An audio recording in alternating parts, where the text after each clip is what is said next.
苏相家二女儿啊，对太子殿下可是痴情啊。这长姐刚刚过世，就这么迫不及待的想嫁给姐夫。哎，我怎么听说苏二小姐以前跟南川王有过婚约，后来跟一个什么男人私奔被抓包，还给退婚了？那可不是，不顾及半点姐妹情分呐。只可惜了太子啊，生生给人当接盘侠。果然是个小骚痞子，真是好姐。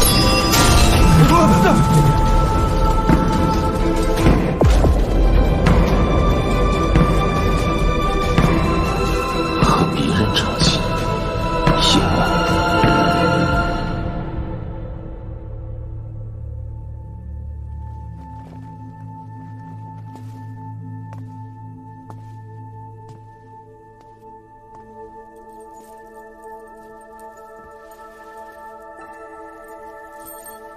殿下，是你吗？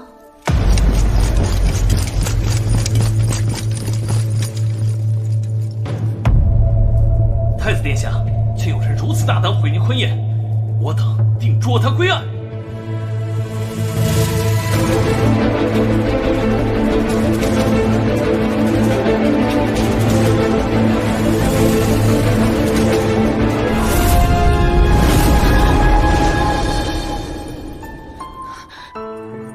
言儿，你是在等我吗？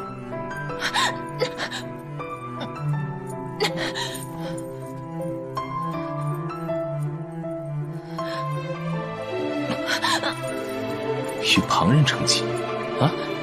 为宇文应人披嫁衣，你今晚是不是还要和他入洞房啊？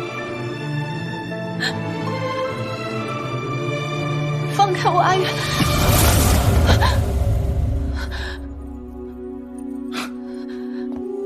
为什么要嫁给他？你不是说过要嫁给我的吗？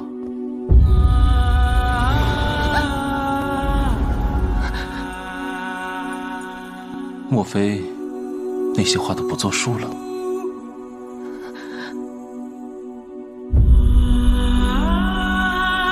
阿远，这里是太子府，你清醒一点。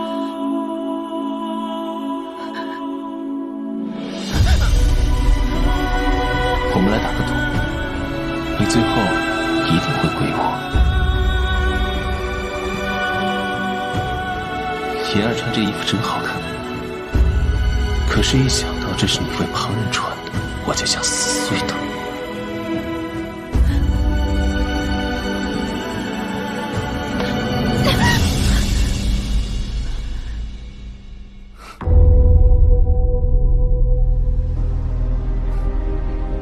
宇文应人满心都是苏婉，放心，他不会碰你的。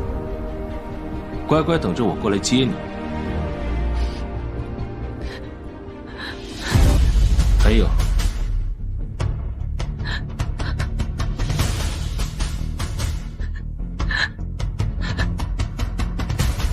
新婚快乐，我的小新娘。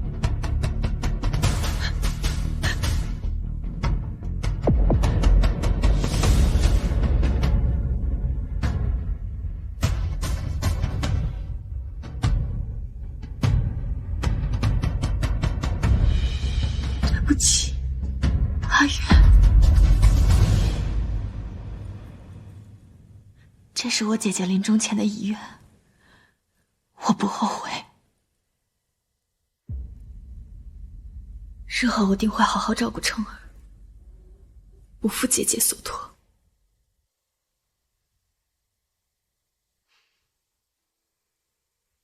好。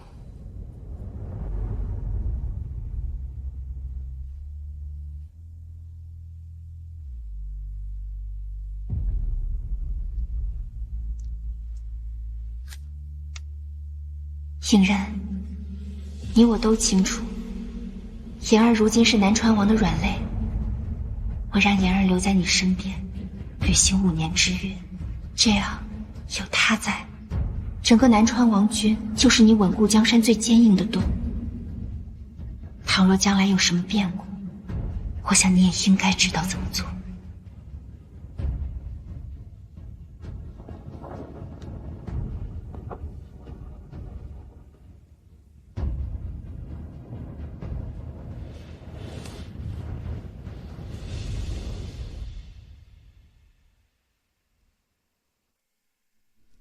你越心之时，我已魂归九霄。生老病死乃人间常事，言儿莫要伤怀。我久病难医，就真会有这一天。只是心中放不下成儿，他年纪尚小，还未认得我这个母亲。如今朝局动荡，太子侍卫应人周旋其中，已力不从心，难免照顾成儿不周。言儿从小到大，姐姐未曾求过你什么，如今只求你一次。我走之后，替我照拂成儿，无需一生一世，只求你能给姐姐5年时间，护佑成儿长大，待她能读书写字，能唤声母亲，于我而言便足够了。言儿，临别人世之际，我有此愿，望你念在多年姐妹情分，成全姐姐苏婉绝笔。宇文应人登基为帝的第5年，鲁国公联合誉王、陈王发动政变，皇城危矣。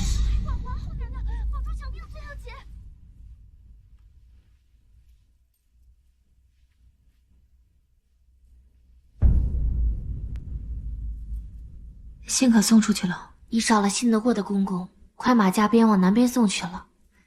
只是娘娘，这信有用吗？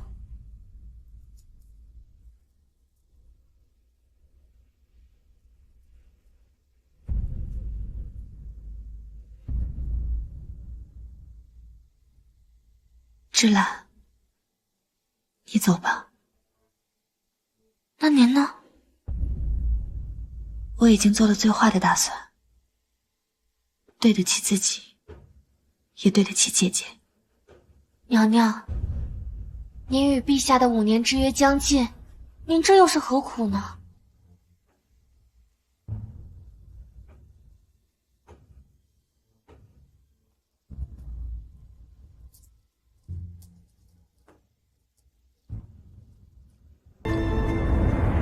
燕儿，在宫中撑了这么久，是时候该离开了。朕的身体，朕也知道，只是成儿还小。倘若朕死了，你们母子2人势必应付不了他们宫外的人。他们想要这个皇位，想疯了。他们不会顾及什么嫡庶尊卑。倘若朕还活着，那么朕还可以替你们拖上一些时日，让他们无暇顾及旁的。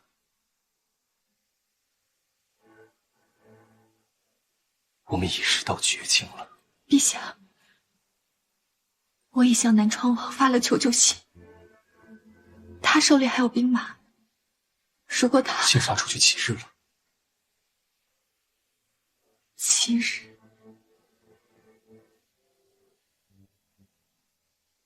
想必南川王并不会管这种闲事。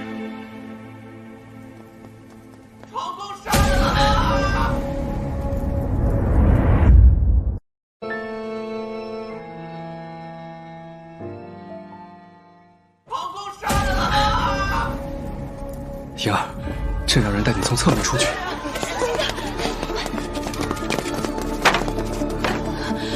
成儿，母亲，成儿没事吧？娘娘，趁着敌军还未来，咱们赶紧逃吧。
韩宁公歹人尽数处置。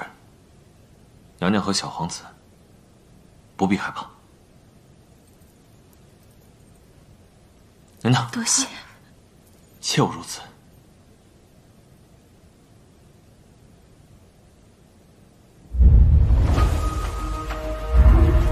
是你。在下南川大将军楚离，奉南川王之命，前来救驾。南川王，他真的来了。哟，好热闹！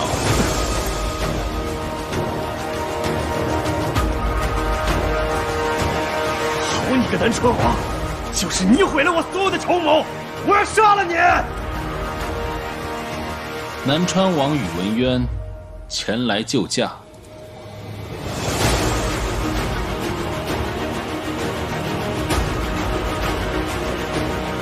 誉王、陈王竟敢逼宫谋反，陈帝帮皇兄都杀了如何？是臣弟一时糊涂，还请皇兄饶命啊！请皇兄饶命啊！众人皆知，皇兄乃人君，定不会狠心杀了我们这些宗亲兄弟吧？是啊，皇兄，你还记得咱们小时候经常一块玩呢？快点！哎，怎么如此不知礼数？皇上面前杀人多不好看。去，拎到死牢去！皇兄饶命啊！皇兄饶命啊！皇兄饶命！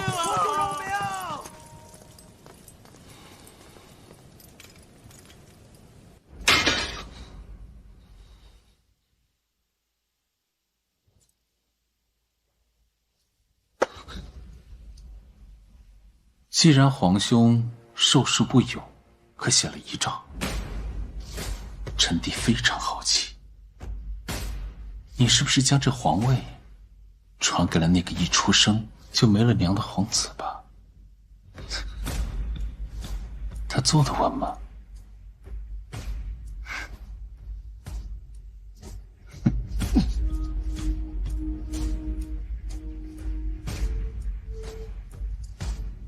多谢。你就笃定我不要皇位是吗？你若要皇位，你大可在他们入城杀掉朕与皇子之后，拨乱反正，不更加名正言顺？宇文渊，你究竟想要什么？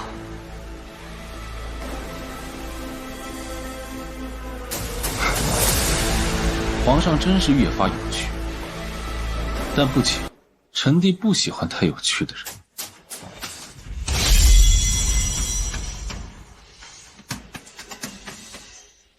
皇兄，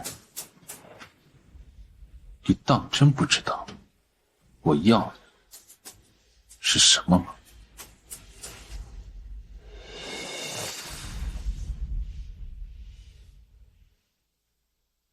娘娘放心，陛下一切安好，逼宫谋反之人已当场伏法，禁军伤损严重，现在宫内防卫已交由南川军接管。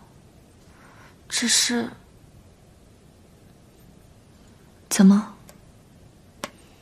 娘娘，南川王也是宗亲皇脉，又手握重兵，眼下皇城已被他控制，陛下和皇子会不会有危险？南川王可是住到宫里了？住的还是东宫正殿，那可是储君该住的地方。他一向如此，喜欢的就拿过来，不问任何人。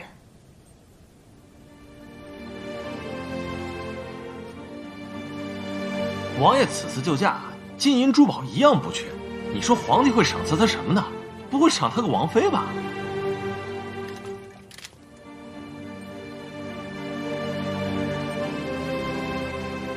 是我写信求他来的。今夜若不去找他，到了明日便是另一回事了。他若发怒，危险的便是陛下和成了。这么快就有美人想爬上他的床了？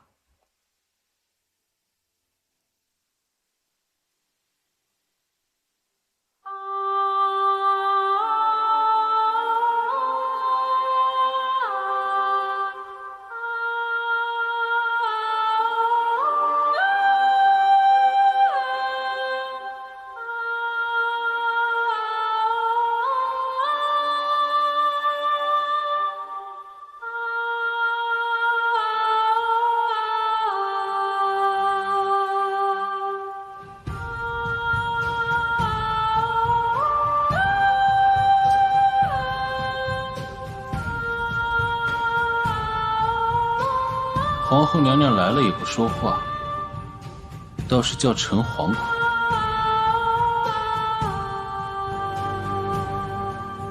素颜，倘若你对我还心存一丝喜欢，我愿为你抗了这圣旨。宇文应人是太子，嫁给他，我便是太子妃；待他登基，我便是母仪天下的皇后。此乃我心之所向，求之不得。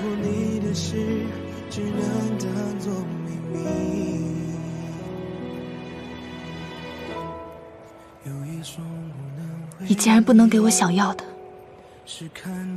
便不要阻止我。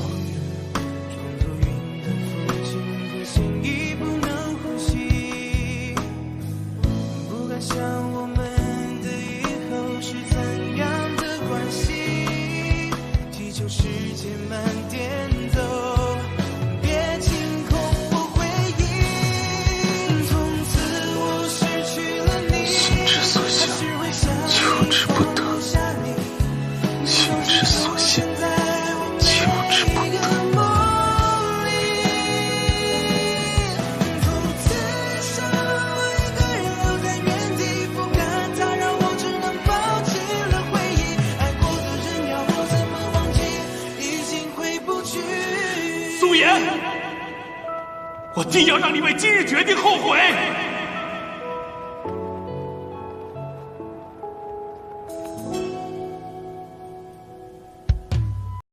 我来感谢王爷领兵护驾，谢王爷顾念手足之情，叔侄之情。我替陛下和成儿特来感谢王爷，有王爷庇佑，定不会有人再来逼宫谋反。怎么了，娘娘？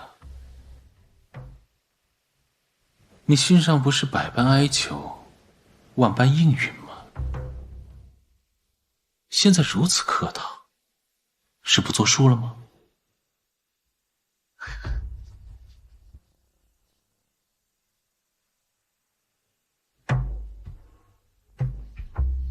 只要王爷不伤害陛下跟成儿，信上一切自当作数。作数？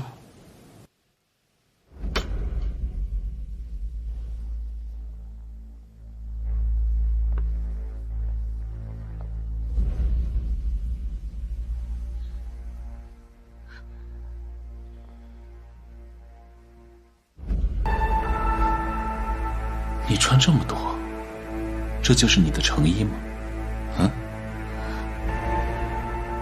娘娘当真为了那个小野种和宇文应人，什么都可以做吗？成儿是我儿子，不是什么野种。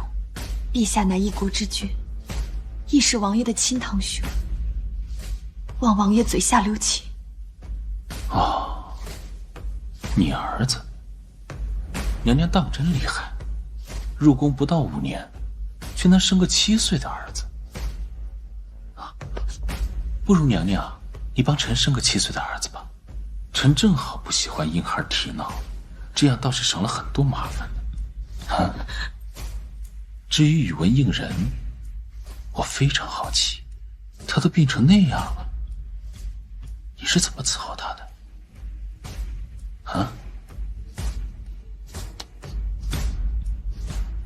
你不说，我就亲自去问他。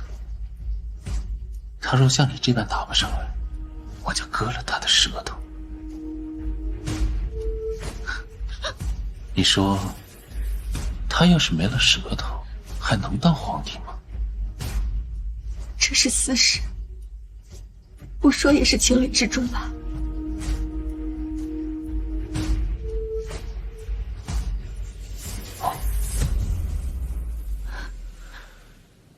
私事？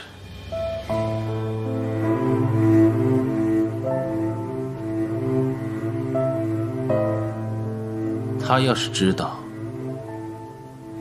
你和别的男人在一起，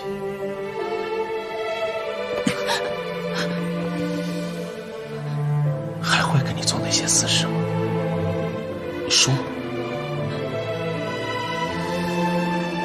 能不能再等等？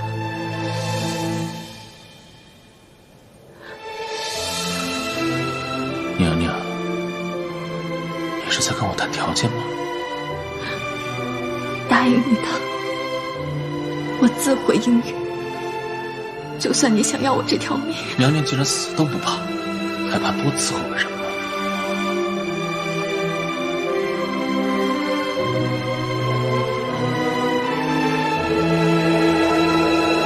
脱。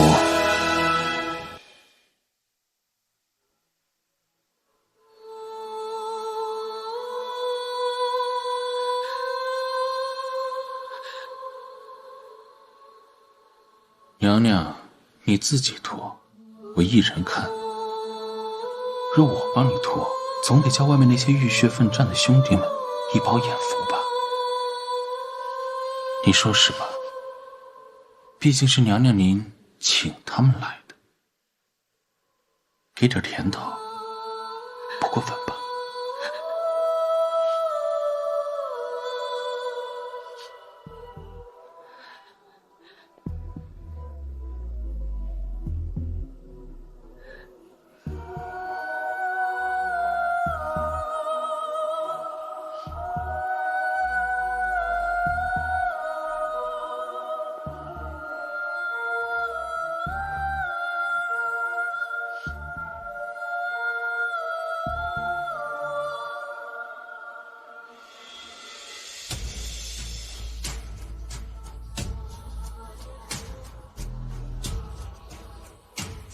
继续。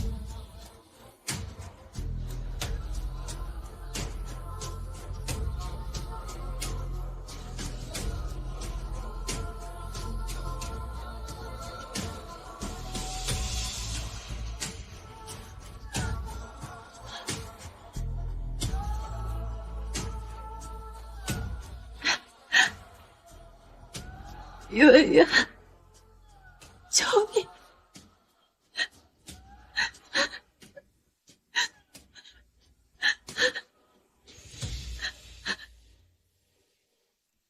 扫兴。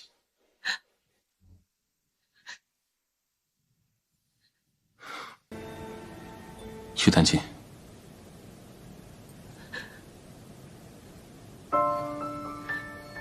还要脱吗？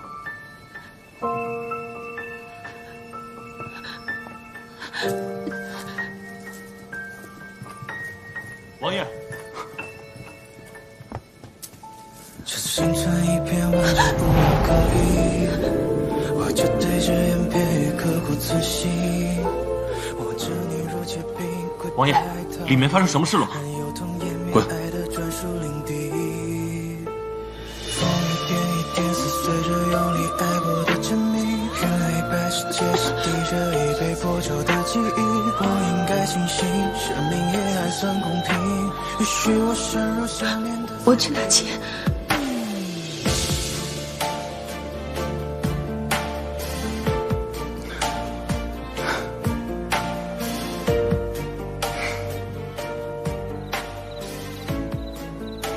是不是被这位娘娘给训了？不然怎么还冲楚将军发了火？哎，说到底还是南川好，谁也管不着。王爷啊，每天吃喝玩乐，心情多好呀！哎，是啊。哎呀，站着站着吧。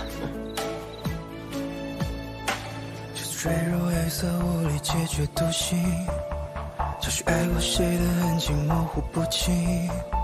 接触很臭的泪滴，在这哭泣辗转光阴。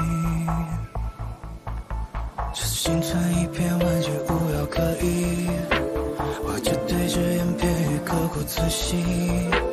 握着你如结冰归白逃离，任由痛湮灭爱的专属领地。风一点一点撕碎着用力爱过的证明，原黑白世界是滴着一杯破旧的记忆。我应该庆幸，生命也还算公平，也许我深入想念的腹地。时间漫天飘零，跌入回忆缝隙，颠倒日月四季，只为能找到你。万物被重新命名，相遇也被重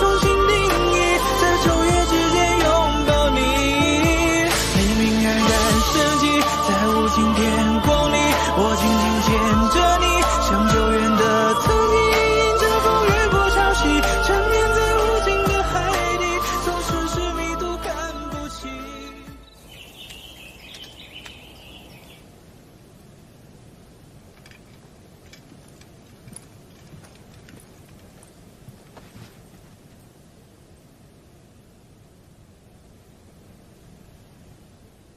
用早膳吗？叫人盯紧韩灵公，他每日做什么，去哪里，都告诉我。啊？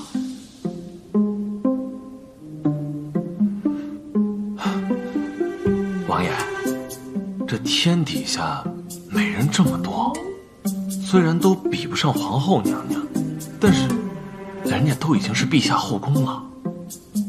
我们虽护驾有功，没有必要抢吧？他本来就是我的。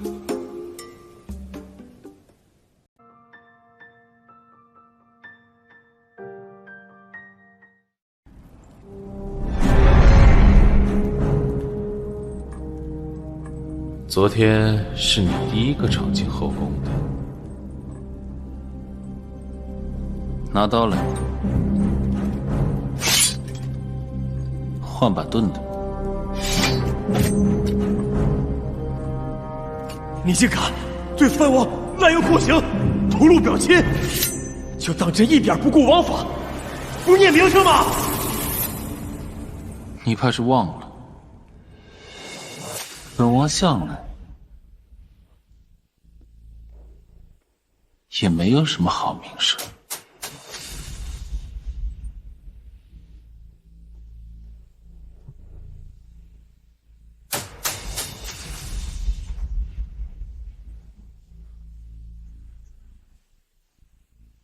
真是该死，脏了我的手。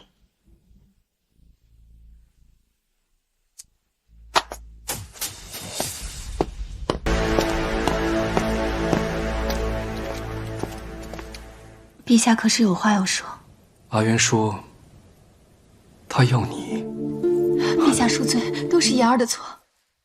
言儿，你有何错之有呢？是写信让南川王来平定叛军，还是保护非自己所出的孩子？言儿，当初宣你入宫，没有经过你的同意，是朕的错。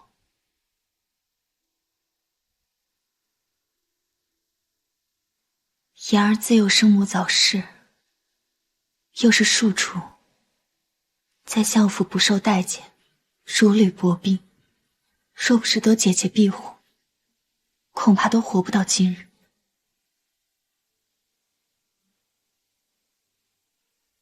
姐姐她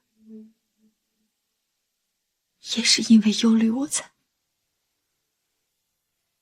太医说了，你的姐姐是因为身子底子不好。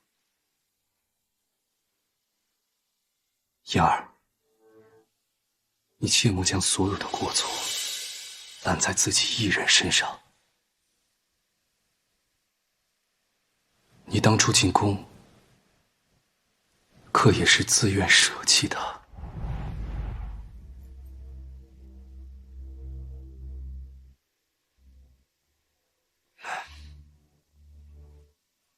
好了，时间差不多了，成儿要找你了。臣妾告退。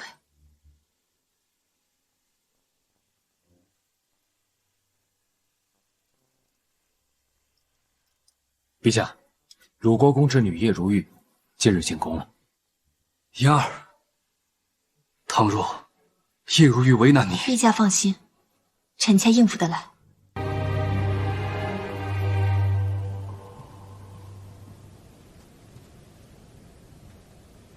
陛下，娘娘真是蕙质兰心，从不让您操心。我倒希望她能时不时耍耍性子。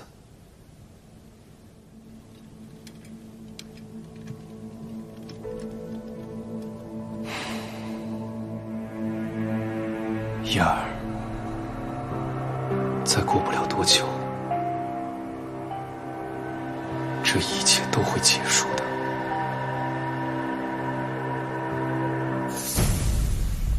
晨儿，想想今天吃什么？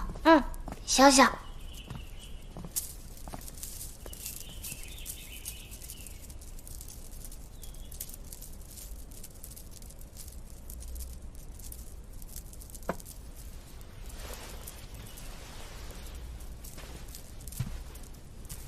如玉见过姐姐。芝兰啊，带晨儿回旭阳宫。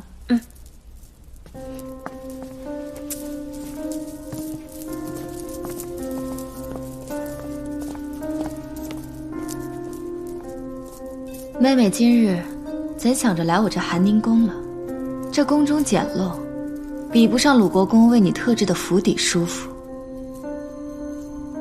姐姐还真是一如既往的伶牙俐齿。不过姐姐，如今除了这皇后之位，你还剩下什么呢？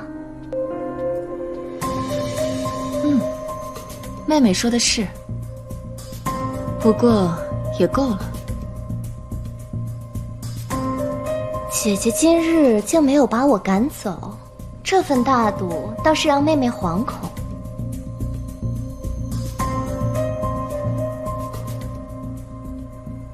怎么？你又做了什么对不起我的事吗？如果没有的话，不要总说这种模棱两可的话，显得低级。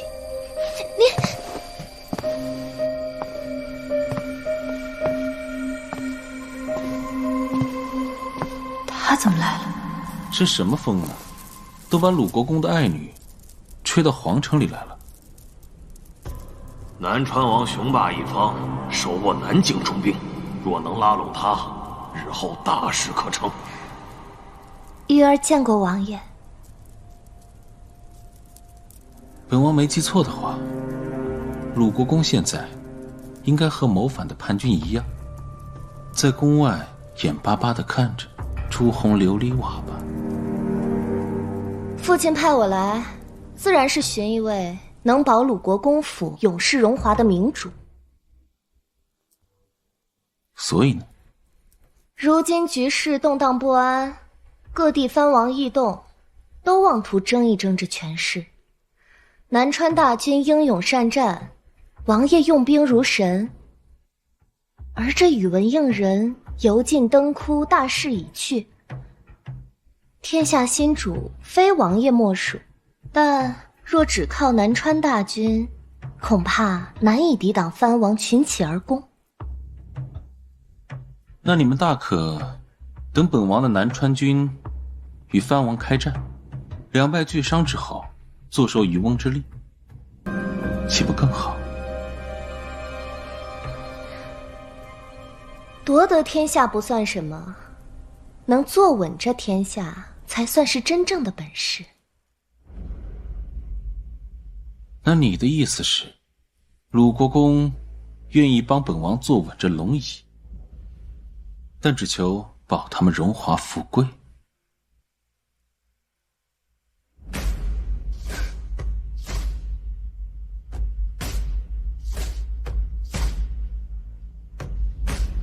天底下还有这等白送的好事啊！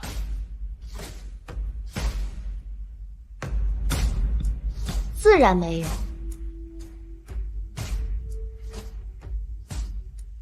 我要做皇后。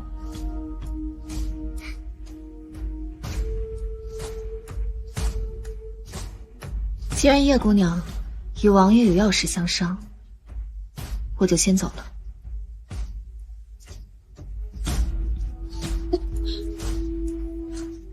娘娘听到了吗？原来天底下的女人都一样，都想做皇后。王爷，别吓到姐姐了。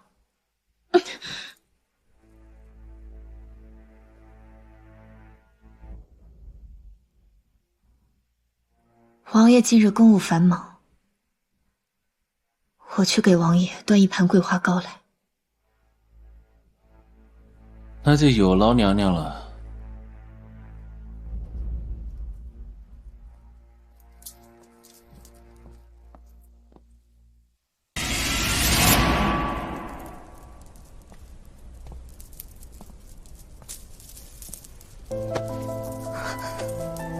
这是做什么？你不是想做皇后吗？怎么，后悔了？还有人呢。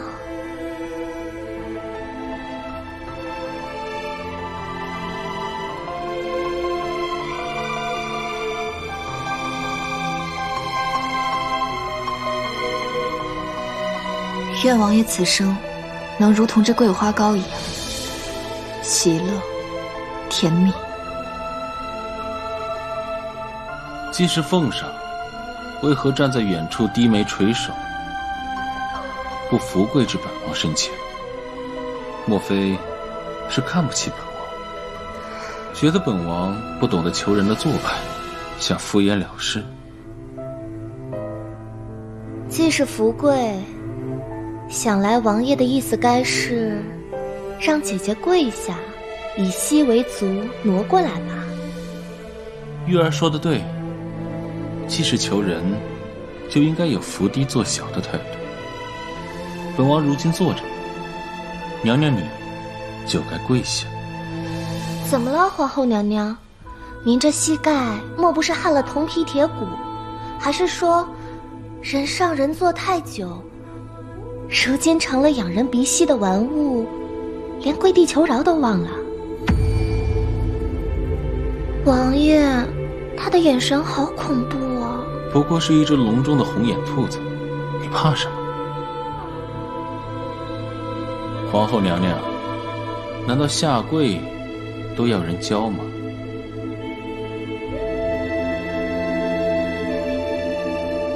素颜，你已经不是母仪天下的一国之母，高高在上的金樽玉叶了。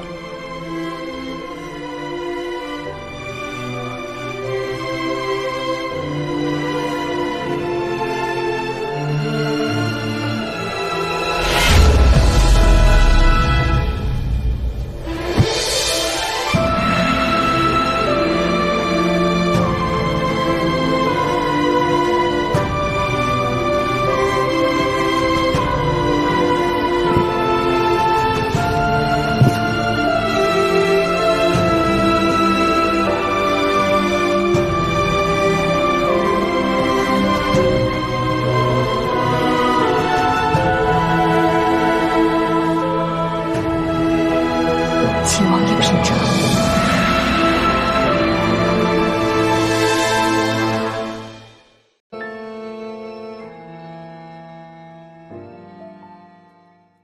请王爷品尝。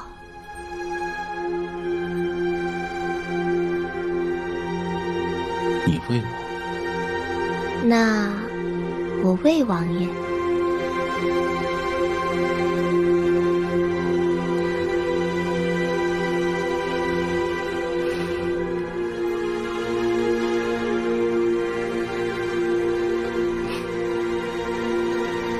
王爷既已品尝完，若是无事，我就先走了。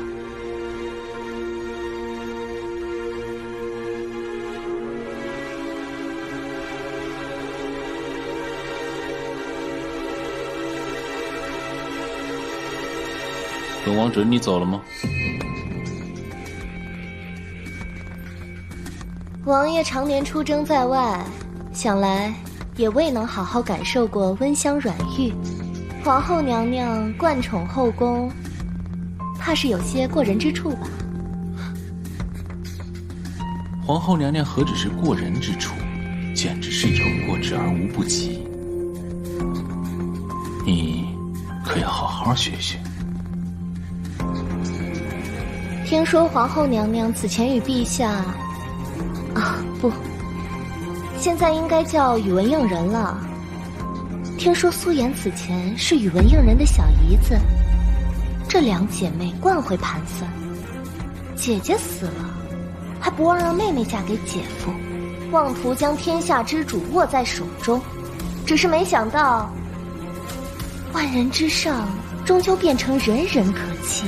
能让宇文应人同意妹妹续弦，恐怕这姐姐苏婉更是有过人之处吧。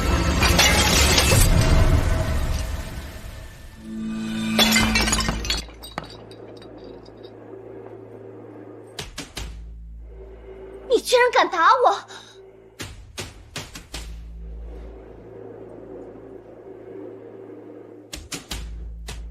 叶如玉，我姐姐何等高贵，你不过区区一个鲁国公用来趋炎附势的工具，竟也敢置毁于他！你一个无名无实之后，凭什么这么和我说话？你不过区区一个替代品，玩物吧，有什么资格在本宫面前放肆？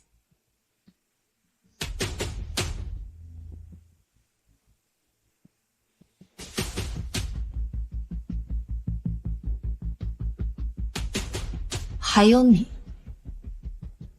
难道真的成为天下之主，你就能称心如意了吗？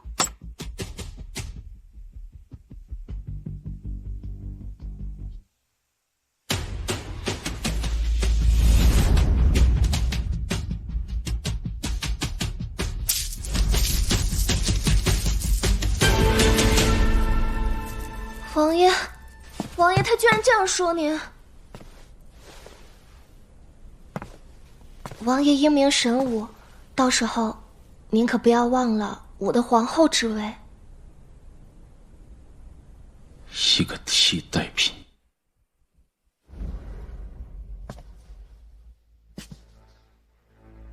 你也配？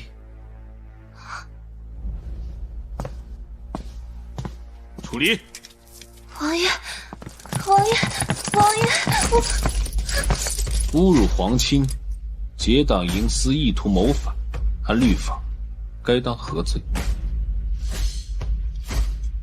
按律法，侮辱皇亲，以下犯上，当受缢刑；结党营私，意图谋反，当受并刑。弃于极事，警示天下。王爷，王爷，是玉儿说错话了，请王爷恕罪啊！去，打包还给鲁国公，告诉他，这天下轮不到他说了算。王爷，王爷，王爷！宇文渊胆敢如此对我！我是鲁国公府的嫡女，是该要母仪天下的皇后！放开我！你们放开！哎，咱们是不是太暴力了？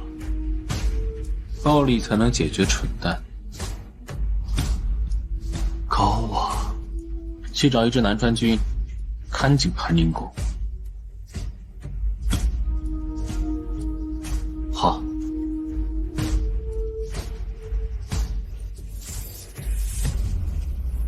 素颜，你只能是我的猎物。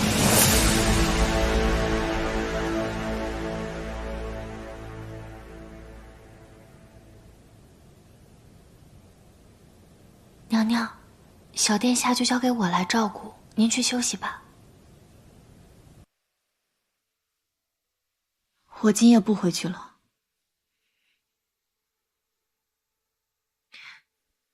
娘娘，奴婢听说那个叶如玉今天是被麻袋扛着出宫的。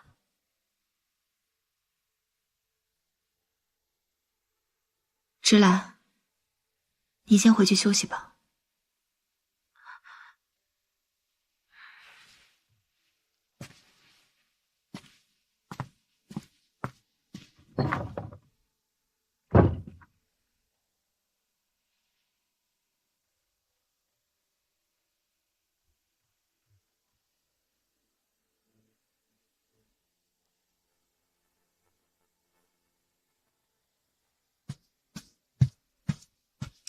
陛下，今夜娘娘一直在旭阳宫没有回去，想必是受了叶氏的气，心里堵得慌。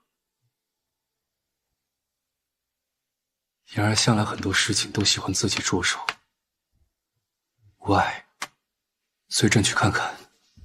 是。陛下，您慢点儿。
皇后娘娘凤仪万千，当真是唬人的小妖精。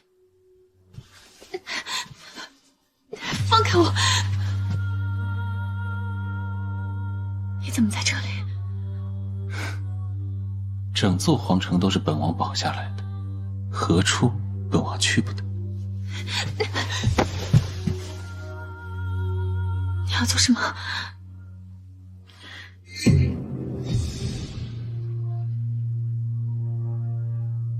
做什么？本王是要讨回早该拿到的报酬啊！怎么，娘娘这是后悔了，还是将承诺都忘了？娘娘怎么不说话了？白日里的娘娘可是伶牙俐齿，怎的如今哑巴了吗？别在这儿！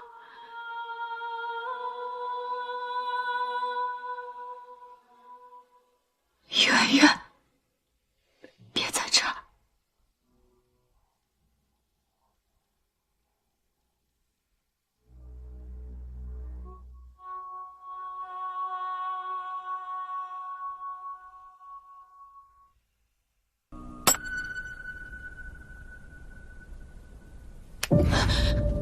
你在看哪里？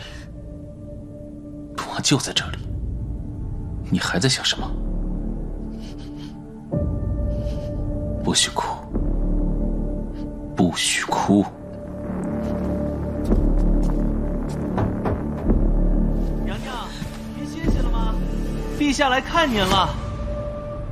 妍儿，朕听闻鲁国公知你一事，甚是担忧，所以想来看看你。让朕进去吧。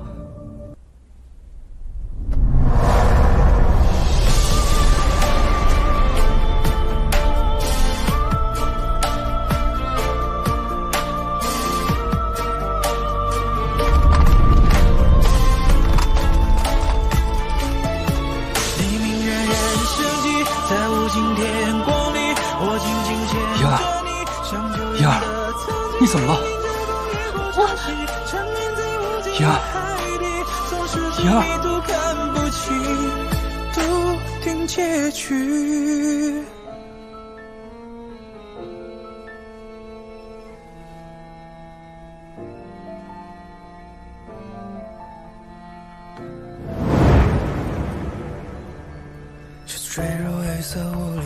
妍儿，朕只是担心你，就看一眼。让他滚，让他滚！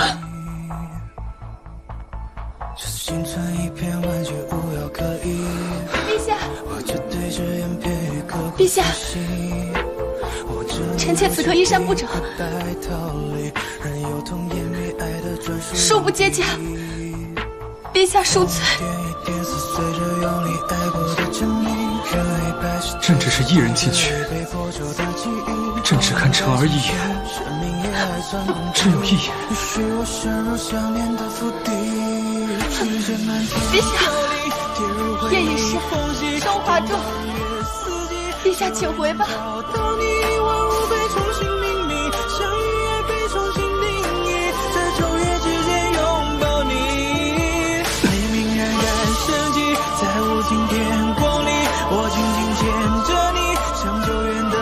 如果我现在就当着他们父子俩的面索取报酬，一定非常有意思。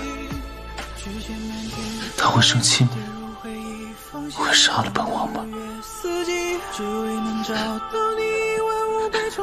还是为了江山将你双手奉上？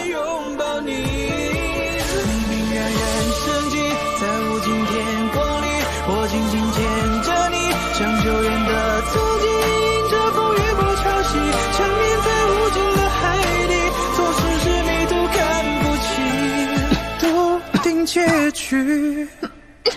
圆圆，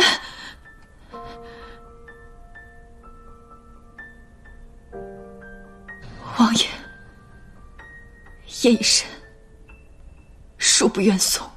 娘娘莫不是忘了我的目的？是要拿回早已应允的报酬，你应该清楚。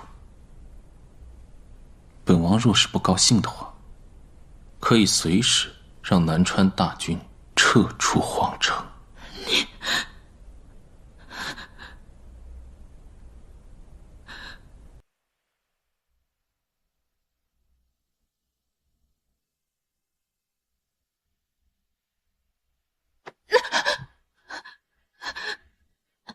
怎么？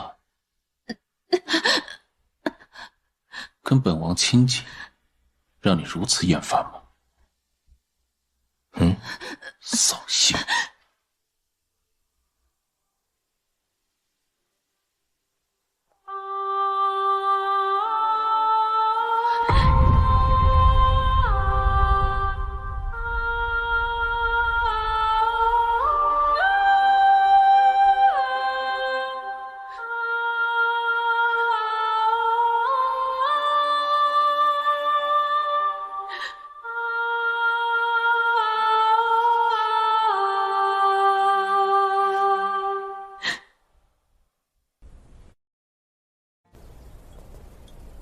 晨儿今天累不累啊？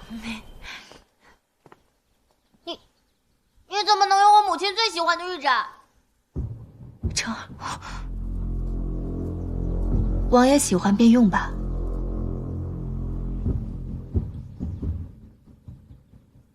这东西是他赏的吧？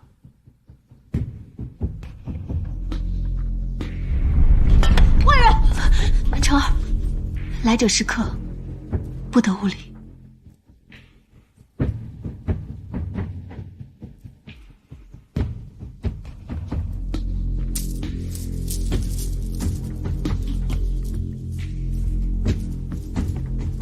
来者是客，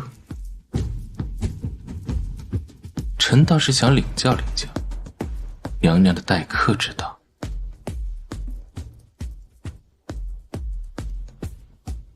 今日有些晚了，明日我再亲自去拜访王爷。在这个孩子面前，你还想保留几分体面？可惜，本王今儿哪儿都不去，就歇在此处。你不能死在这里，父皇都没……不得对你皇叔无礼。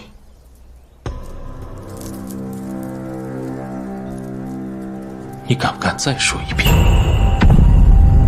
小孩子不懂事，王爷宽宏大量，定不会跟他一般见识。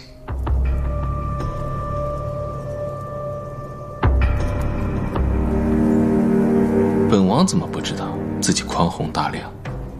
娘娘很懂本王吗？世人谁不知，南川王对属下都是极好的，定不会跟一个小孩子一般计较。娘娘跟从前还是一样，用得上时甜言蜜语的哄着，用不上时便毫不留情的一脚踢开。娘娘一夜与别人的儿子同榻，就不怕天下人的闲言碎语吗？他还小，宫里不太平，我才把他带在身边的。本王的南川军接管攻防，还有哪里不太平？再说，他再小，也是个男子。按规制，皇子们3岁后不可与生母同榻。更何况，你还不是……芷兰，你带晨儿回她的宫里去。是娘娘。母亲，我不走，我不能让他欺负你。回你自己的宫里去。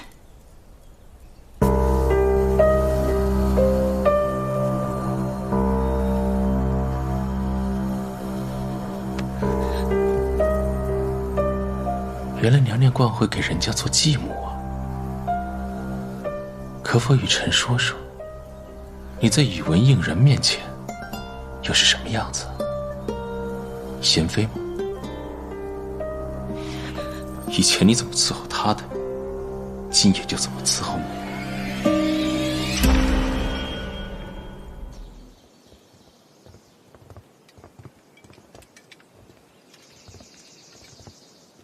怎么？楚将军是要拦我吗？我送你。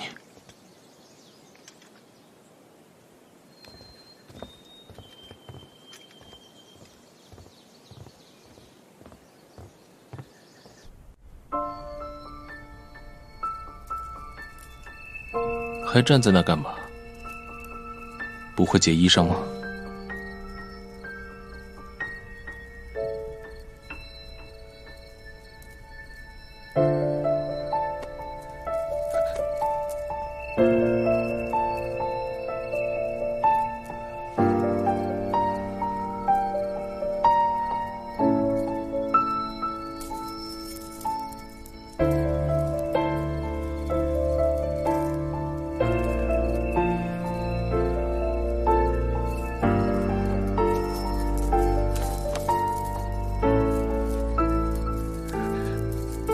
这样，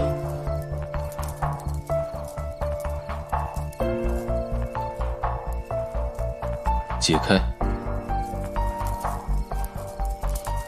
娘娘可真会装，定然就是这副娇软羞涩的样子，才勾得宇文应人召你入宫为后了吧？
王爷，水该凉了。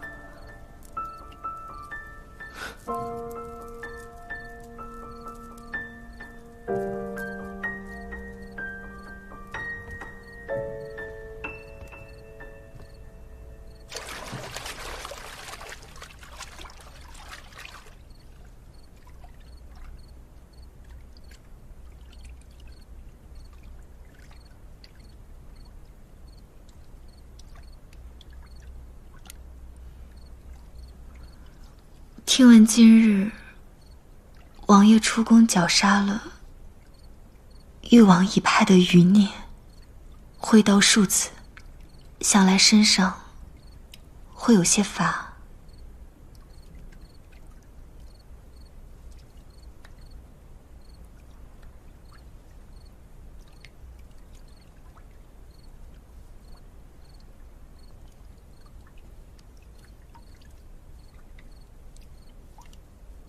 我记得用热水沐浴，再辅以指法按捏，方可缓解次日身上的酸痛。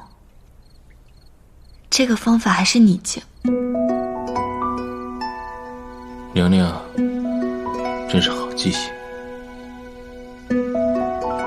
这些鸡毛蒜皮的事倒是记得。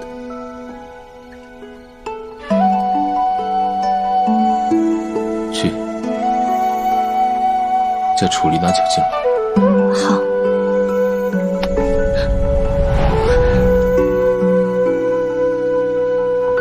把寝衣换了。好。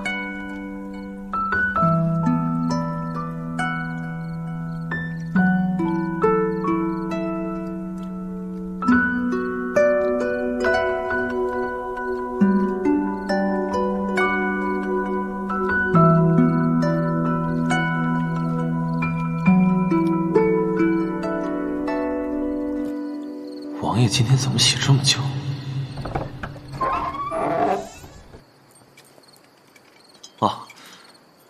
我们王爷是不喝酒就睡不着的主，烈酒伤身，你还是劝他少喝一些。嗯。等一下，他不听我们的劝，我们都说了，没好果子吃。娘娘自是与我们不一样。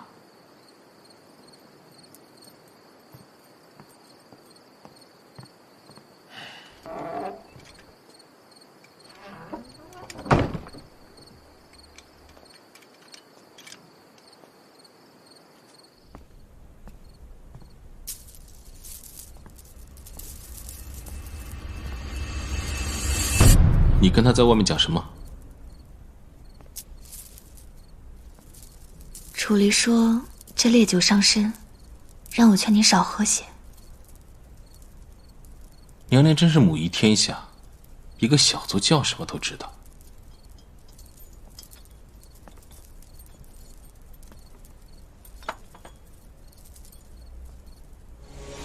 这东西也是宇文应人送的，还藏于枕下，日日枕着看着。不是，这是我姐姐生前替我求的平安符，看着它，总感觉心里安心些。就这破东西，能保平安？能挡刀还是能挡枪啊？王爷若是喜欢，便送给你。我日日在这宫中，横竖也不会有什么危险。但是你跟南川将士在外面整日打打杀杀的，或许带着这个平安符，可以保佑一二。娘娘可真会盘算，随便将这破东西转手一送，就想让我们南川军去卖命啊！我不是这个意思啊，我是真心感激你来的。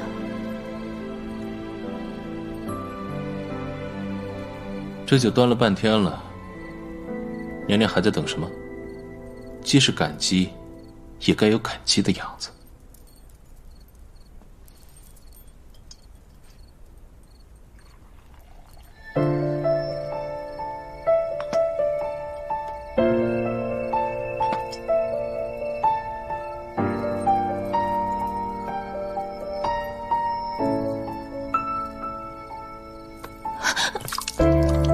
对不起，对不起，对不起，对不起。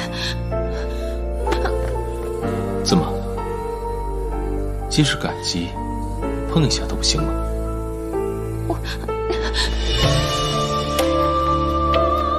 吻我。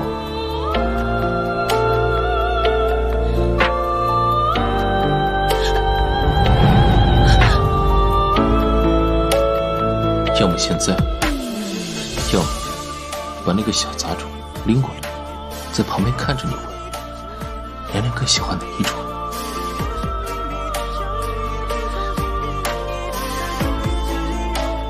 又心疼。娘娘这个继母当得真不错，没了她，你就做不成太后。想必为了她，你什么都愿意做的吧？啊？坠入黑色无力解决独行，找寻爱过谁的痕迹模糊不清，接触浑浊的泪滴，在这哭泣辗转光阴。这心存一片万劫无药可医，我就对着眼片语刻骨自心，握着你如结冰跪拜逃离，任由痛湮灭爱的专属领地。躲什么？娘娘若是一点甜头都不肯给，本王便只能即刻撤军回南境了。你说，蛰伏在宫外瞧动静的人，他们会做什么？楚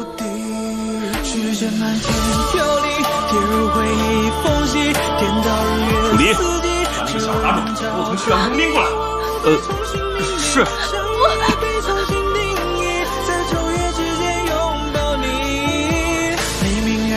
王爷说笑的，不劳烦楚将军了。我紧紧牵着你，像久远的曾经，迎着风越过潮汐，沉湎在无尽的海底。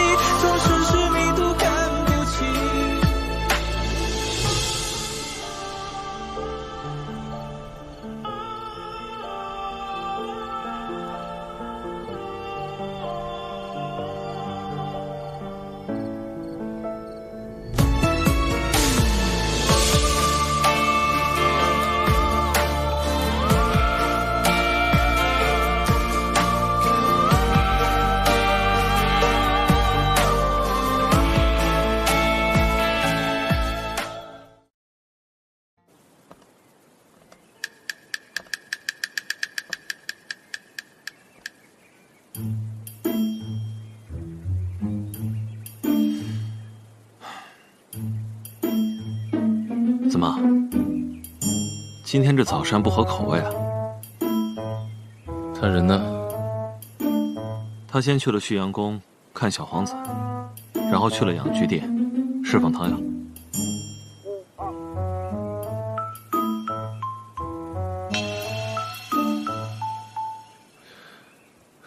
这个坏人，我要杀了你！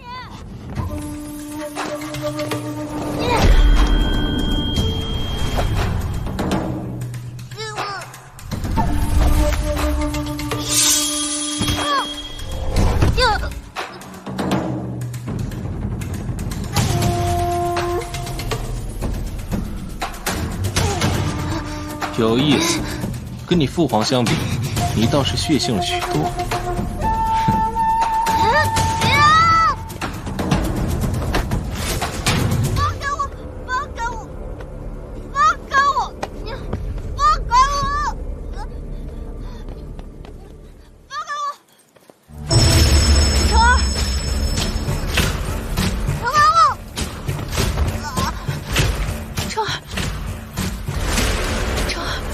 你没事吧？我要杀了你！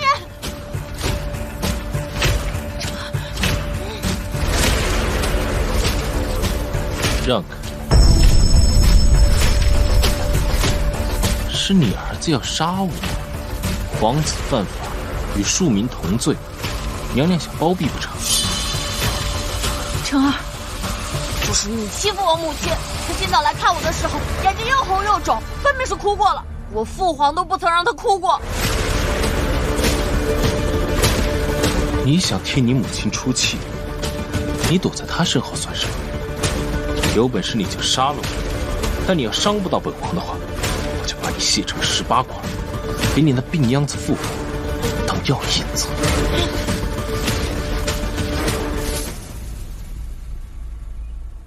陛下，陛下，那个南川王可实在是不像话。他不仅光明正大的赖在娘娘殿中，还险些杀了小皇子。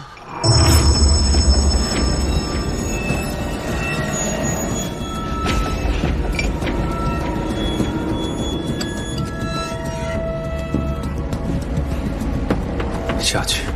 陛下，可要宣娘娘。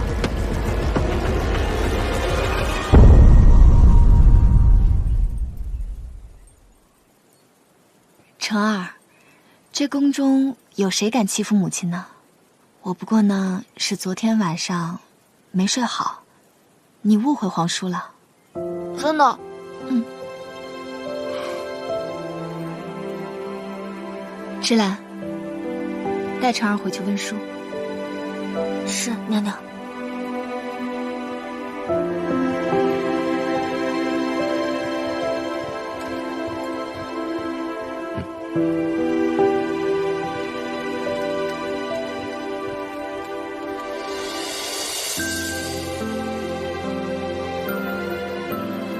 这个刀挺危险的，还是不要拿着吧。怎么，娘娘就想这样打发我？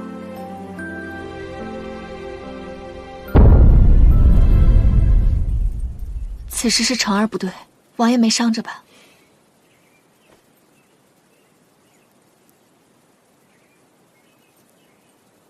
堂堂皇后这样窥视臣下，这又是什么道理？我没有，我只是想看看你有没有划伤。成儿很早的时候就开蒙，读书练武都很刻苦。他那也叫武，跟着宫里的师傅能学出个什么屁来？基本功没打扎实就使兵器，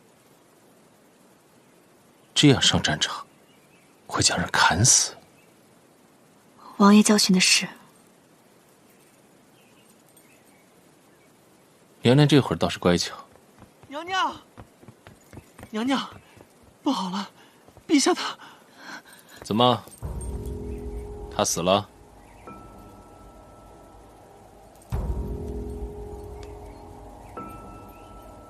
你等我回来。娘娘要走就走，本王凭什么等你？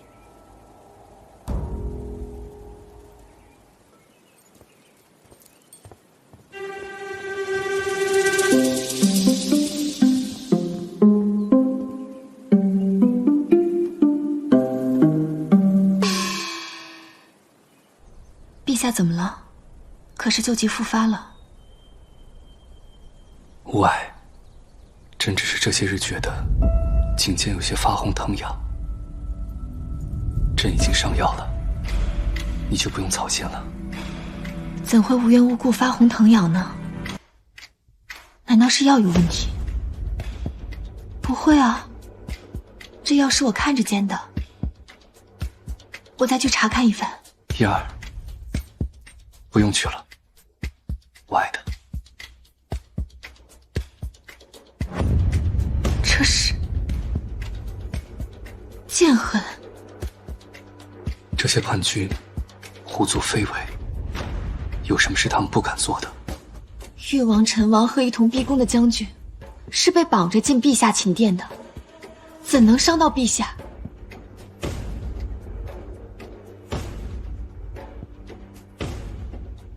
南川王，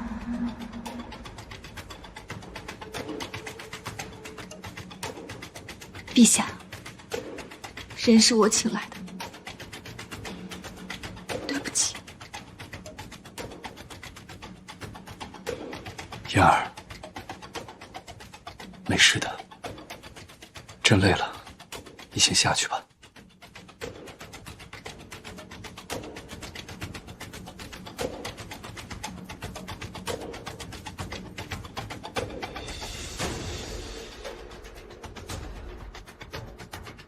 我会找机会看住他。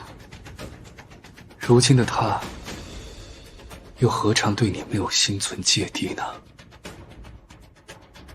陛下放心，我自有办法。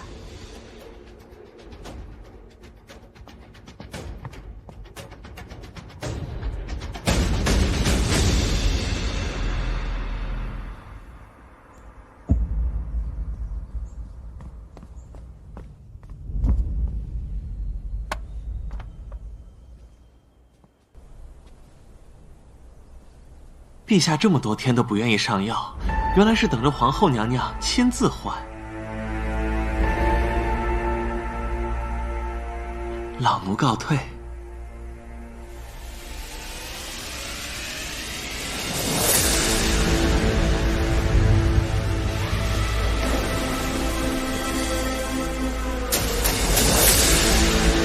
陛下，处理掉。陛下，可是他跟了您10几年啊！朕不喜欢话多的人。去，臣领命。事已至此，看来计划得提前了。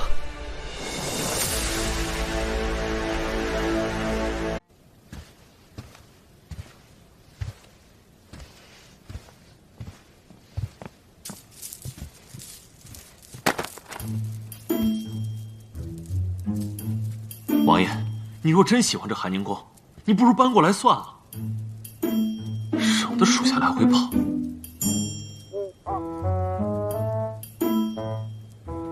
城外都火烧眉毛了，你还在这儿跟陛下抢女人？再说一遍，还愣在那干嘛？滚过来说军情。王爷，城外已经陆续集结了各路兵马，光京郊大营鲁国公手下就有20万大军。西北陆安军，曹瑞吉也来了，还带着誉王之子，两队人数加起来整整50万，比咱们多了快一半。50万大军，现如今的情况，不如启功，撤回南川吧。罢了。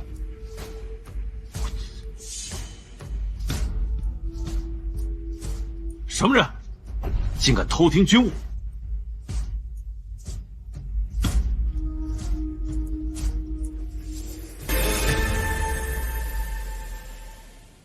我不知你们在谈军务，我去沏茶。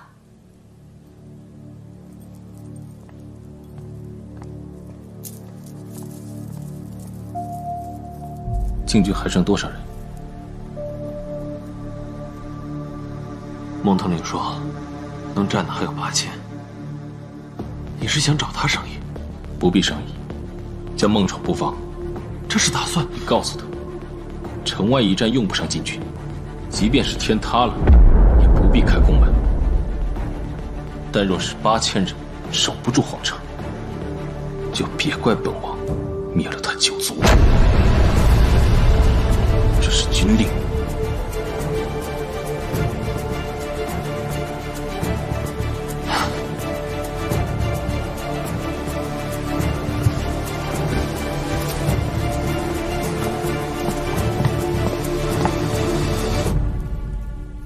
楚将军，楚将军，你怎么了？你管他做什么？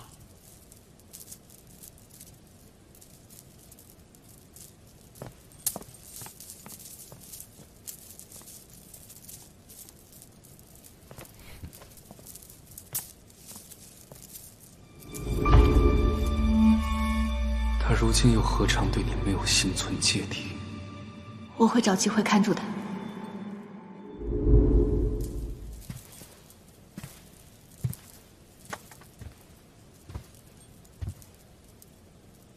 我帮你研墨吧。娘娘今日这般献殷勤，是又有何事有求于我？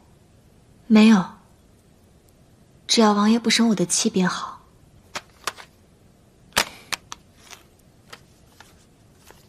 你忙你的，我很会研墨的。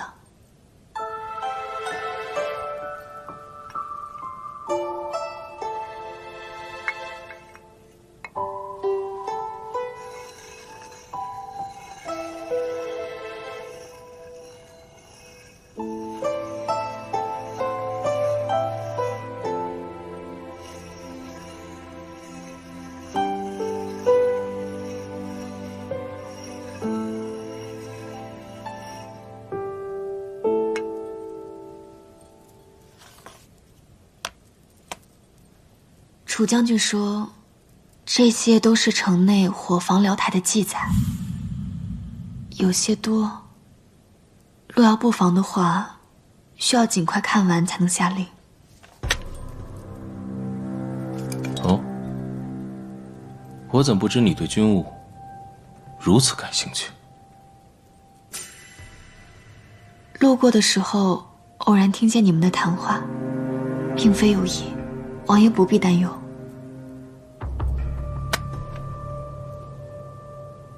你敢奴役我？那便不看了吧。还不沏茶？好。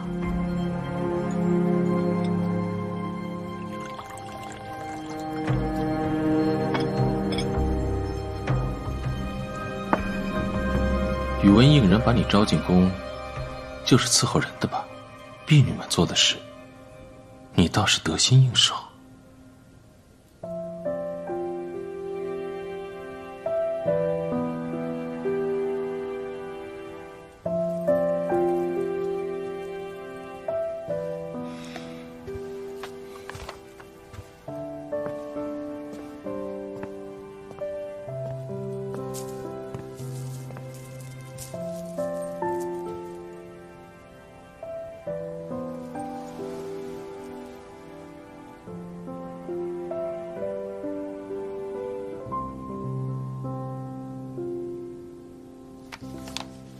便是这般喜怒无常，叫人猜不透。他也却从未做过什么真正伤害我之事。那个昨夜放在榻边的平安符，好像不见了。什么意思？送出去的东西，有收回去的道理吗？只要不是丢了就好。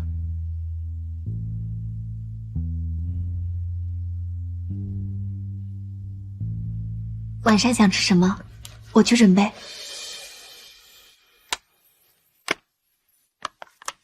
随便。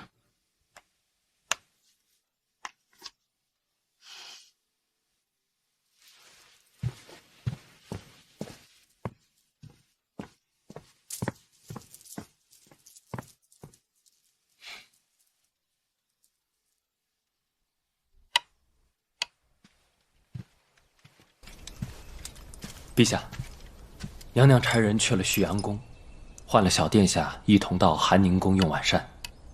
看眼下应该是快到了。容臣多言，只怕见了那暴脾气的南川王，小殿下又要受些委屈了。继续说。还有，近日宫中谣言四起，说什么？说只要有他们南川军在一日，宫中人才可多活一日。放肆！陛下息怒。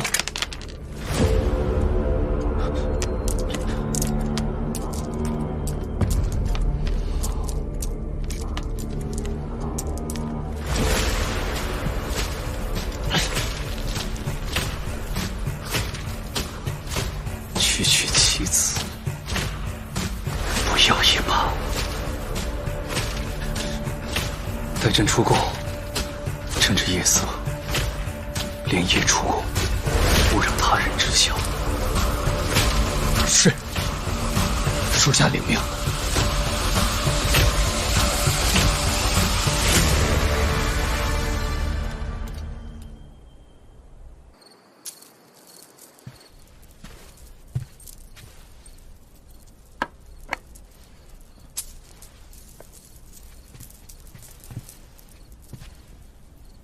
我今日换了成儿过来用膳，你不要发脾气好不好？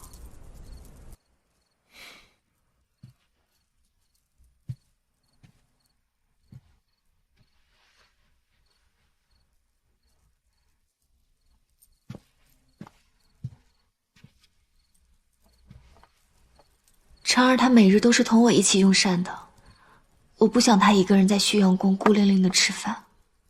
娘娘喜欢给人当继母，还要拉着本王一起陪吃饭。本王这个人什么都可以做，就是做不来人家继父。我不是这个意思。娘娘，母亲。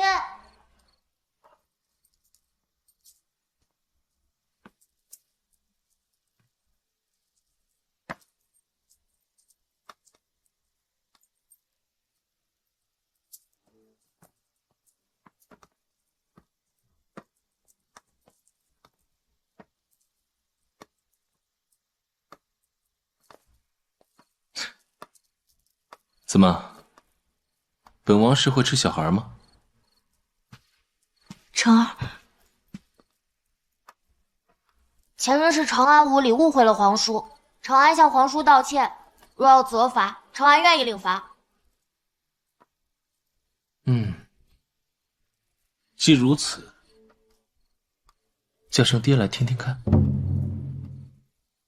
你才不是我父皇，我有自己的父皇，你才不是我爹呢。成儿，皇叔跟你说笑呢。菜都快凉了，今日有成儿喜欢的清蒸鲈鱼。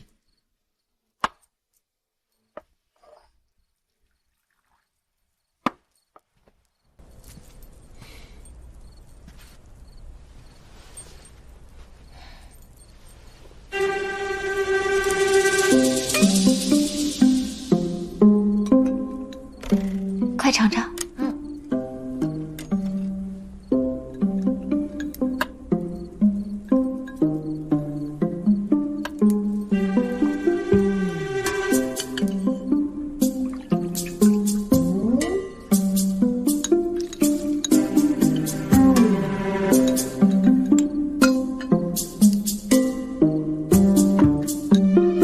小心烫。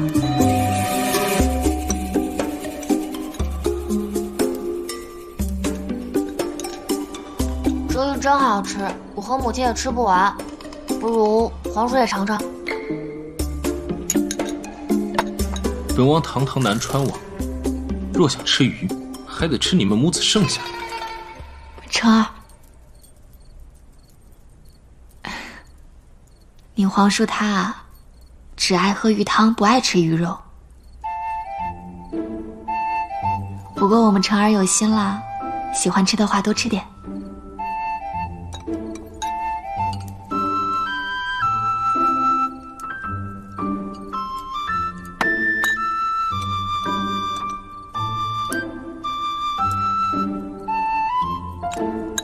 皇叔和父皇真的是亲兄弟吗？为什么相差这么多？父皇不忍母亲照顾我用膳，每每都会让他先吃上几口。你知道什么就敢数落本王？你这个母亲下午吃了糕点又吃了果子，现在若还吃得下的话，真是见了鬼了。还有，少拿本王跟你爹比，没有本王的话，你现在在你爹坟前烧香呢。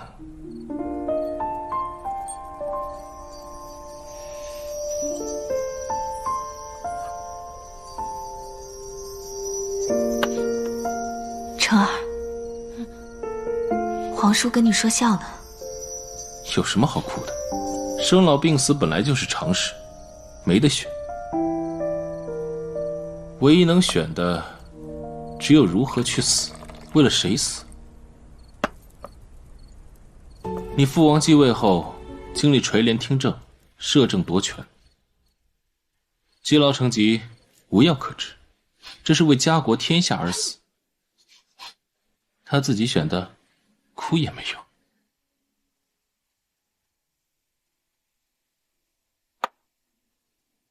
原来你还是同从前一样，甚至刀口已经抵在了他脖子上，也没下手。你还是那个满腔家国大义、效忠明君、护佑江山的少年郎。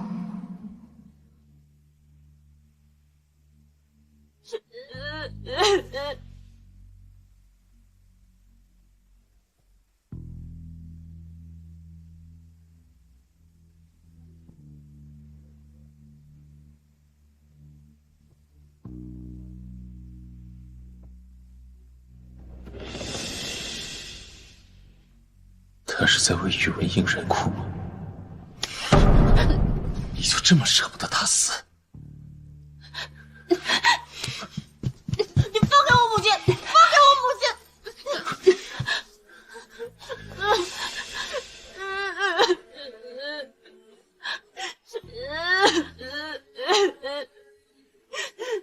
都不许哭！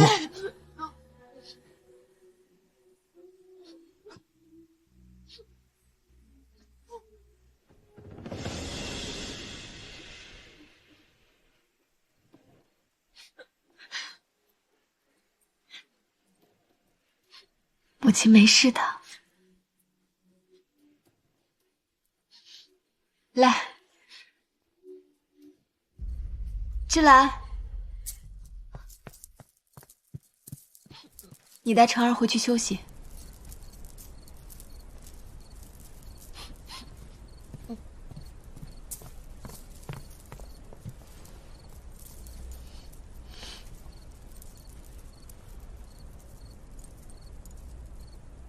又不是你生的，就是因为他是那病秧子的儿子，你就爱屋及乌是吧？他不仅是陛下的儿子，也是我姐姐的儿子。况且，成儿他还小，以后慢慢都会懂的。你不要总说这种吓人的话，会吓坏小孩子的。叫他叫声爹，他都不愿意。我去给你准备沐浴。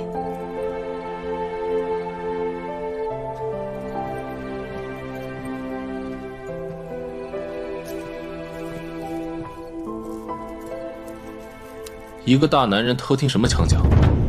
滚出来！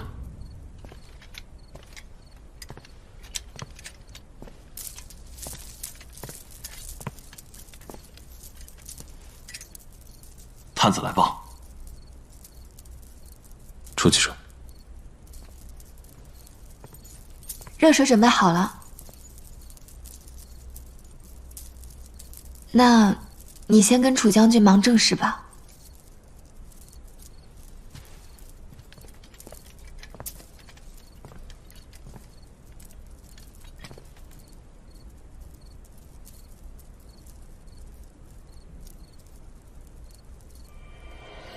我等你回来。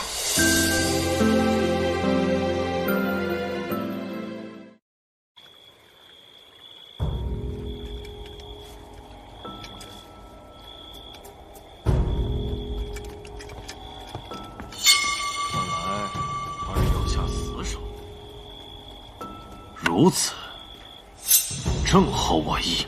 陆公，那人如此狠辣，我们是在与虎谋皮啊！成大事上，敌人的敌人就是朋友。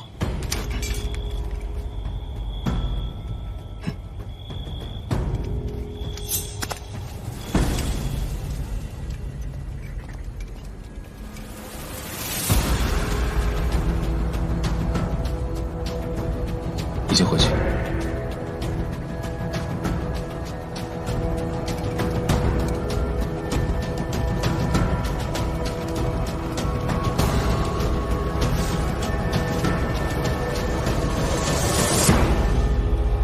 谁在那儿？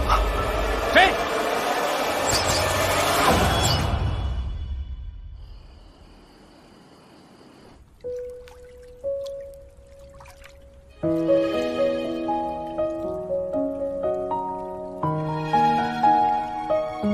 生老病死本来就没得选，唯一能选的，只有如何去死，为谁而死。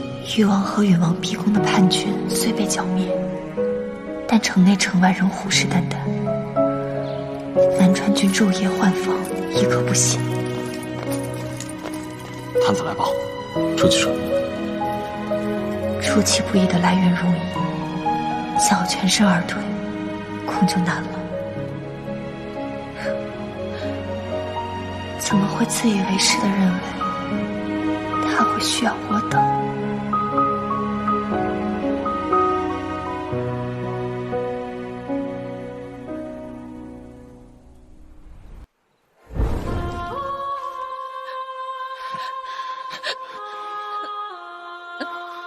燕儿，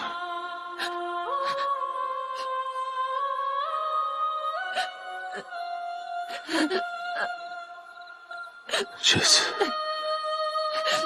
是我对不起你，我没有办法陪你了。本来我们说好的，我想让你做我的将军夫人，现在不行了。不要哭，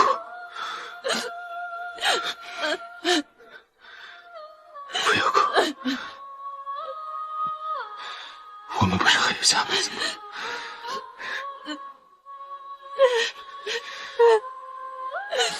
你说，你告诉我，我要怎么救你？我要怎么救你？怎么救你？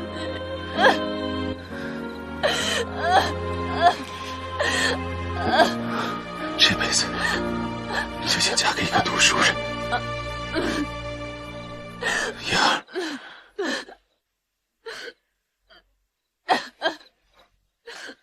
我不想你一整天提心吊胆。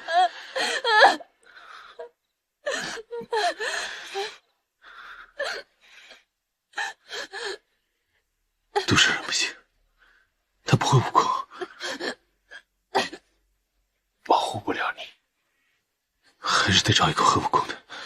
燕儿，燕儿，还是得找个会武功的。燕儿，衙门差役是好，会武功。我都不要。衙门差役不用上战场，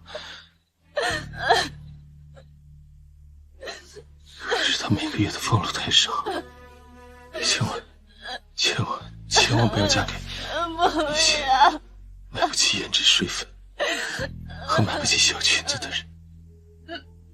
那些买不起胭脂水粉的人，不要嫁给他。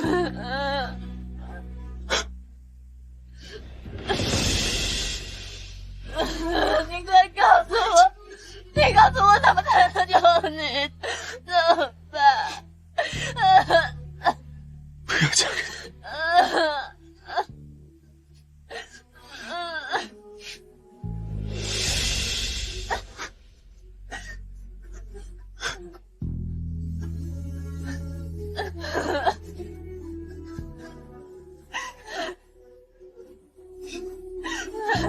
不要嫁给他。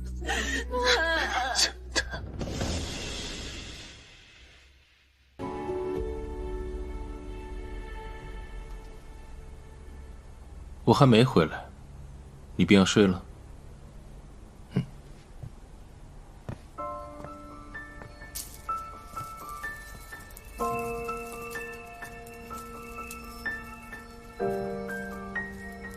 我以为你今天不会回来了。我不回来，我去哪儿？你这是去哪儿了？怎么弄得这么狼狈？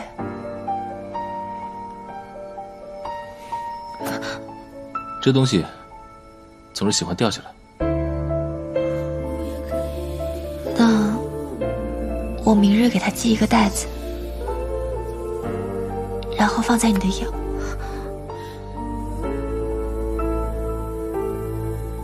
这心存一片玩具，无药可医。我就对着眼偏于刻骨铭心。望着你如结冰，跪拜逃离。婴儿，以后不许再有其他男人。人类百世界洗涤着一杯破旧的记忆，我应该清醒，生命也还算公平，允许我深入想念的腹地。时间漫天飘零，跌入回忆缝隙，颠倒日月四季，只为能找到你。万物被重新命名，相遇也被重新定义，在昼夜之间拥抱你。黎明冉冉升起，在无尽天光里。我紧紧牵着你，像久远的曾经，迎着风越过潮汐，缠绵在无尽的海底，总是执迷途看不清。时间漫天飘零，跌入回忆缝隙，颠倒日月四季，只为能找到你。万物被重新命名，相遇也不许为男人流泪，在昼夜之间拥抱你。黎明冉冉升起，在无尽天光。我紧紧牵着你，像久远的曾经，迎着风越过潮汐，缠绵在无尽的海底，总是执迷途看不清。下次再遇到这么危险的事，能不能带上我？之间有毒，还好伤得不深。不必多说，退下。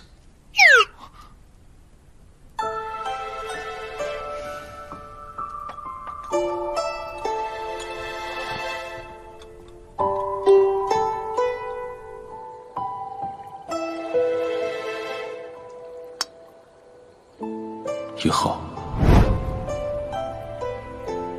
也不许为男人流泪。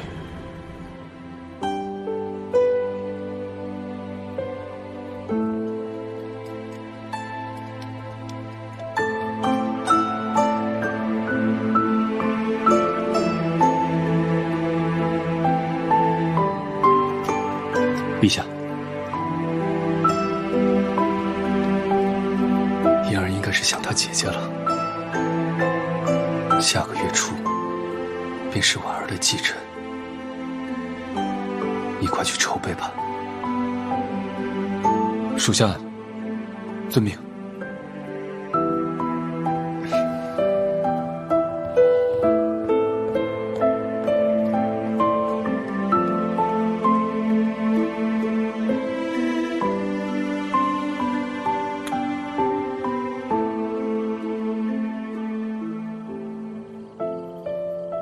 妍儿，你究竟为什么？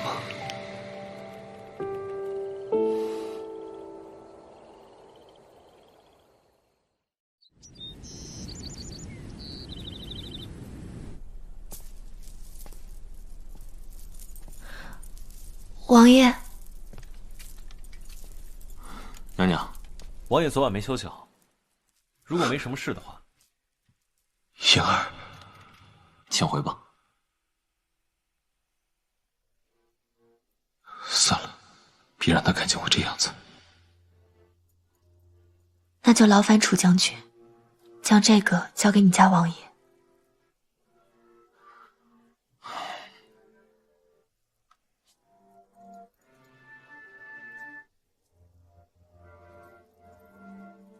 娘娘，王爷公务繁忙，以后没什么事的话，就别过来了。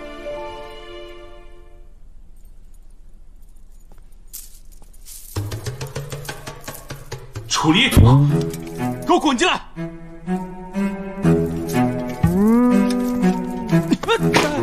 王爷，我错了，饶命啊，王爷！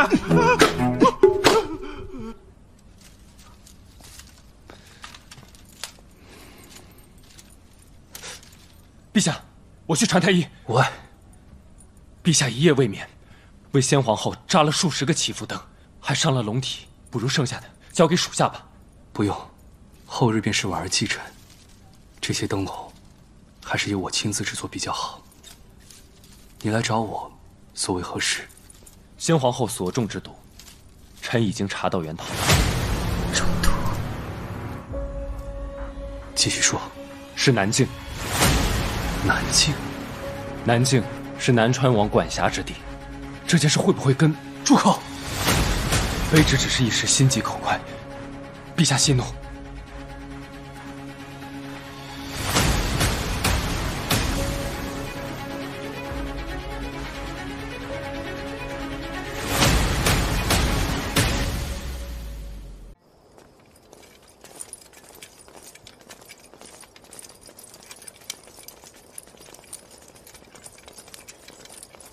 都说南川王性格暴戾，动辄杀人如麻，将王法律例踩在脚下。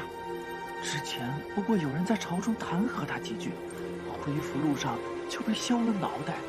自此再也无人敢在朝中言说南境之事。说是啊，治军严明，其实啊，那叫独揽大权。此次陛下请他前来，就是引狼入室。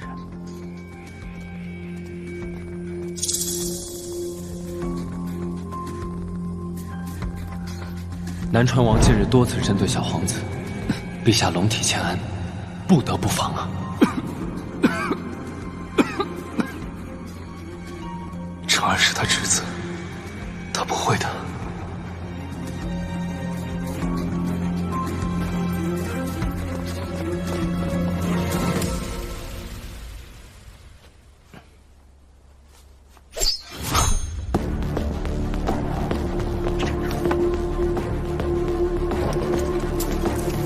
王爷，没事吧？追！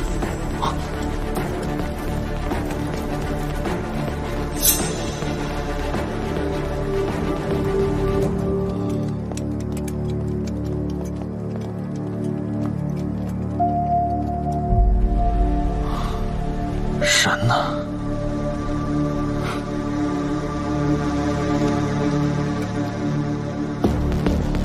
莫非封锁宫门？是。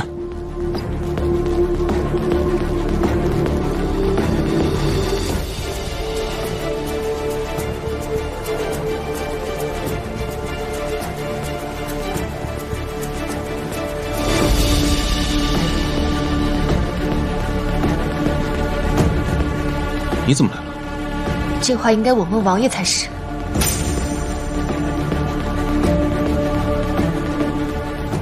来人！娘娘，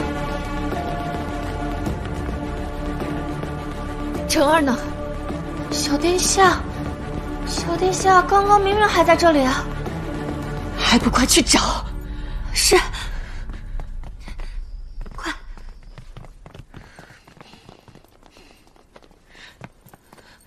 妍儿，你冷静一点。这殿内没有打斗的痕迹，也没有挣扎的痕迹，肯定是被熟人带走的。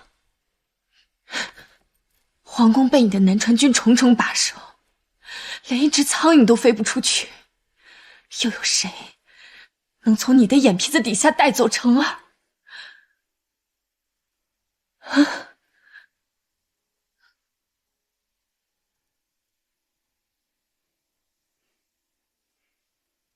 苏颜，你怀疑我？不敢，只求王爷给我一个合理的解释。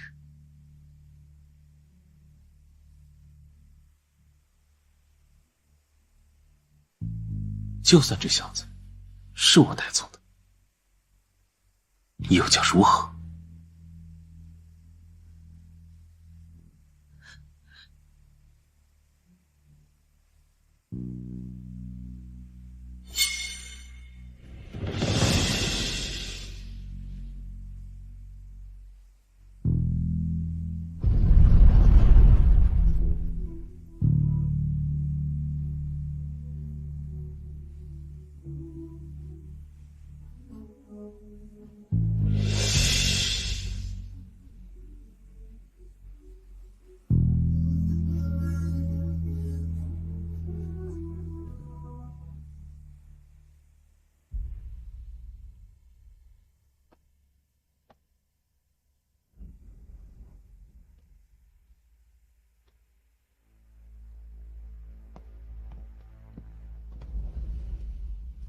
成儿睡下了。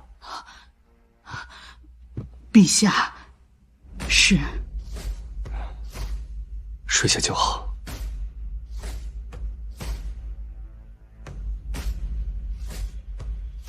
王爷，附近没什么可疑人员，只有几辆善差马车出入南门。都这个时候，有什么好送的？糟了，给我看进寒宁宫。好。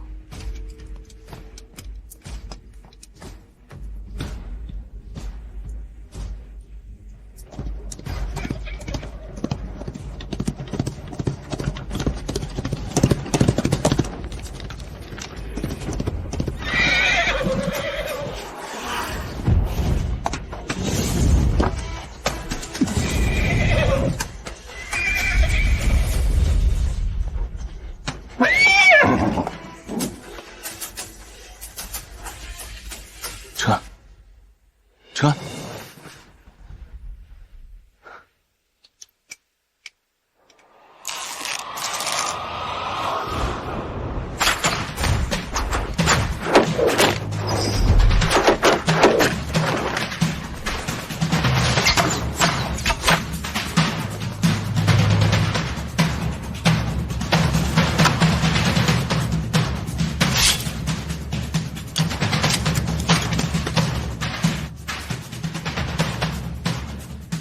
娘娘，小殿下失踪，我们还是告知陛下吧。不可，陛下现在的身体怎么受得住？那南川王他能去找小殿下吗？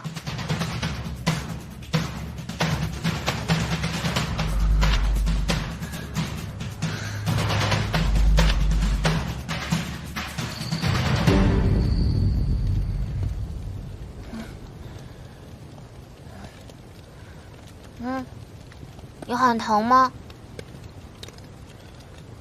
很明显嘛。我给你讲故事吧。以前我生病的时候，母亲就会给我讲故事听。不听。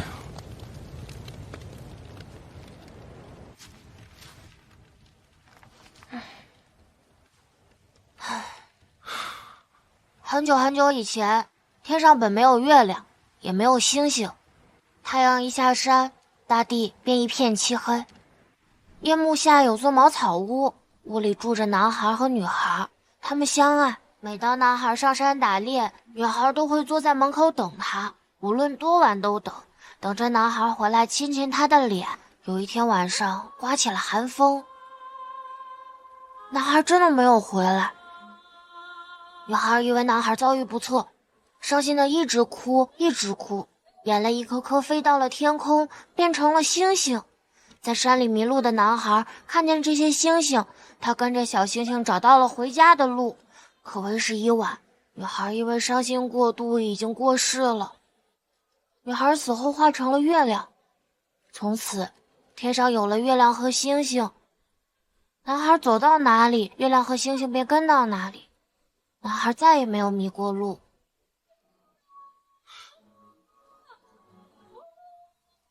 这些都是谁告诉你的？母亲跟我讲的呀。本王不是迷路了，只是累了，要休息一会儿。你最好安静一点，不然本王就把你丢到山里喂狼。还有，别学你那个小娘子，哭是不能解决问题的。以后你的爱人要是在山里回不来了，就荡平那座山。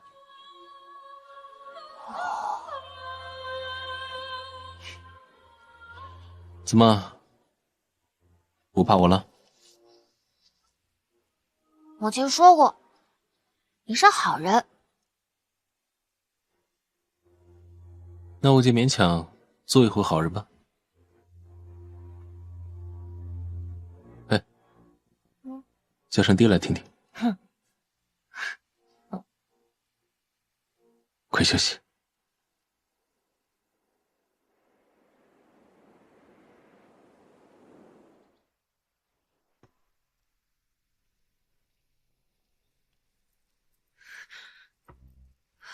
妍儿，你究竟要瞒我到何时？陛下，妍儿，是我没有照顾好成儿。妍儿，我没有怪罪你的意思。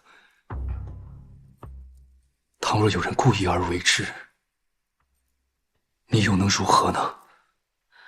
你做的已经够多了，我很感激你。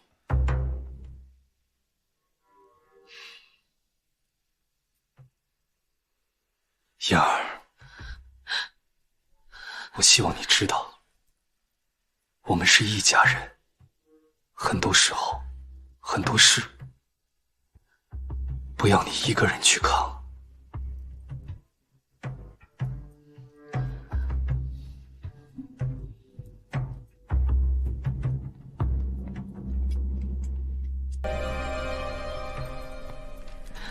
这画面真是伉俪情深呢。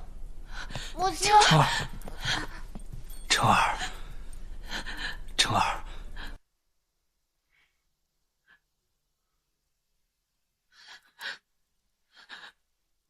成儿，你没事吧？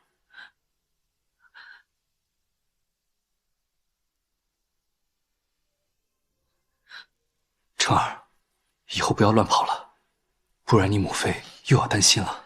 母亲，成儿没事。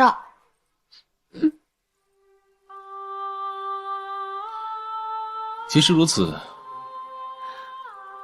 本王就不打扰你们一家天伦之乐了。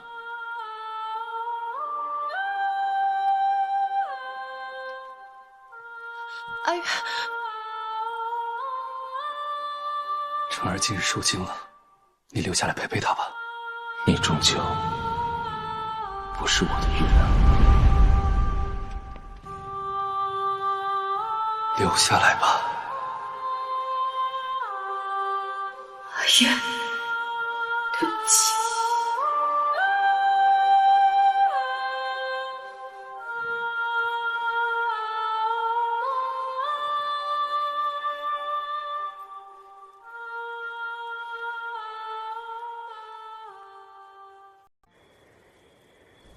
母亲，成儿别怕，母亲今天就在这儿陪着你，哪儿都不去。嗯。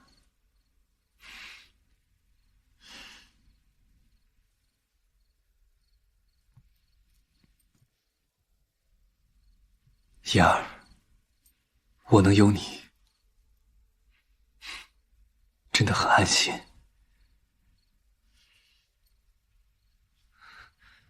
陛下言重了。阿远，你叫他阿渊，却始终只愿叫我陛下。陛下，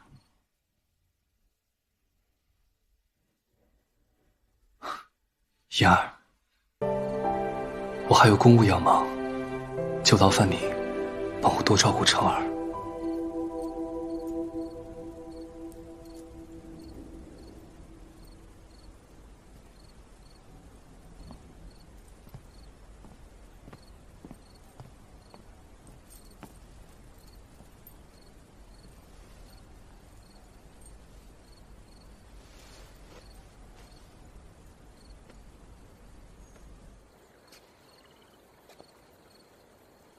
妍儿，我知你对我没有多少真心，无妨，我愿意与你为之假意，就这样一日日的过下去。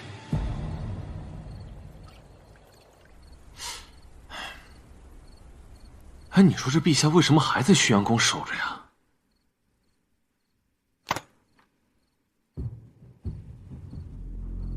与我何干？我都是了。回来！发现虚阳宫有其他动静，给我拆了它！拆？还不快去！好吧。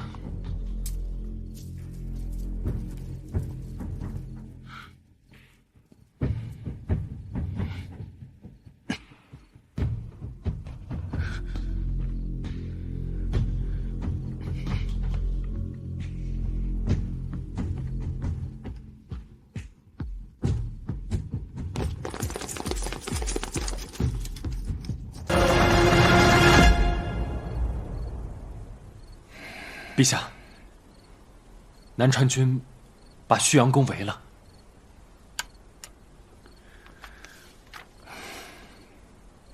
我这个弟弟还是这么沉不住气。李嬷嬷呢？陛下放心，已经安排暗卫解决了。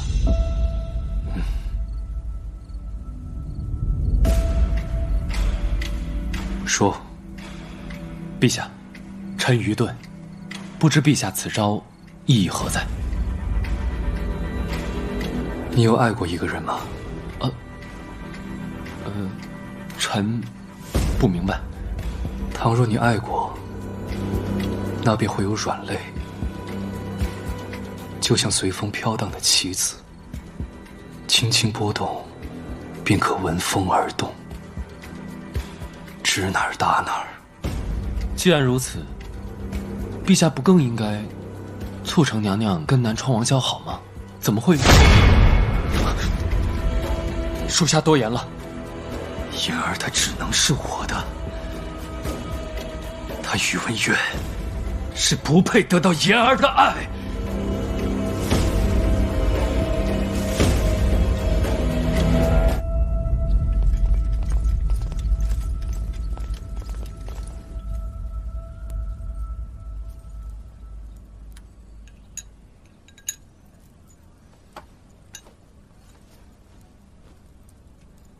婵儿受苦了，是母亲不好，没有照顾好你。母亲，婵儿没有受苦，皇叔保护了婵儿，他是好人。皇叔？有人射箭，很多箭飞过来，皇叔抱着我，他受伤了，婵儿没事儿。他受伤了？母亲别怕，婵儿没事儿。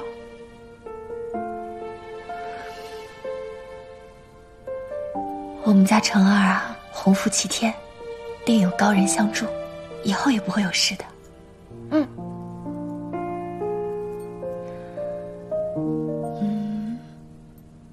那婵儿现在可以告诉母亲了吗？那天晚上是谁带走你的？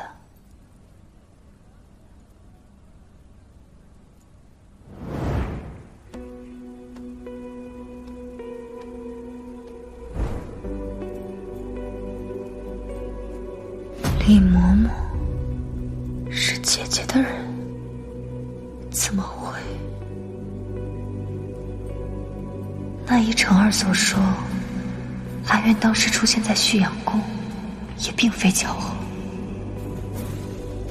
母亲，怎么了？没事。婵儿，你今天也累了，那就早点睡。母亲改天再过来看你。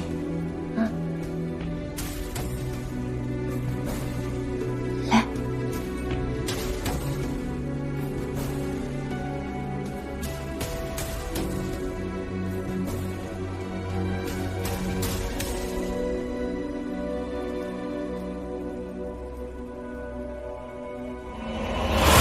此次南川军直入皇城平乱，却又围城。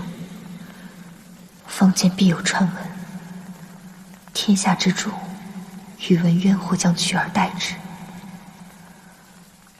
若是如此，陛下，只是为何这么做，并不能解围城之困，也无法削弱阿渊的势力。唯一的用处便是坐实他罪名，让他难逃悠悠之口。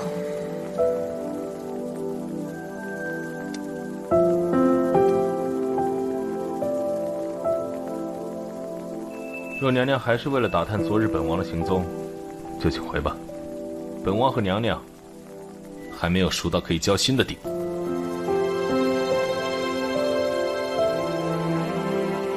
娘娘，王爷心情不太好，要不改天吧。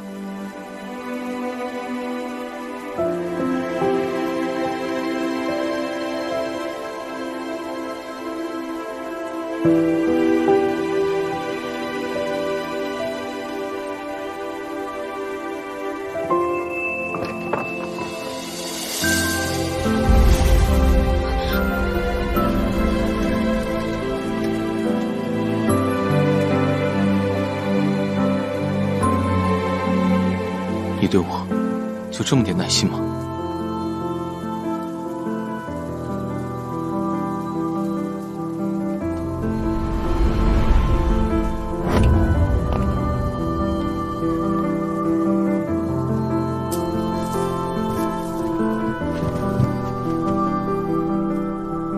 娘娘今日来，是想逼本王承认绑架宇文成案一事吗？你的伤还好吗？什么？我都听成儿说了，你为了救他受了伤，所以我特意来看看你，也替成儿谢谢你这个皇叔。娘娘是贵人事多，今日过来，不只是关心本王的伤势吧？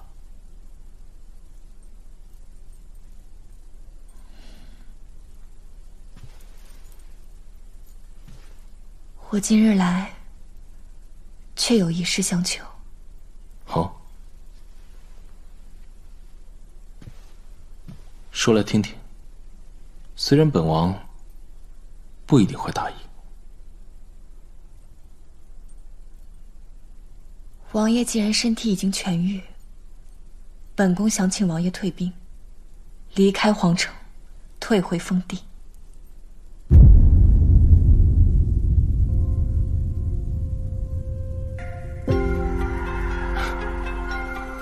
你说什么？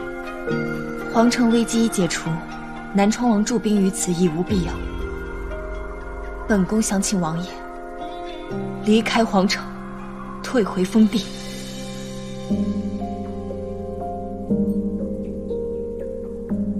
素颜，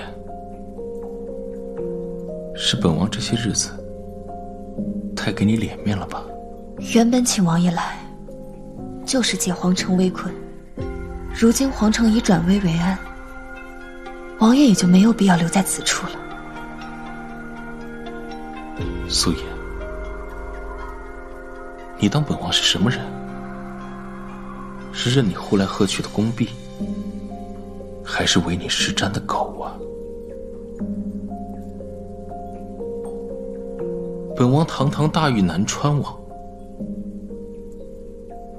会听你一个妇人摆布吗？你凭什么觉得本王会让你呼之即来，挥之即去？王爷不想退兵，莫不是如传闻中一样，想要弑兄杀亲，夺权登帝？素颜，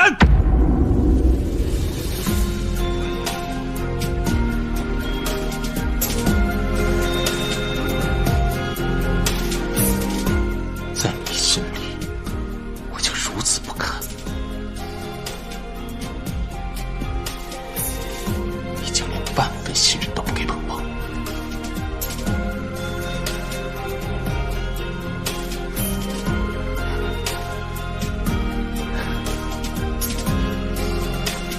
是我看见了，你今日过来，就想调查本王的行踪，坐实本王绑架宇文成案的罪名，好帮你的宇文应人名正言顺的除掉本王，对吗？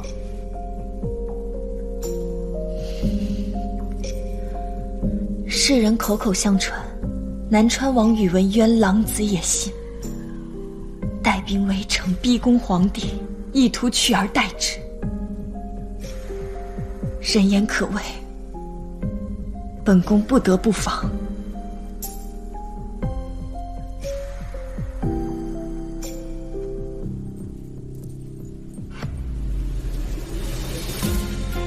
倘若本王偏不走，偏要争这地位，素颜，你又将如何？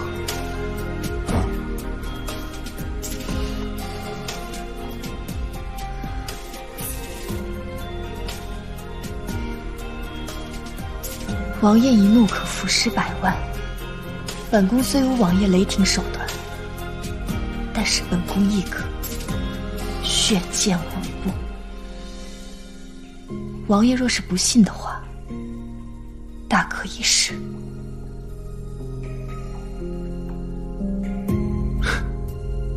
好，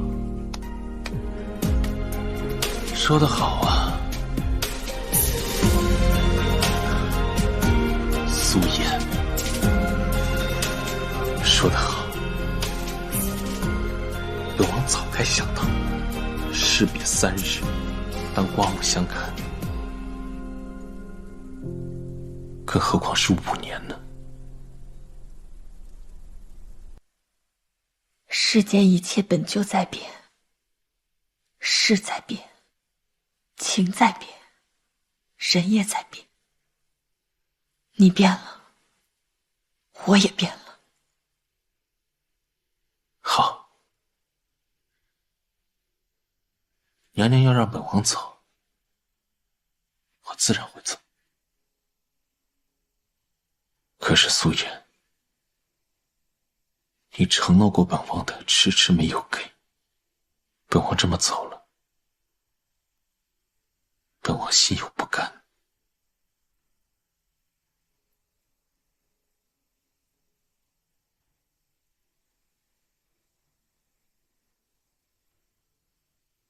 苏颜，你是想言而无信吗？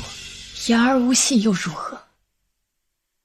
宇文渊，是你自己太过懦弱，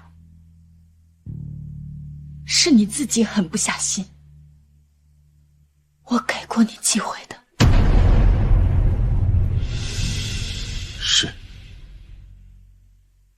是本王夫人之人，自作多情，甘愿被人利用。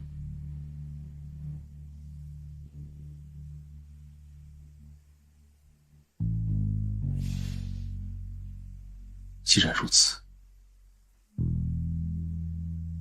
娘娘不妨给我一次机会，好让我了无遗憾的离开。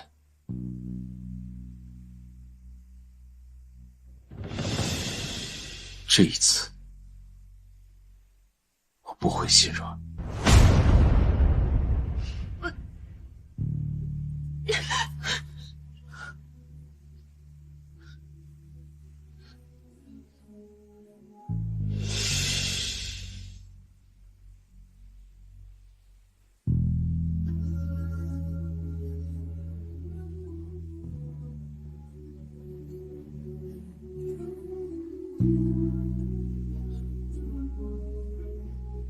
啊！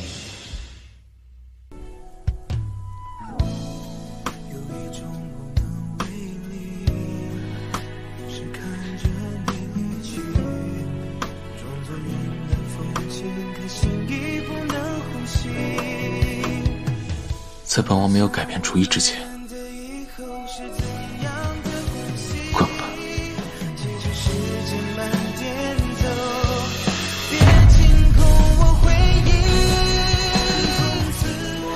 既然如此，望王爷信守承诺，待上谕之后，带兵退回南京，撤出皇城。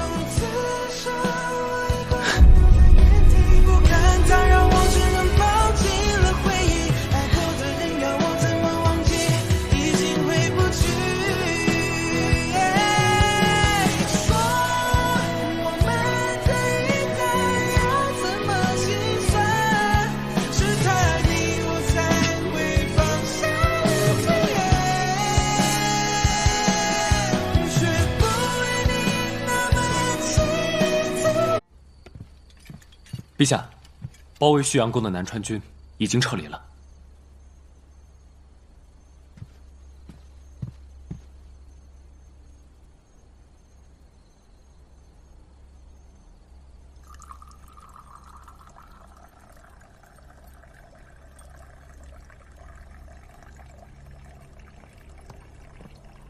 言儿，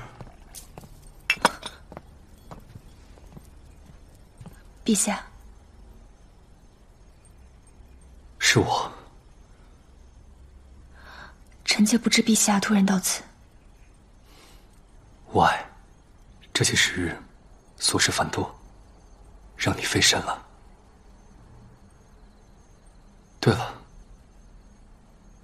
成儿呢？成儿收到惊扰，最近连梦里都如惊弓之鸟。陛下最近还是不要再召见成儿了。妍儿，为何这样说？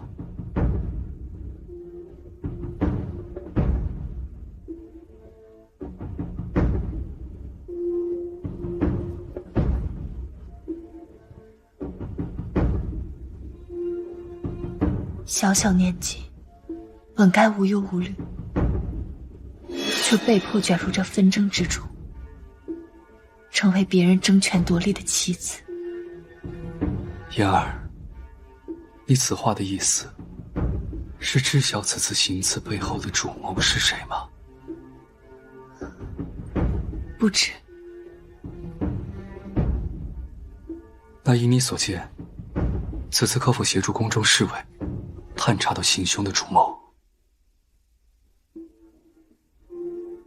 若这个主谋位高权重，野心勃勃，陛下又该当如何？妍儿，你的意思是南川王？不会是南川王的。成儿是他的侄子。南川王虽然嗜血好斗，性格张扬，但是绝对不可能对他的至亲回到乡下。倘若他真的要篡权夺位，那么当他入城之时，便可杀了朕。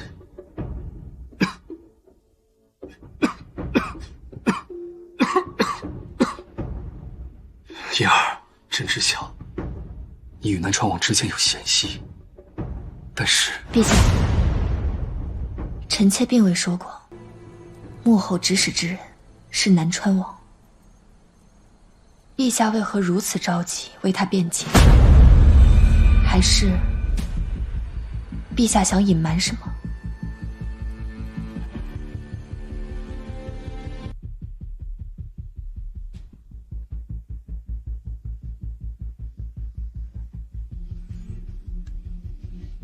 妍儿，你这是什么意思？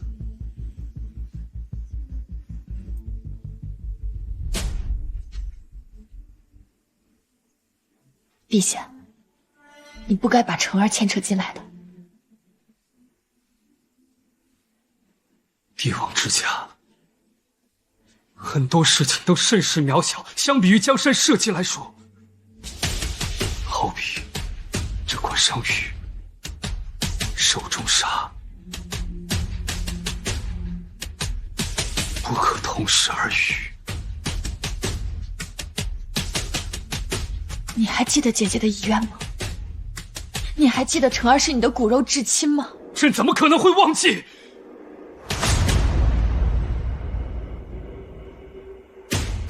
但是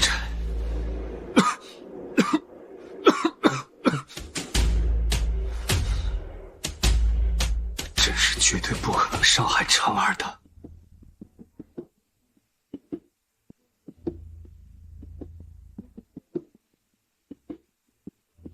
但是妍儿，朕倒有句话想要问问你。陛下请说。朕知晓你与南川王从小情投意合，若非婉儿的遗愿，你又怎会离他而去，进到宫中？我想问问你，你到现在有没有后悔过？哪怕就这么一次，你想要抛下现在的所有，现在的一切，回到他的身边。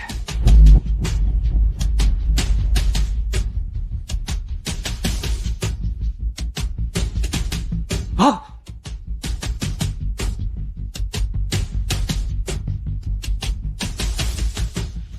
我跟宇文渊之间，一切都已经过去了。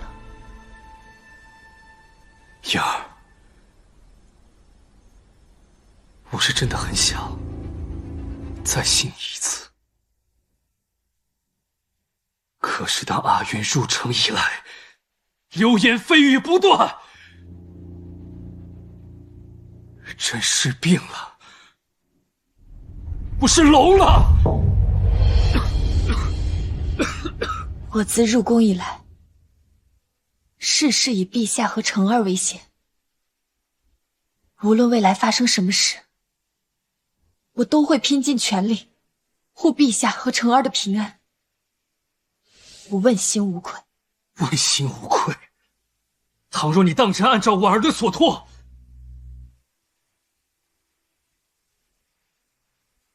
你就不会怀疑朕。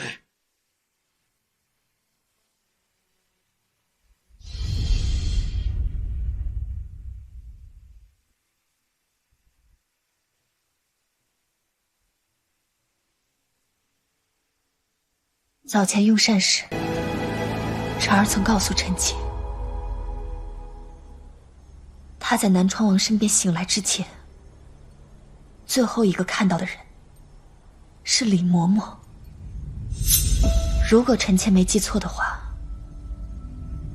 李嬷嬷是陛下之人。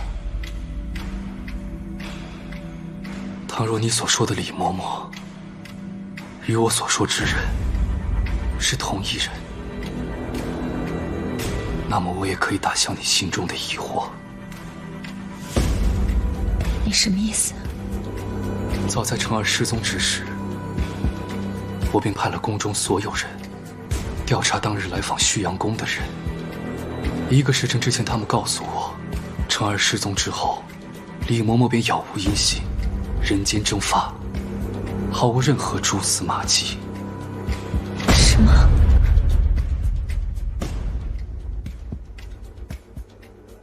朕以为，早在敌人攻破城之时，李嬷嬷早已被贼人收买，蛰伏至今，利用成儿激化我们兄弟二人的矛盾，让我们二人戏强，鹬蚌相争，以至于可以轻而易举的将我们一举拿下。若此事是这番解释，倒也说得通幕后之人绑架成儿的目的。可为何我宇文应人，你的这番肺腑之言，究竟有几分真，几分假？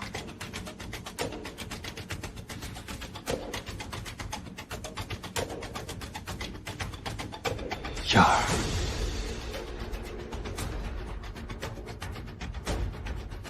你我朝夕相处5年，你到此时此刻，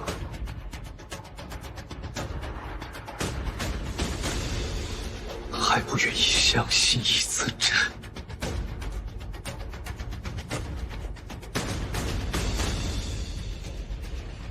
喂，君王本就无情，你不相信朕，也是情理之中。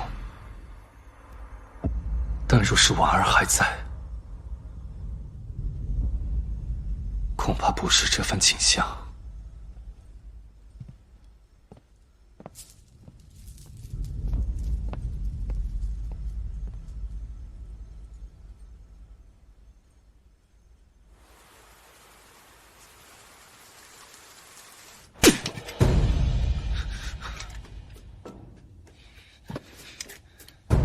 为什么成儿还记得出宫前的事？是卑职失职了，没有盯紧李嬷嬷喂药。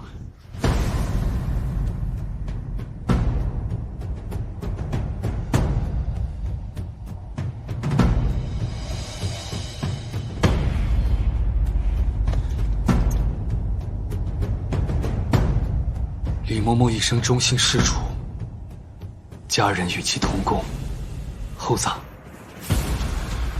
是，卑职领命。成儿许久没有同朕用膳了，去把成儿接过来。是。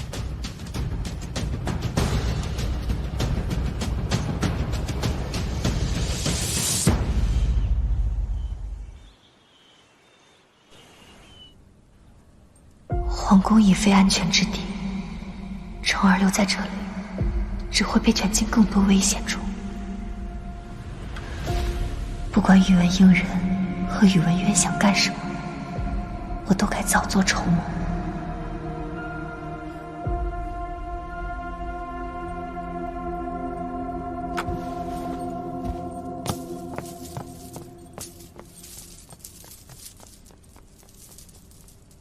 娘娘，晨儿呢？刚才陛下派人来旭阳宫，将小殿下接走了。那你为何不追随左右呢？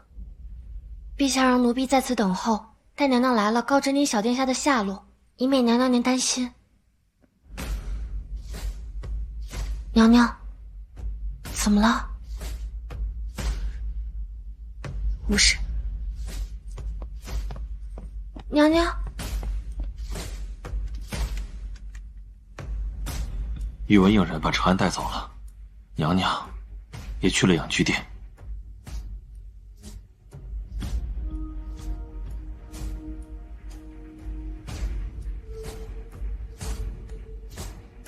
苏颜，不管你要做什么，我都不会让你如愿的。去哪？看戏。看戏。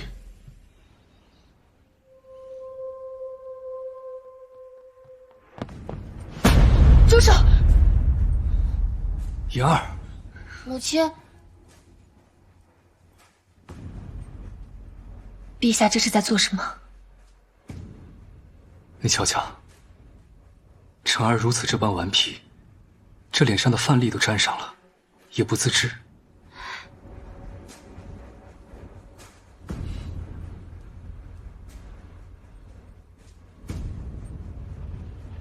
晨儿言行无状，是臣妾教导无方，陛下龙体金贵，以后这种事情还是交给臣妾来做吧。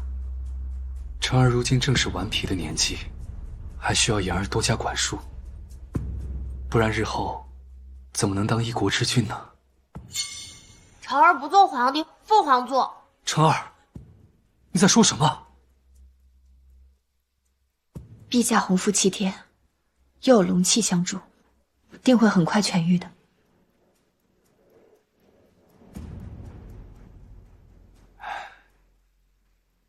妍儿，你就不要用哄小孩那一套来哄朕了。朕的身体自己知道，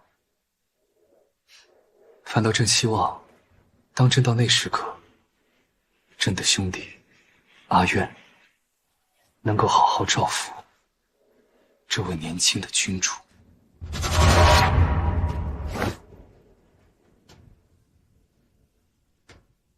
陛下，晨儿还小，以后莫要在他面前再说这些话了。他总会长大的，他总会知道什么叫做生死有命，什么叫做人心可贵。倘若他到了君主的位置，他便会理解朕的苦心。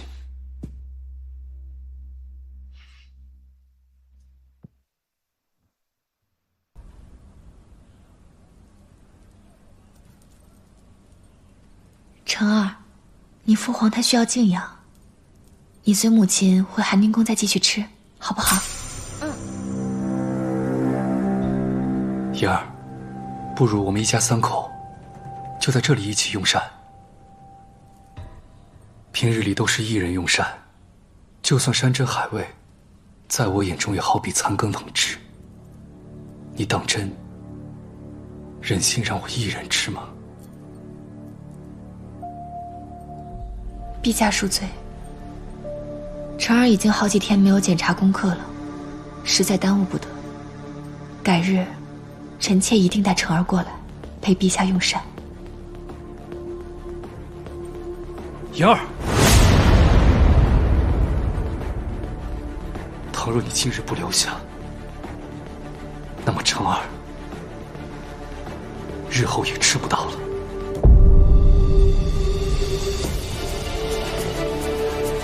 晨儿，来父皇这儿。我们陪母亲，还有我们一家人在这边用膳，好不好？好。好。言儿，言儿，母亲，母亲。好，成儿，我们先在这边用膳，吃完再随母亲回宫。嗯。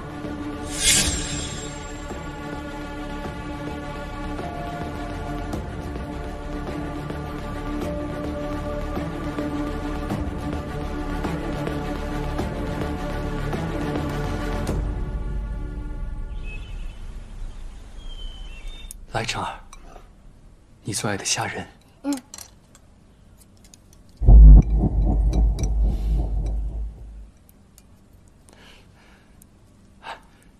再吃个豆腐。嗯。真是阖家团圆的好景象。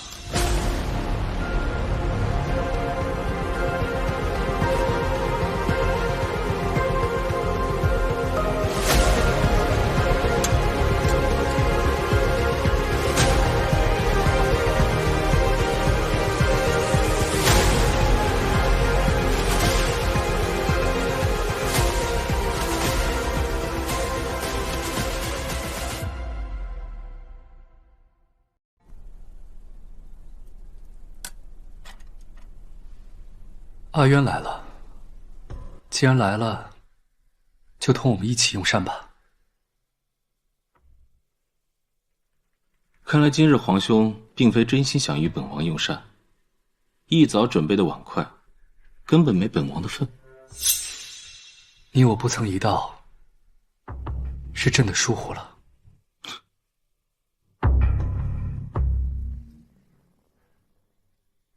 小子，前几日我刚救过你，今日见了本王，为何不叫人？谁教你的礼仪？这么没规矩！皇叔，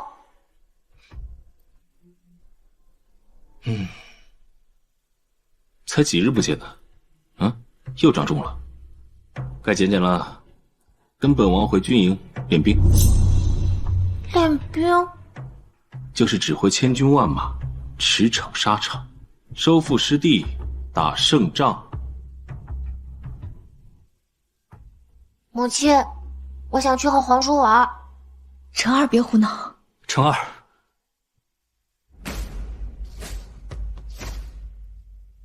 成儿是太子，他有君王之道要学习。倘若与南川王同去，那势必会影响学业的。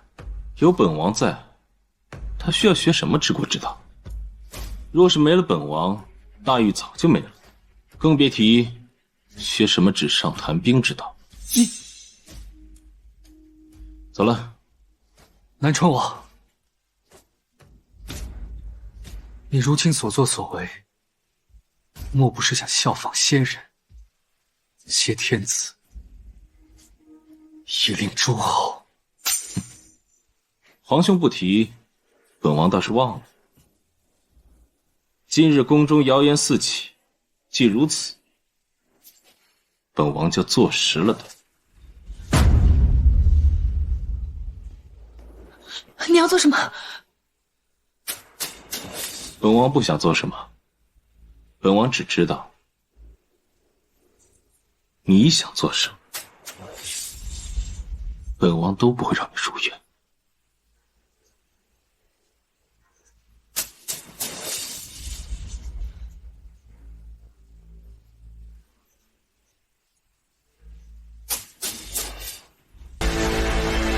燕儿，如今这般情景，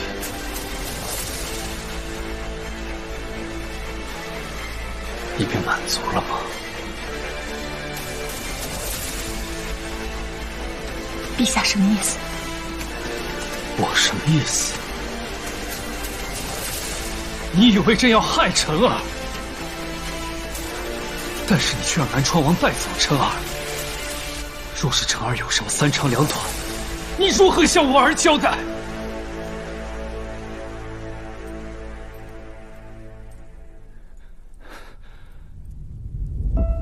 罢了，辰儿相信阿渊。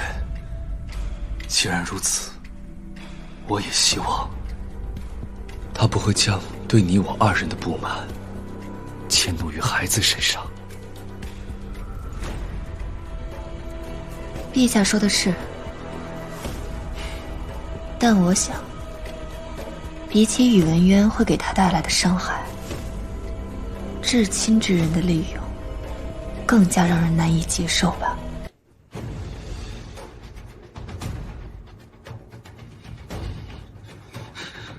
臣妾告退。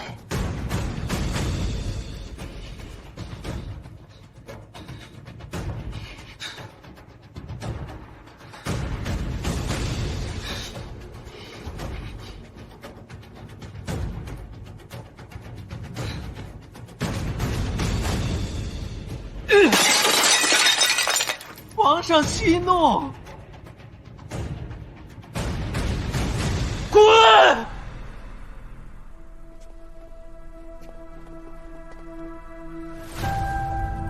今日一事后，宇文应人和阿渊算是彻底反目了。若是没了本王，大狱早就没了。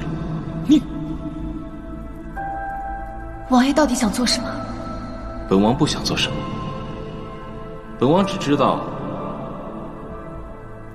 你想做什么，本王都不会让你如愿。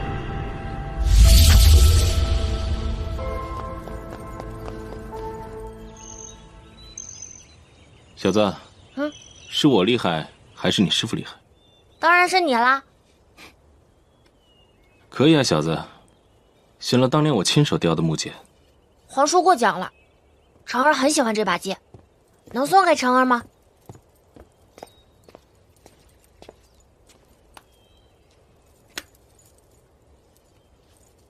晨儿，母亲跟你说过什么？不可随意跟他人索要东西。玩够了吗？跟我回宫。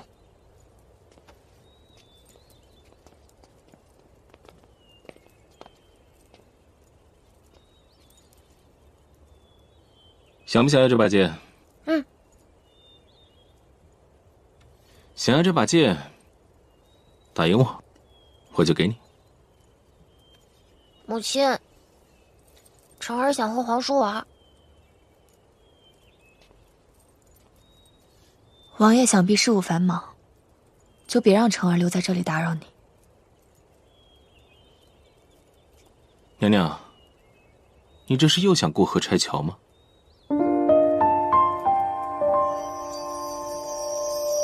难道他是故意带走晨儿的？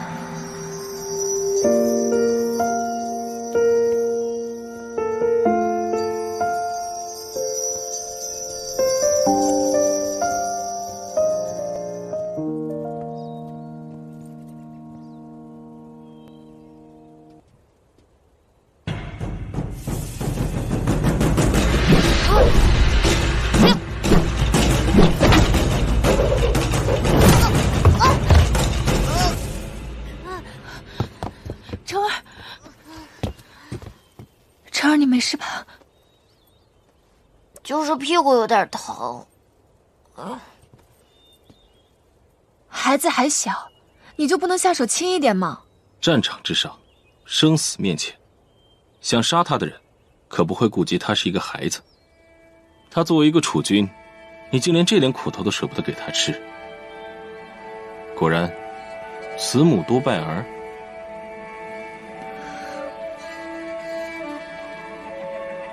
还打吗？打！哎！哟！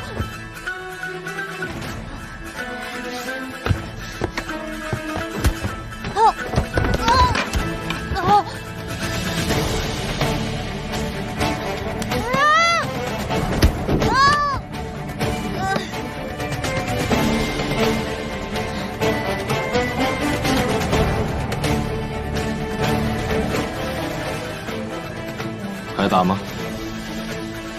打！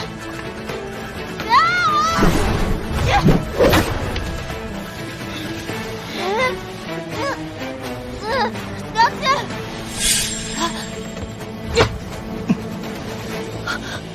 皇叔，你输了。事吧？娘娘这是在关心我吗？一个孩子的力气都能戳痛你，堂堂战神也不过如此吗？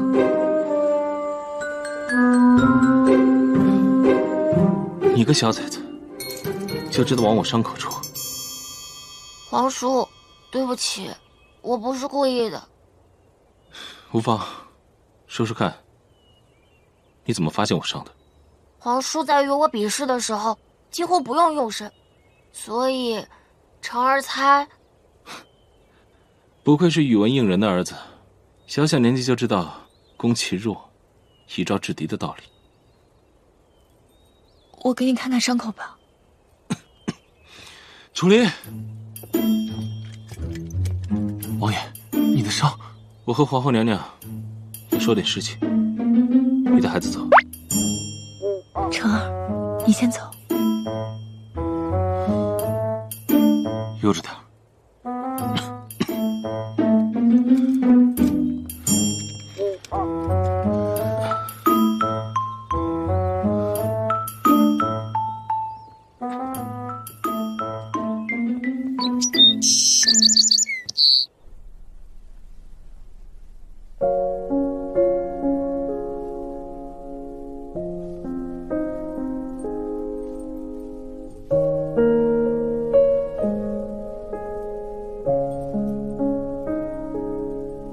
素颜，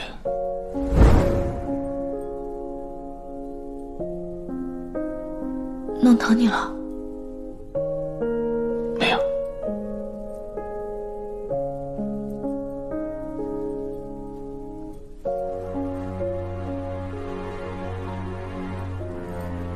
娘娘现在帮人疗伤，都处事不惊了。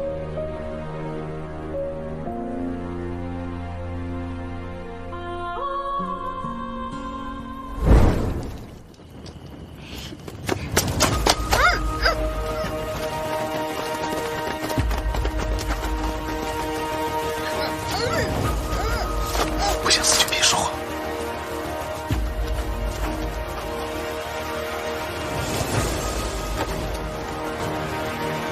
那边走。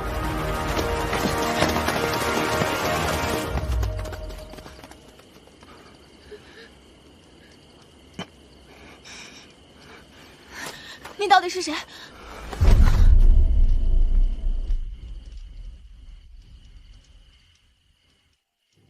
你醒醒！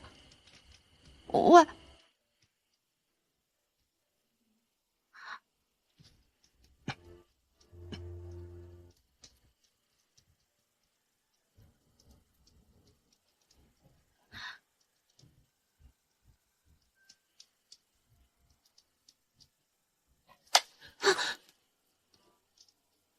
我都不怕，你怕什么？你要是敢跑，我就杀了你。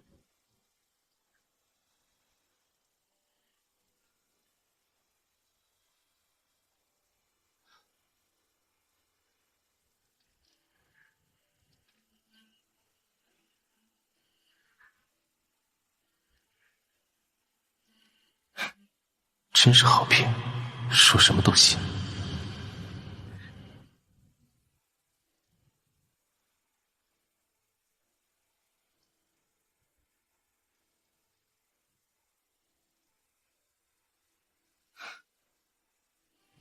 别哭了，你叫什么？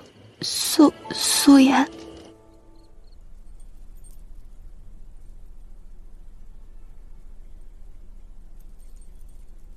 伤还没好，逞什么英雄？娘娘是在关心我吗？不应该是早点盼着我死，这样宇文应人就可以拿回南川的军权，解天下之困了。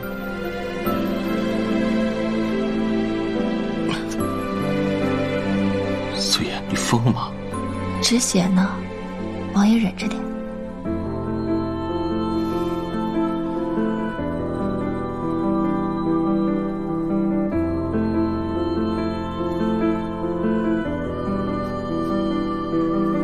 好了，没事我就先走了。苏颜，你为何不信我？知道你有防人之心，防人之心不可无。但是我想说，你防着我这颗心，是否也对宇文应然这样？此事与你无关。那你要做的事情，也与我无关。我不过是想在这乱世之中，为成儿谋得一线生机。至于权力，你们要争便争，与我无关。可要是我争的，不仅仅是皇位呢？我这个人很贪心的，江山和美人，我全都要。贪心不足蛇吞象，王爷小心得不偿失。甘之如饴。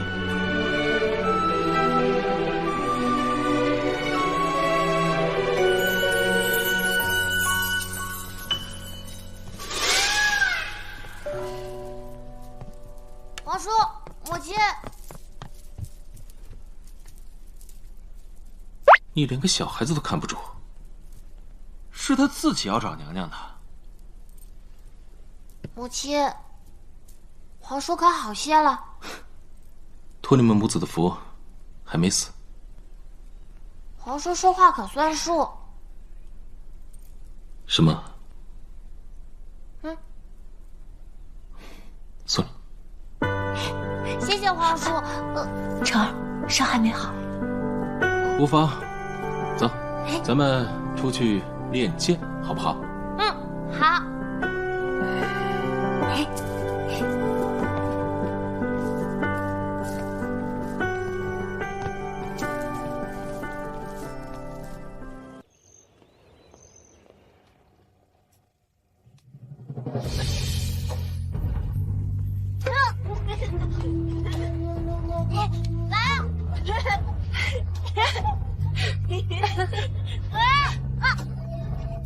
成儿，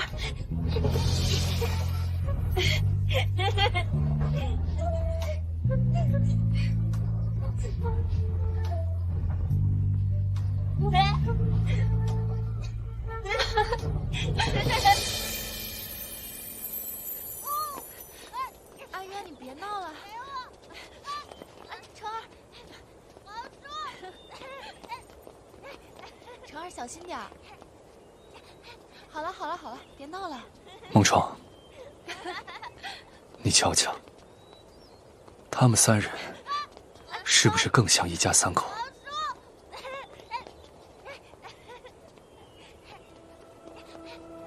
如此看来，反倒朕像一个多余之人。陛下，娘娘跟小殿下也是无奈之举。无奈之举。眼下南川王大权在我，小殿下又被扣押做人质。娘娘这么做，也是为了保护小殿下，保护陛下呀。是啊，言儿也是为我。下去吧。是。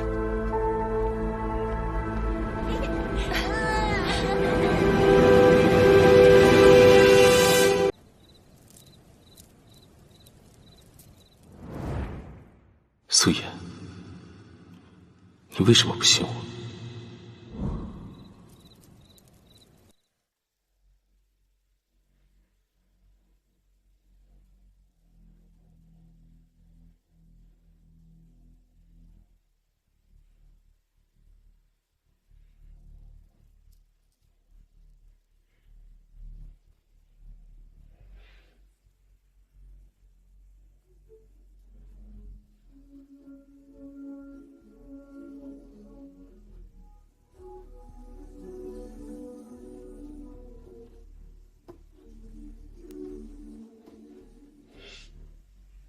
今日叨扰殿下了，待成儿一行，我就带他回寒宁宫。你是觉得带他回寒宁宫会比在本王这儿更安全吗？原来他都知道。还是说，你自始至终没有信过我？我只是想你好好的，我不想我的心变成你的催命符。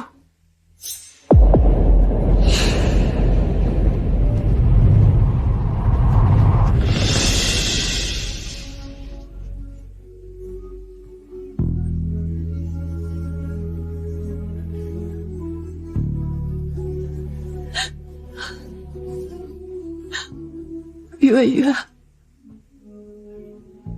你不要再动摇我了。你敢推开我试试？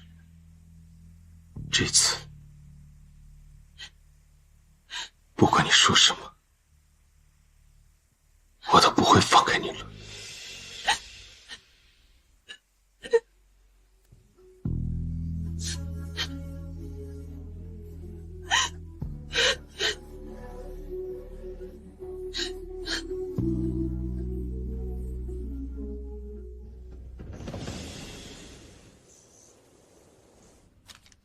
你说鲁国公投诚之意，几分真几分假？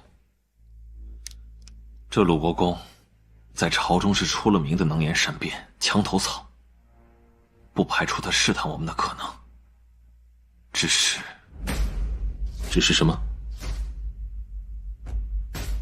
只是城外叛军众多，他手上又有一定人马的精兵良将，若他能与我们结盟，必定利大于弊。而且信上说了，他已将自己的女儿送入宫中做人质，以表决心。鲁国公真是下了一盘大棋。他女儿怎么办？既然他要搭台唱戏，那我们就陪他演，看看他葫芦里到底卖的什么药。听紧的，有什么情况随时报。好。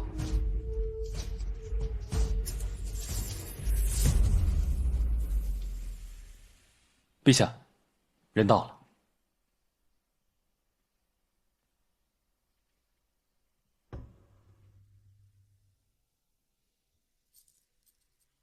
陛下，久违了。月儿，没曾想，你的美人计也有碰壁的一天。人有失手，马有失蹄，这次再进宫，一定报了那日羞辱之仇。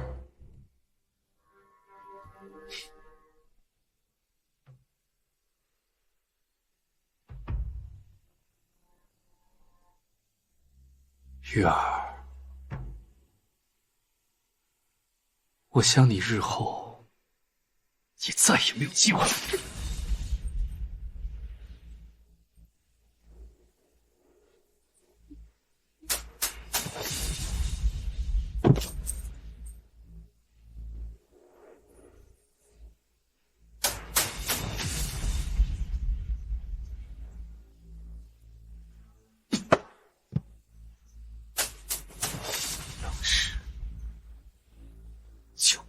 欺负妍儿，妍儿才是我唯一的皇后。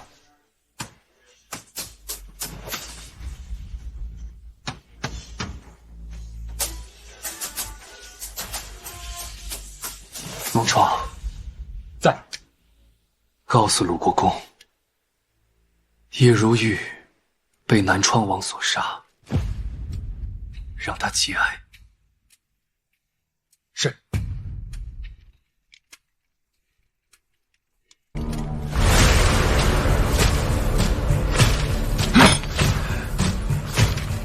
我的玉儿，我的玉儿，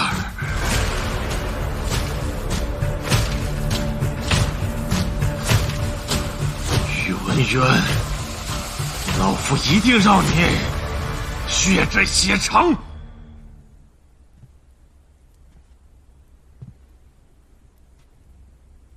昨夜，孟闯约见了鲁国公，还有叶如玉死了。有没有一种可能是，孟闯他早有反心，想联合叛军去杀了陛下？楚离啊，你还是太年轻。孟闯是朝中有名的忠臣，家族世代辅佐君王，若非宇文应人的授意，你觉得他怎么会在这个时候出宫见鲁国公呢？你是说他想借刀杀人，借鲁国公丧女之头，逼他狗急跳墙？为什么？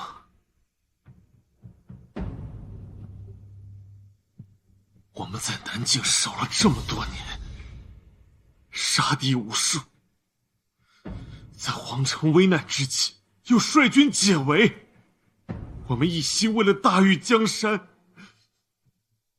可那个狗皇帝却要置我们于死地，世间哪有这样的道理啊？楚离，楚离，飞鸟尽，良弓藏，狡兔死，走狗烹。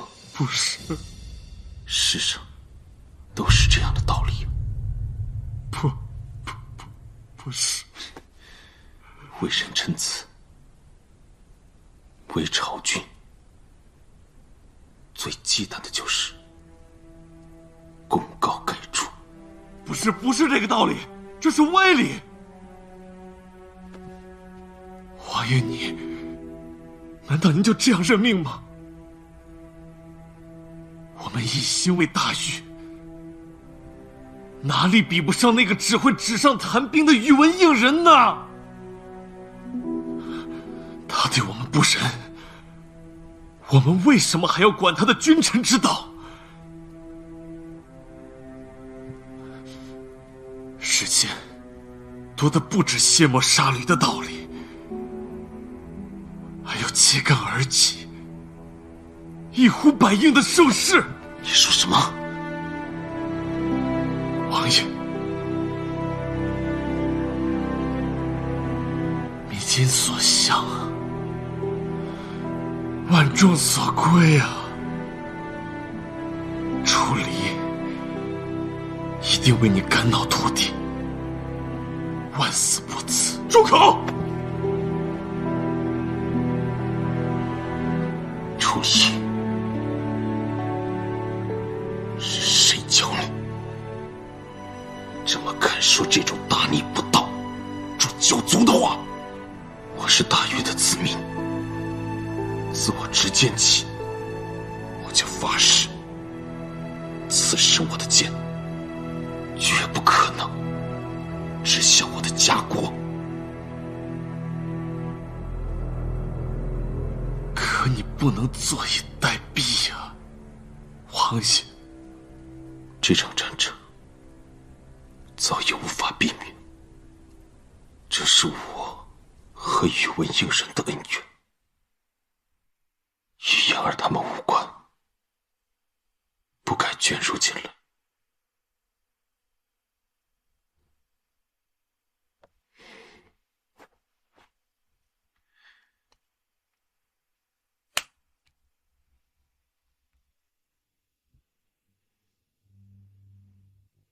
今夜，你务必送岳文成安出宫。为什么？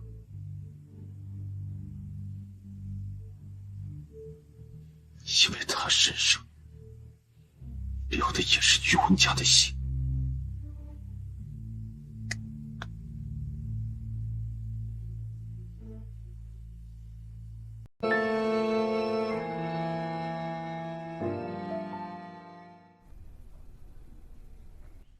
以后嫁人别嫁读书人，不会武功，保护不了你。哦，也不能嫁，俸禄少的。王爷说了，胭脂水粉和衣裳襦裙都买不起的，也不能嫁。这是什么？哦，这是给你备的衣裳襦裙。给我的。谢谢。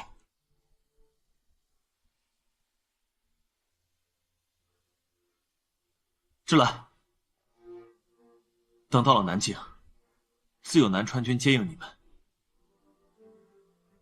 局势稳定之后，我来接你。好。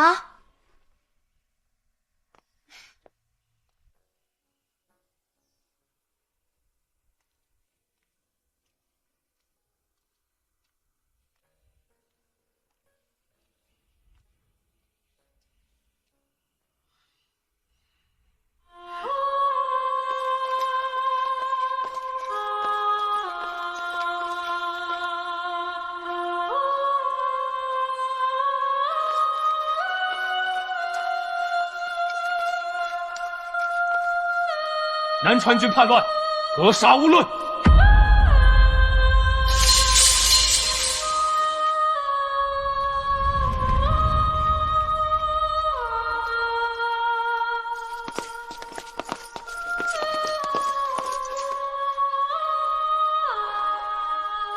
楚离，你怕吗？怕？有什么好怕的？王爷，你知道我从来不怕死的。莽夫！等你有了想守护的人，就知道什么是害怕了。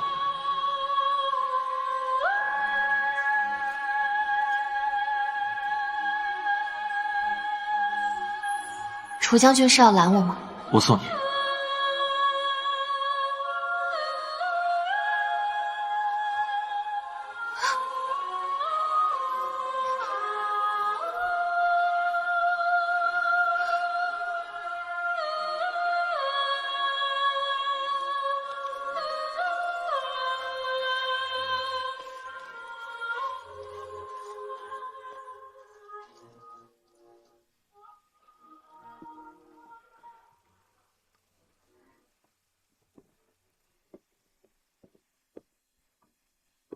芝兰，长儿就交给你了。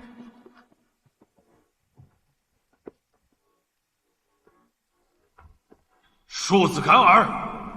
老夫今日要砍你头颅，将你挫骨扬灰，以为我玉儿在天之灵。蠢货果然只配当刀使。热爱百世界是地狱，被佛咒的记忆，我应该清醒，生命也还算公平，允许我深入想念的腹地，时间有理，回忆冲击，颠倒却四季，只为能找到你，我要被重新命名，相遇而被重新定义，在9月天拥抱你。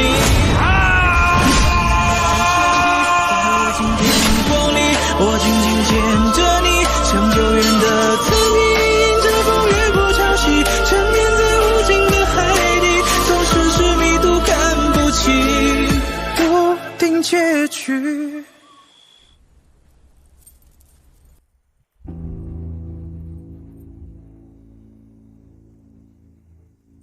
莹儿，你还是来了。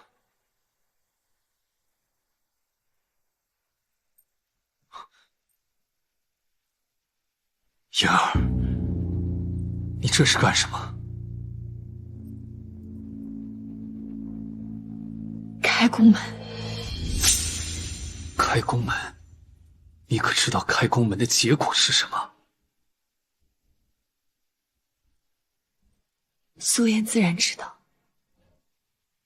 开宫门，意为现降。但这至少可以给宫外的南川军一丝喘息的机会。如今楚离不在，南南川军队无法调离，但只需片刻，以宇文渊的本事，不管是逃兵也好，退兵也罢，他一定有机会活下来的。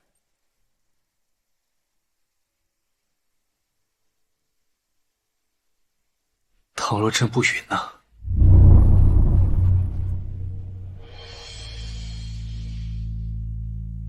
陛下病重，我既摄宫中事，自当有此权利。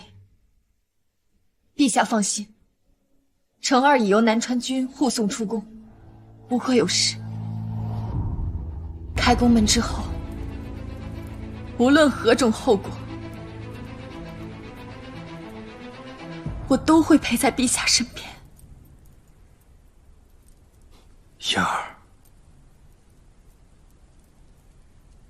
你是要拿成儿来威胁朕？我知道这样很自私，但我不能看着他死。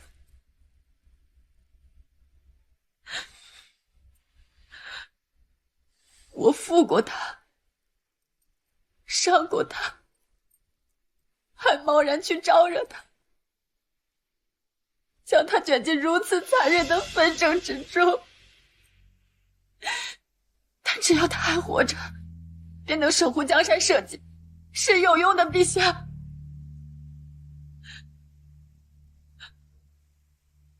苏也明白，我既入宫，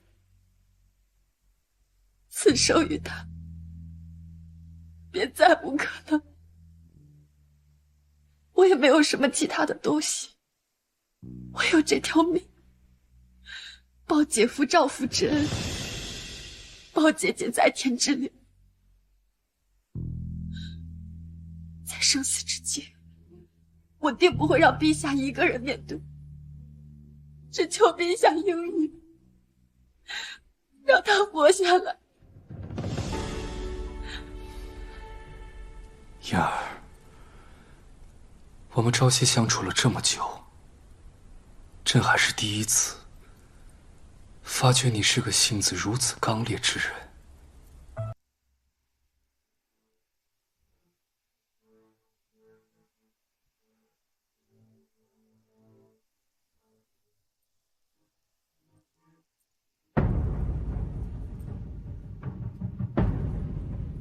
去把偏殿的酒拿来，我们喝一杯，就当是此生诀别。喝了酒，朕就下令开宫门，可好？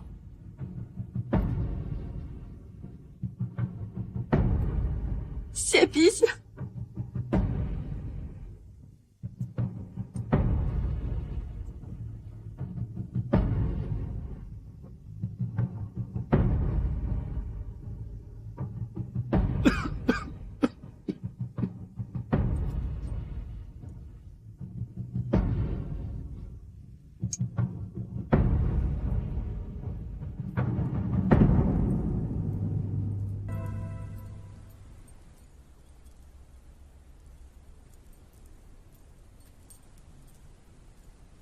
苏颜，你究竟有多爱慕他？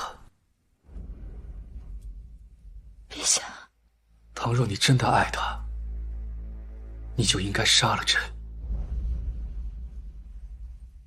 你知道，你送来的东西，朕从不厌妒。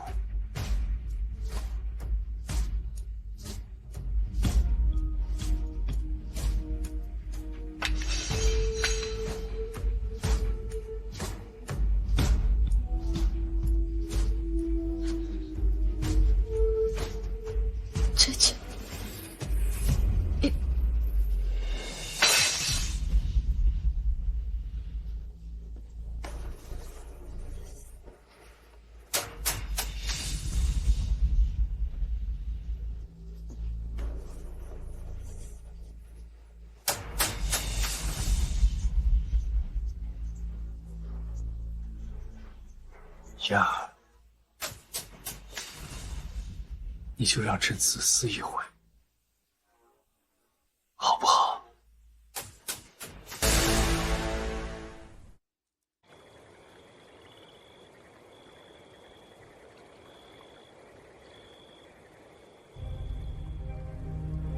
燕儿，当日陈王跟誉王叛军逼宫之日，你之所以应承，与其说是那封求救信，不如说是你对那个男人的信任。你以为等他来了，便可平安无虞。可是燕儿，这一次，朕怕是不能让你如愿了。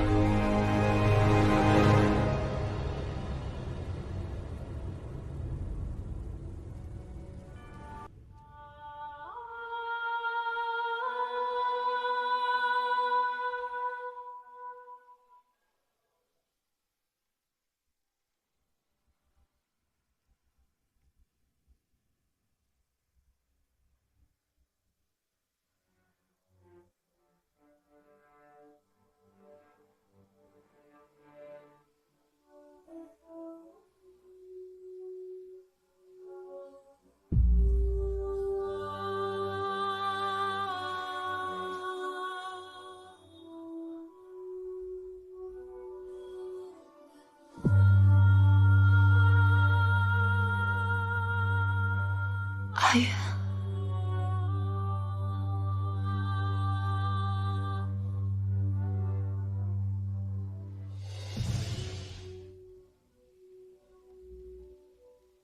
阿月，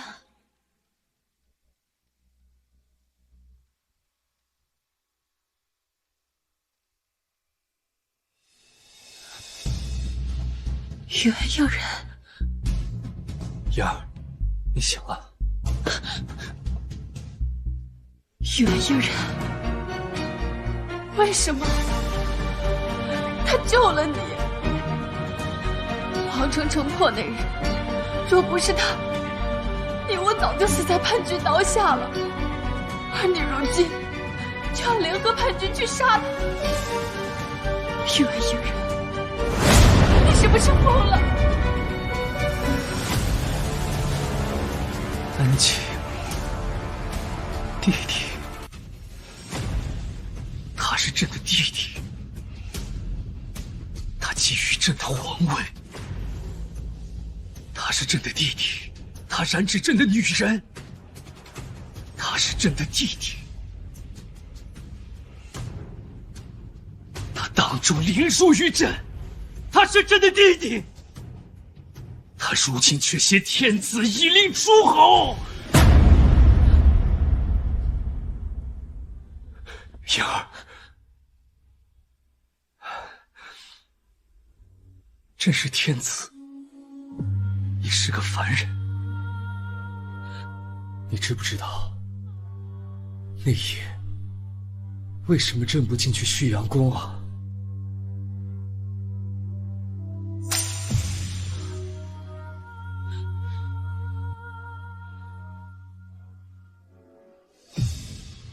朕知道宇文渊对你情根深重，他爱而不得，他此番前来就是为了你。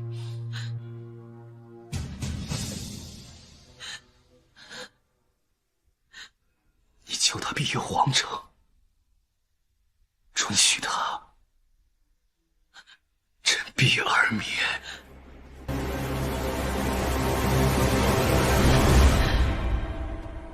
你真是疯了！对，朕错了。朕没有保护好你，是朕的错。不过没关系，马上陆国公就会砍下他的人头，而朕要将他碎尸万段，来为你赔罪。不要，宇文应人，这一切都是我自己愿意的，是我欠他的。你不能杀他，他是为了守住大禹江山，不是为了我。而且陆国公为人阴险狡诈，你与他合谋，那是在与虎谋皮。如今江山未稳，朝野上下都忌惮南川军。若宇文渊出事，南川军必反。你不能杀他。为了大玉，对，为了大玉。他是为了来抢朕的东西，他是为了抢走朕的言儿。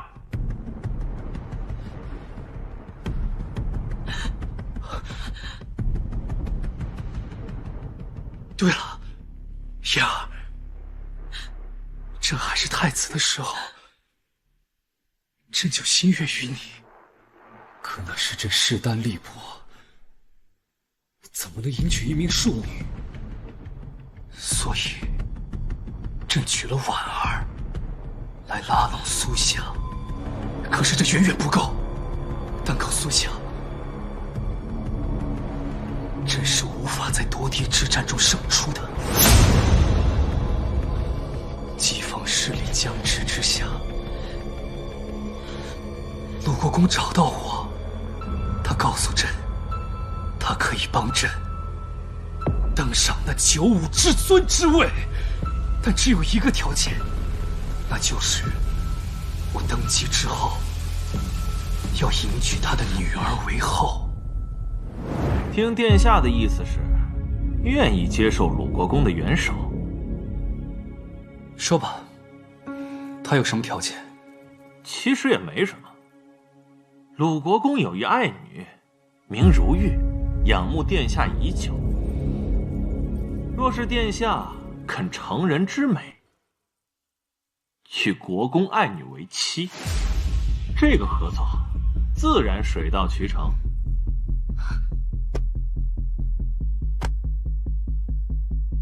鲁国公怕不是糊涂了。本宫早已娶妻。听闻殿下的发妻苏婉抱恙多年，若是久病不治，病势加重，应该也很正常吧？殿下聪慧过人，应该能明白在下的意思。苏婉乃是我结发夫妻，她一心为我同舟共济，同甘共苦，从未行差踏错。我是绝对不可能加害于她。殿下一时的责任和一世的权柄，孰轻孰重，殿下应该能权衡。若是殿下执意如此，鲁国公爱女心切，只怕不会善罢甘休。殿下该知道，成大事者切忌妇人之仁。若是殿下连江山都守不住，又何谈守住发妻？何谈守住尚还年幼的小殿下？恭候殿下的好消息。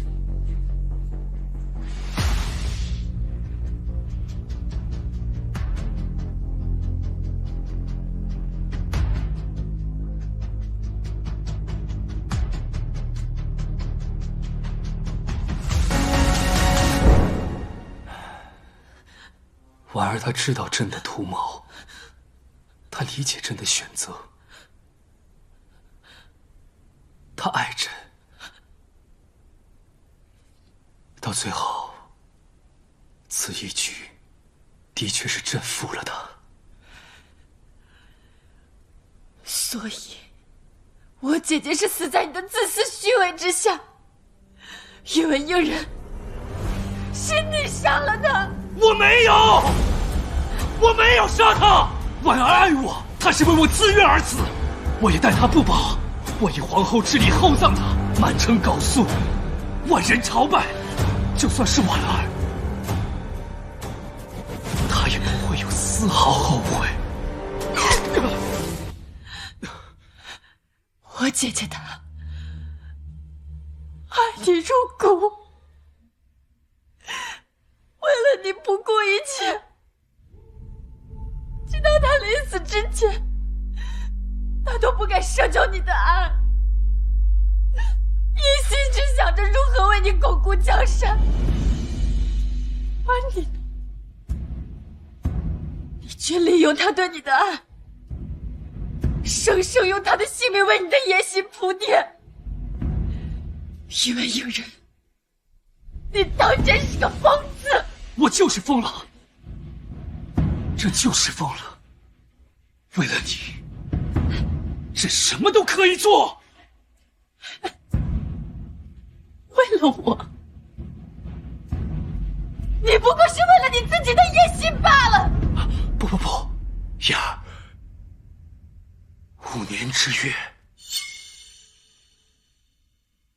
朕并非前2日才知晓。你什么意思？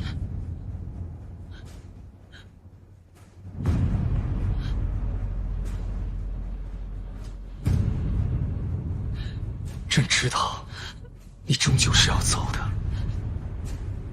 你要去找你的少年郎。可是朕，难道真的要放你走吗？朝野动荡，叛军攻城，南川王冲冠一怒为红颜。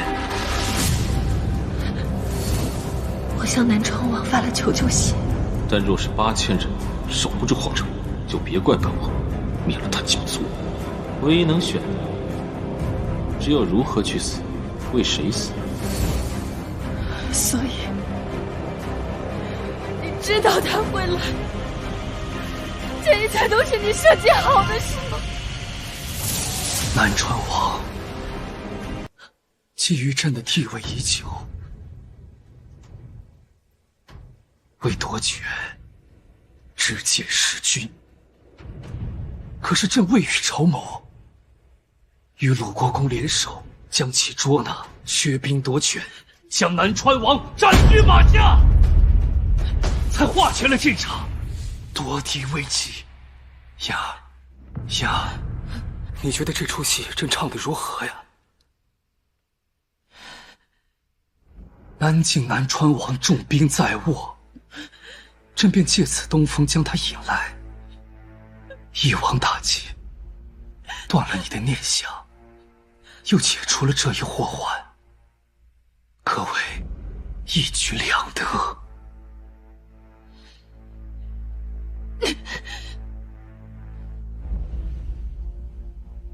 你为了一己私利，不顾百姓和将士们的性命，有应人，你当真令人恶心！恶心？我做这所有的一切，全都是为了你。倘若这些人命债，朕有一份，你也逃不了。燕儿，朕爱你。你真的是疯了！你是朕的女人，你是大玉唯一地位尊贵的皇后。你放开我！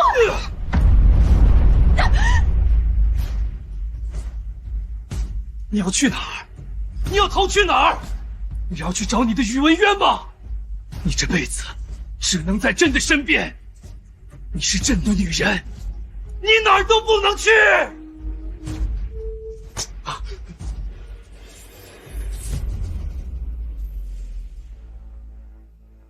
我就算死，我也不会跟你在一起。好，燕儿，你不怕死，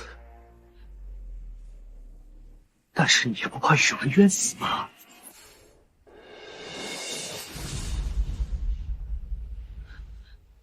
袁应人，你想做什么？朕站在你面前，你心里还是想着他。就算朕站在你面前，你还是想着他。5年，朕将这全天下最好的东西都给了你。袁应人，你到底要做什么？朕顾及你的意愿，从不勉强你。然而你的心里就只有他，只有那个对你百般折辱的宇文渊。凭什么？凭什么？凭什么？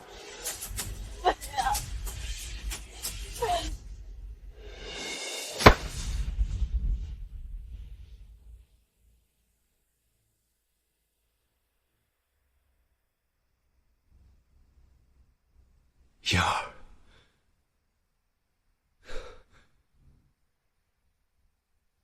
再帮朕一次，最后一次。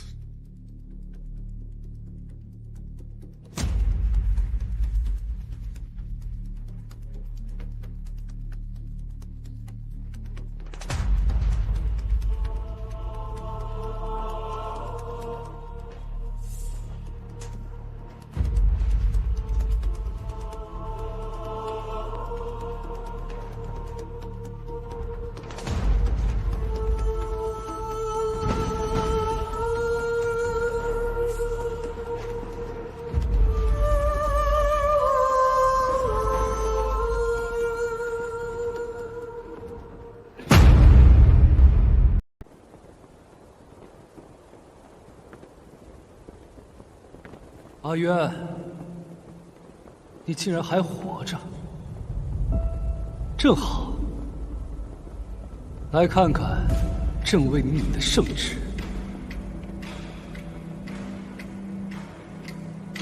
你不想看？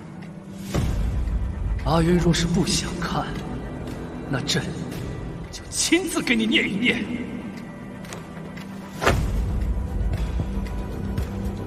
奉天承运，皇帝诏曰：南川王宇文渊日前平定皇城叛军之乱，本属有功。然此子狼子野心，贪婪狂妄，率南川军围城多日，强占国母，藐视法度，故废去宇文渊南川王封号，收回兵权，进足景成宫，听候发落。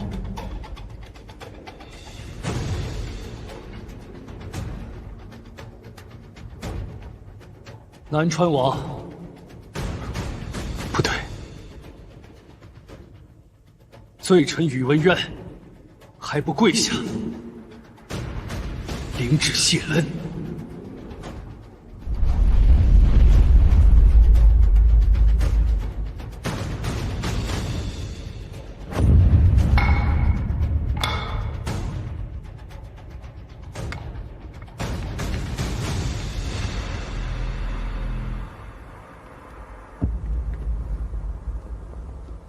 宇文渊，你什么意思啊？莫非你想抗旨不遵？本王觉得已经非常明显。宇文渊，方才你在鲁国公围剿之下，已然精力荡然无存。你以为如今的你，还可以在这重重的围剿之下全身而退吗？应人，你觉得我想过逃？宇文渊，莫非你是要坐实这叛国之罪吗？你明知道我不会背叛大禹，更不会弑君夺权，你让我死，大可赐一杯毒酒，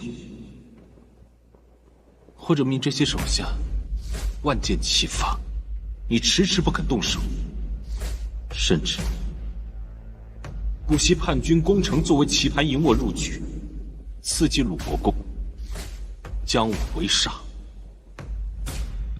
你想让我死得干干净净，与你毫无关系。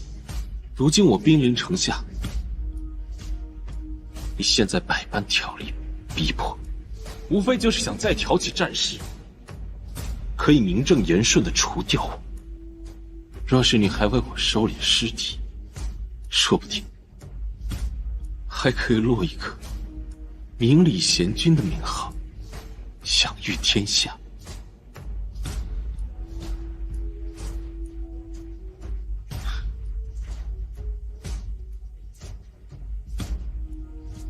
宇文应人，这大禹的江山落在你手里，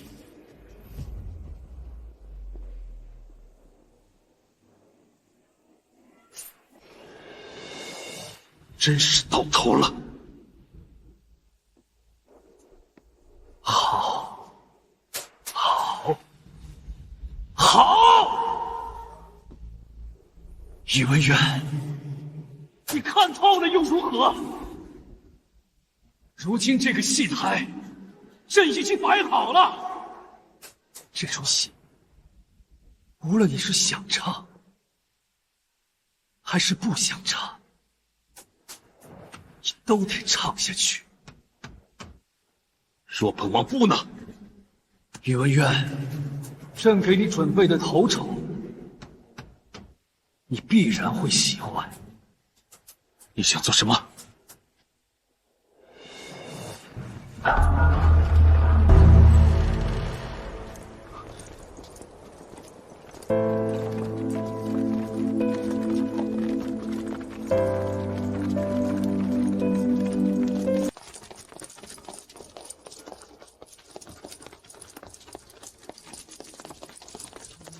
雪儿，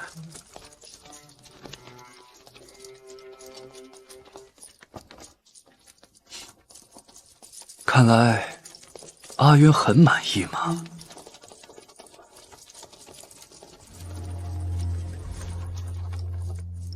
雪儿，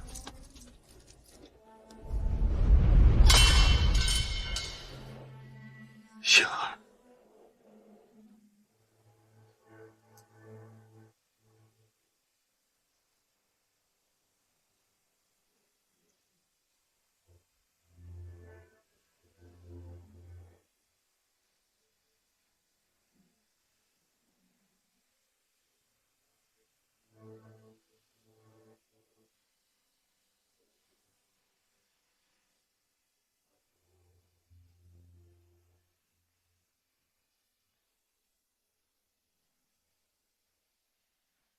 对不起啊，这次是我连累你了。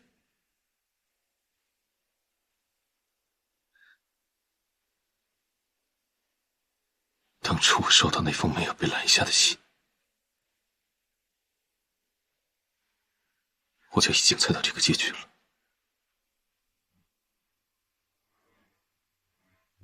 只不过我想见你，我便来了。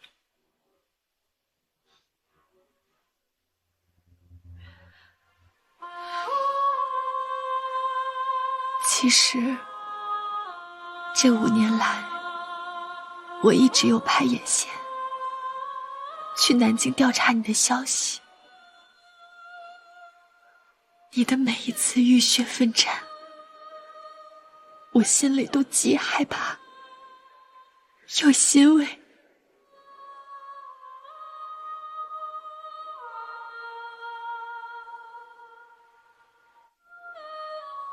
你的每一次出征，我都魂牵的是否平安。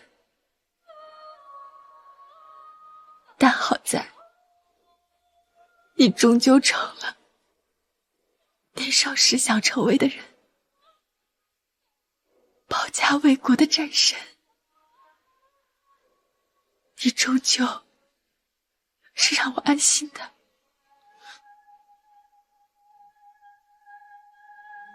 我知道，我一直都知道。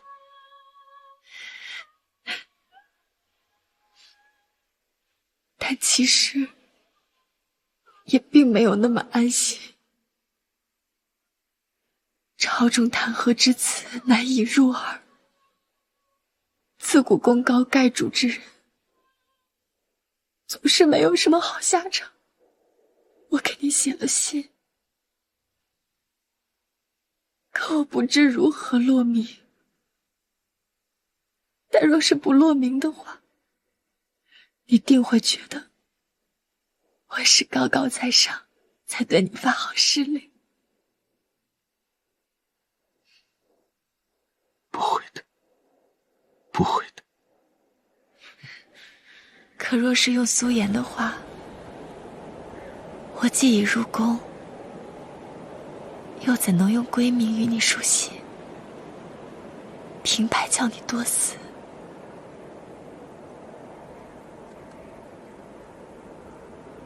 要是什么都不落的话，你肯定连看都不会看的，对不对？最后那些信就没有送出去，但最后我还是连累了你。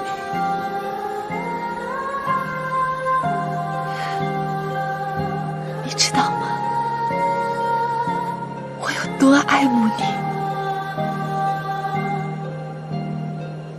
你，你为何从来都不问我呢？你从来都只会说，苏颜，你知不知道我有多喜欢你？现在说也不会。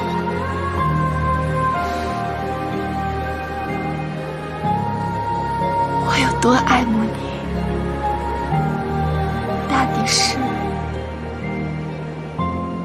宇文渊，下辈子就算你不愿意，我也要强嫁给你。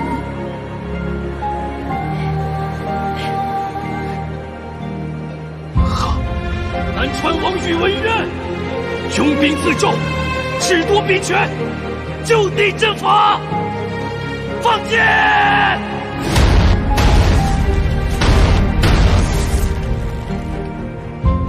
妍儿，你怕吗？只要你在我身边，不害怕。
只能走到这里，和你的故事已经无法再继续，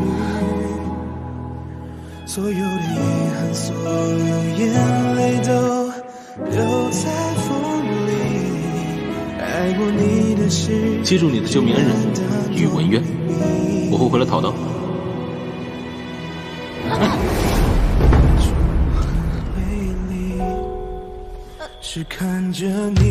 此生我非他不娶，以后不许再有其他的男人。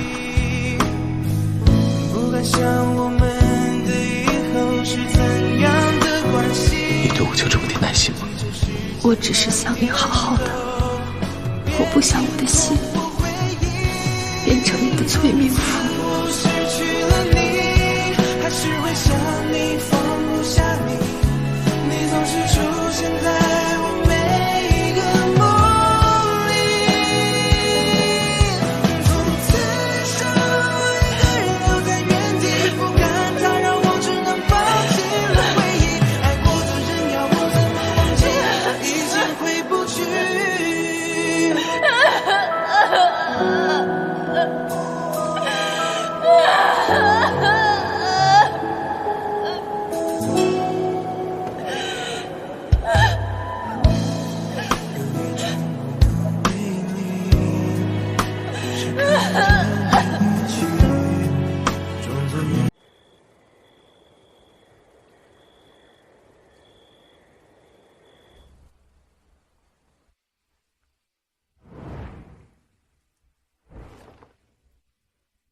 妍儿，你终于肯来见朕了。你来了，妍儿，你想通了。事到如今，陛下说这些又有什么意义？妍儿，他已经死了，这所有的一切都已经结束了。是，终于要结束。妍儿，我答应你，我会好好照顾你，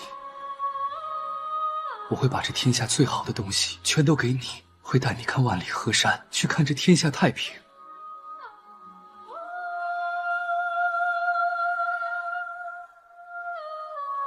从今以后，我哪儿都不去，就待在陛下身边。妍儿，你此话当真？普天之下莫非王土。从今以后，妍儿能依靠的，就只有陛下您了。妍儿，朕答应你，这大玉皇宫只有一人做皇后，朕此生只爱你一人。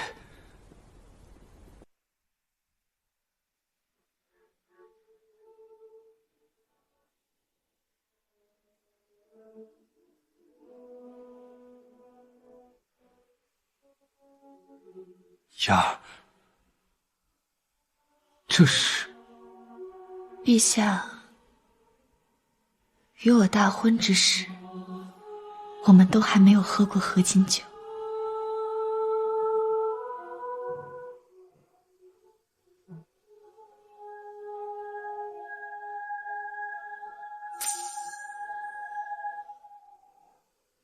宇文应人，喝下这杯酒，以后我们都重新开始。好。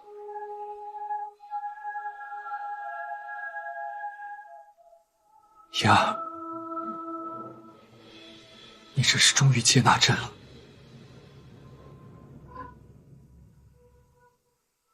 好，朕答应你，我们重新开始。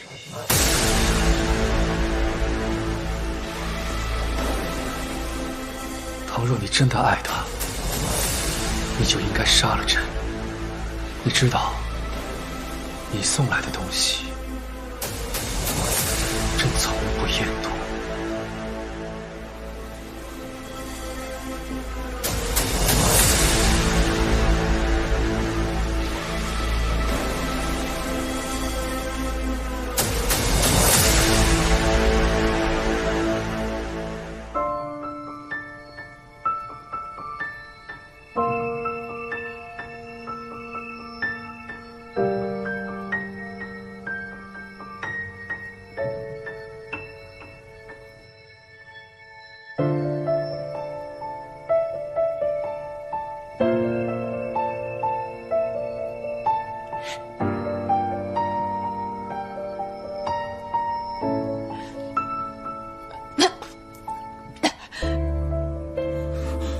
妍儿，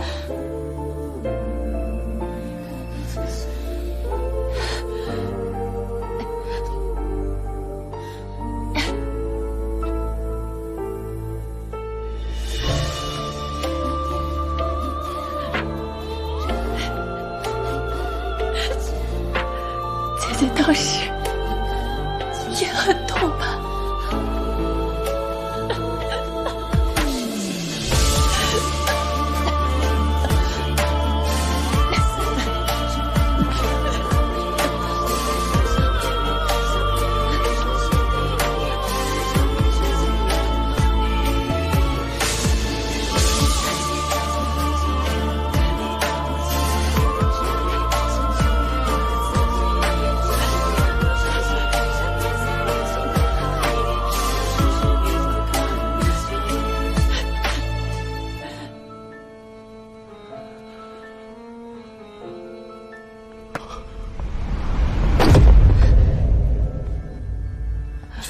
柔黑色无力结局独行，找寻爱过谁的痕迹模糊不清，接触浑浊的泪滴，在这哭泣辗转光阴。心存一片万劫无药可医，我就对着眼片语刻骨铭心，握着你如结冰跪拜逃离，任由痛湮灭爱的专属领地。风一点一点撕碎着用力爱过的证明，原来白世界洗涤着已被破旧的记忆。我应该庆幸生命也还算公平，也许我身若想念的府邸，时间漫天飘零，跌入回忆缝隙，颠倒日月四季，只为能找到你。万物被重新命名，相遇也被重新定义，在昼夜之间拥抱你。黎明冉冉升起，在无尽天光里，我紧紧牵着你，像久远的曾经，迎着风越过潮汐，缠绵在无尽的海底，总是是迷途看不清。时间漫天飘零，跌入回忆缝隙，看到日月四季，只为能找到你。倘若时光可以倒流，我念你在昼夜之间拥抱你。恋往复，求你是你呀！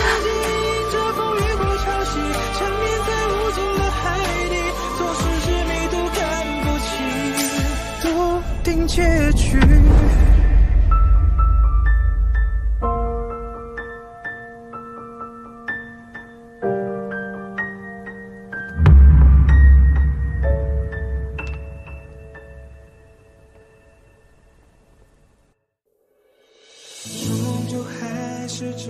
我这一生从不畏惧生死，只是怕我走了以后，再没有人像我这般护你。所有的遗憾，所有眼泪都留在风里，爱过你的事只能当作秘密。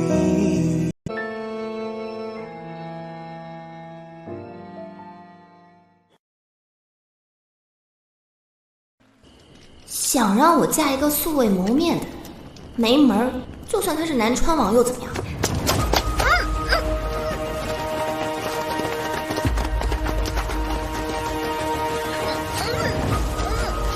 不想死就别说话。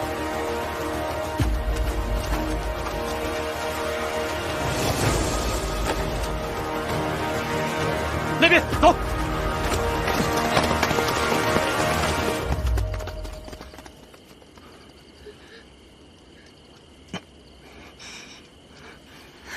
你到底是谁？这是我们第一次相遇。你醒醒！喂！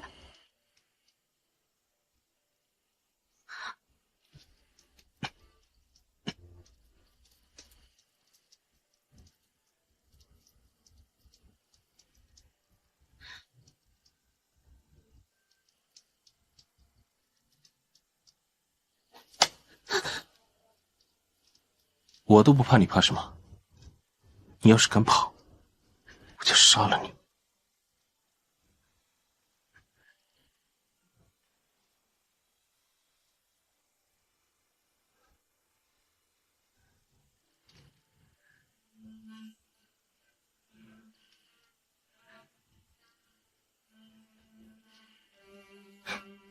真是好骗，说什么都行。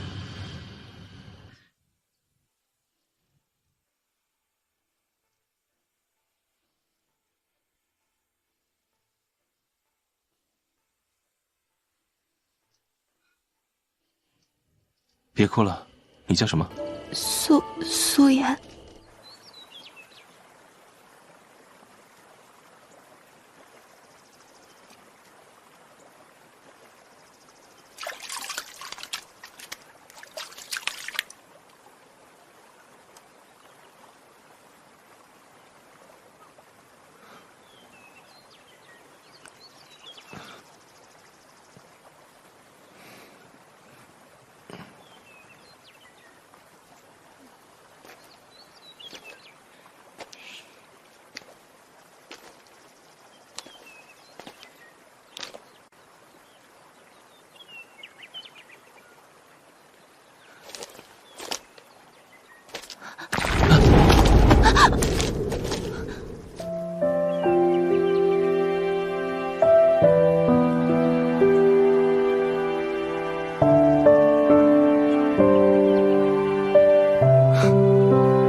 饿了吗？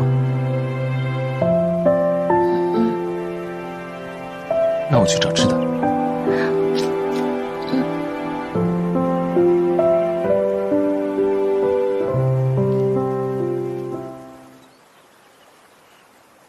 太好了，你还活着，没受伤吗？本王离了你，难道还活不了？不是这个意思，是进京之路，埋伏暗杀不断，肯定会有人阻止你的。越是危险，越是有趣。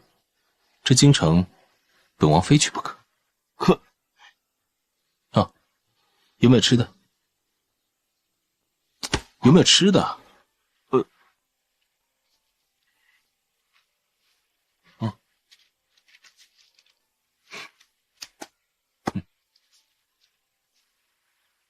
我这一天呐，我是真服咱们老大呀！你说这荒郊野岭的，非要找什么压寨夫人，这连个母耗子都看不见。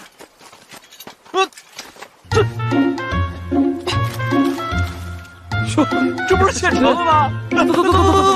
走，美人儿。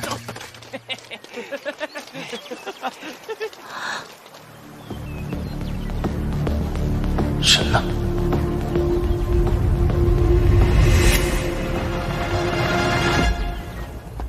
客官慢用。来，坐下。客官，慢用啊！我跟你讲啊，把他押回家里之后，赶紧关起来，就关到柴房啊。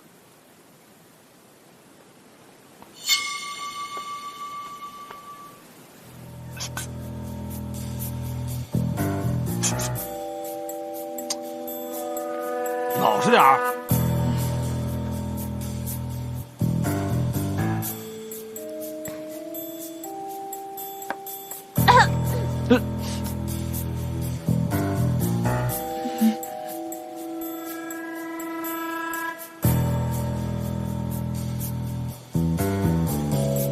那个大哥，我想吃烤红薯。啊？这荒郊野外的，我上哪儿给你烤红薯去啊？说完没有？我赶紧给我回家去！磨磨唧唧的。哥，他可是寨主看上的人，这以后这是要压咱俩一头的，咱们对他客气点。我知道。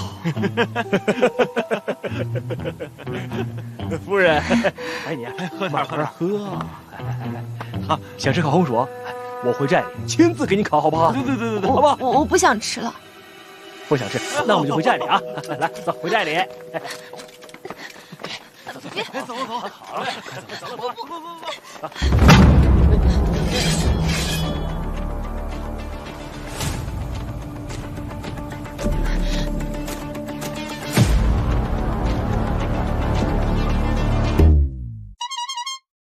你不仅见死不救，还跟来这里，你有什么坏心思？这么好玩有趣的地方，我凭什么不能来？你可不可以带小的回寨子里啊？我这次出来就是为了找一个大靠山。各位大哥一看就是气宇不凡，玉树临风，武功盖世。正好寨里缺壮丁了，一起走吧。对，带走，走，好嘞，带走，走，早点，走这边。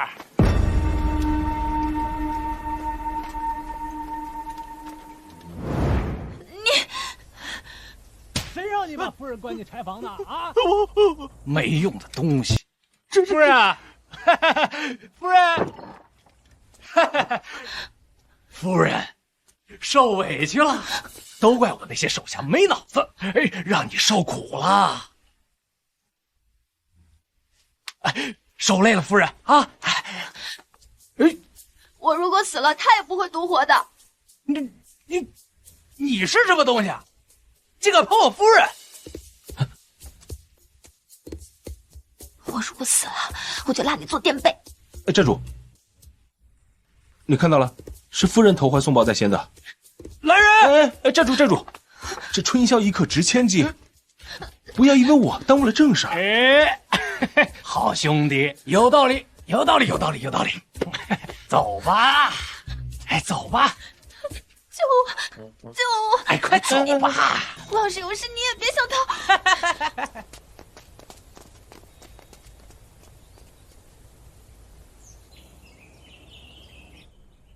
快点，快点，快点！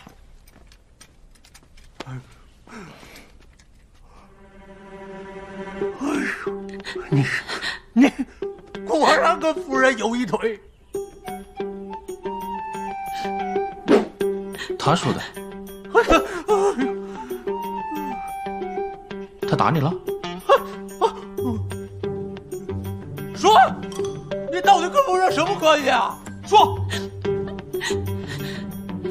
有意思，你居然会打人！对了，他都说什么了？还是你说什么了？他居然对你动了手，他都没打过我。你这个疯子！你个疯子！来人！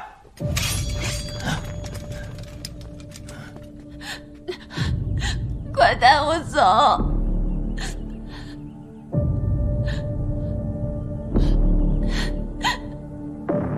很好，人都到齐了。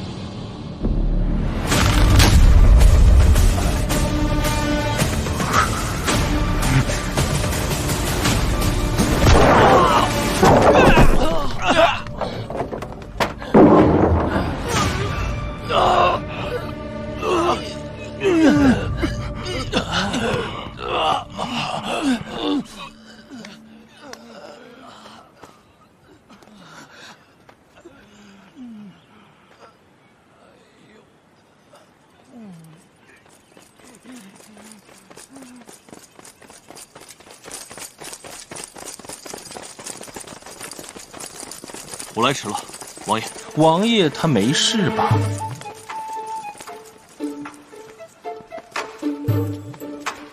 王爷他一切安好，命我们速速回去复命。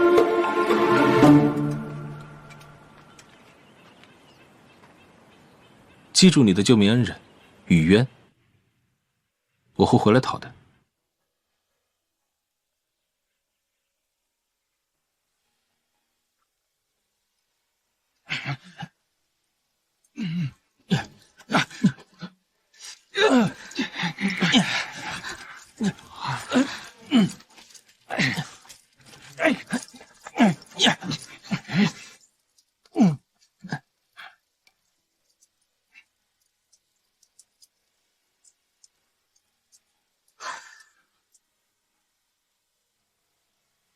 原来他是南川王的属下。听说那老头又给我看了一门亲事，你帮我推掉。他的眼光可是万里挑一啊！您这么想想，我喜欢的女人，我自己娶。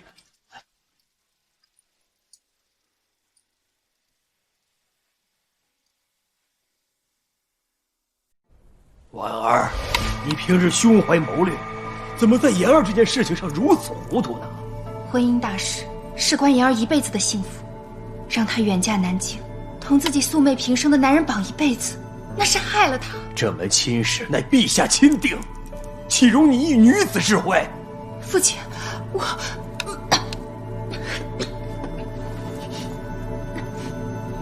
婉儿，岳父大人，婉儿与言儿姐妹情深，您就莫要再责怪了。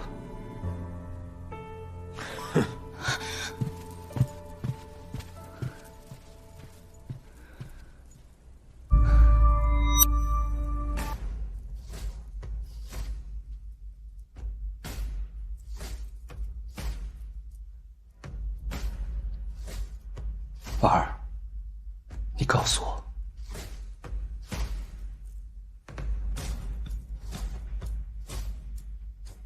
你把言儿藏哪儿了？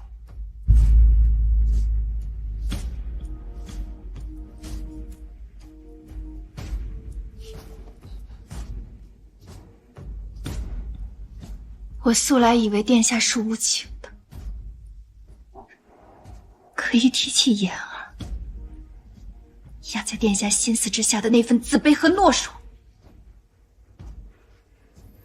倒真是可笑至极。你当真还是这么爱书香？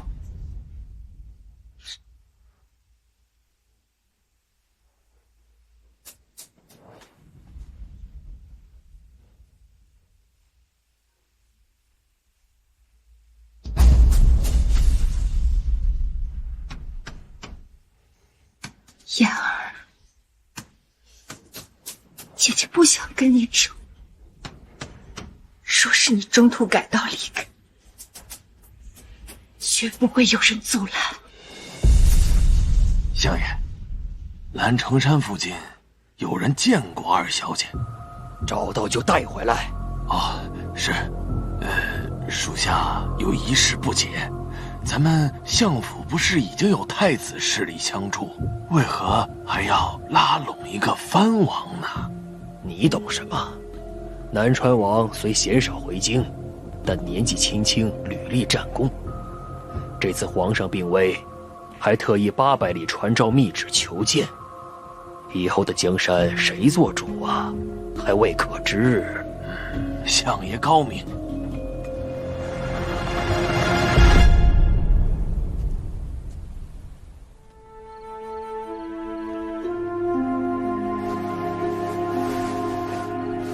应然，白日是我说话有失分寸。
为何你的心里始终只有妍儿一人？听说有妍儿消息了，是吗？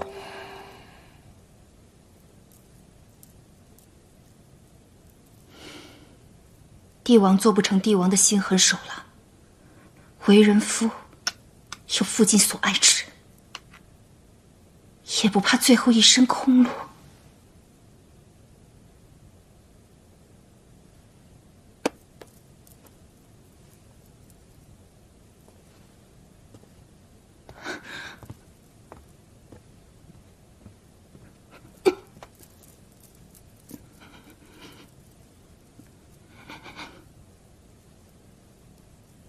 应然，为何我始终不能走进你心里？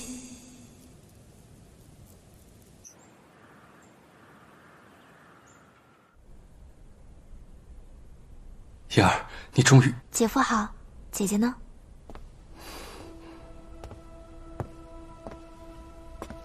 妍儿，姐姐。姐姐，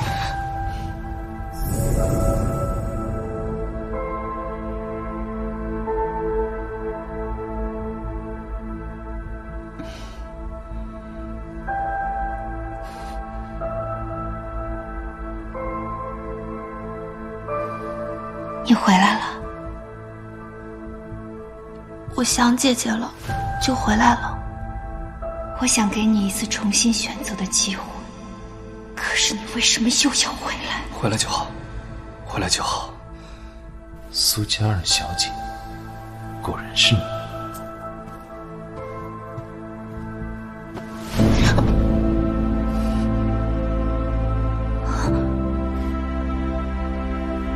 皇兄，这便是我在信中所说的女子。此生我非她不娶。您在胡说什么呀？姐姐不是。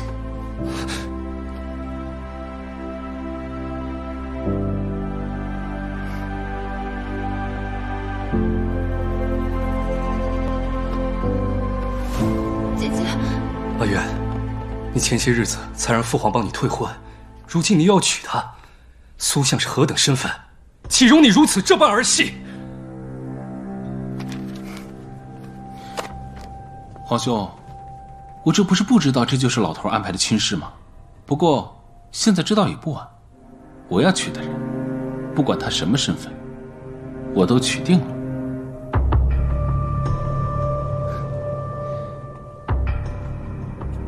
老头那儿，我自有办法。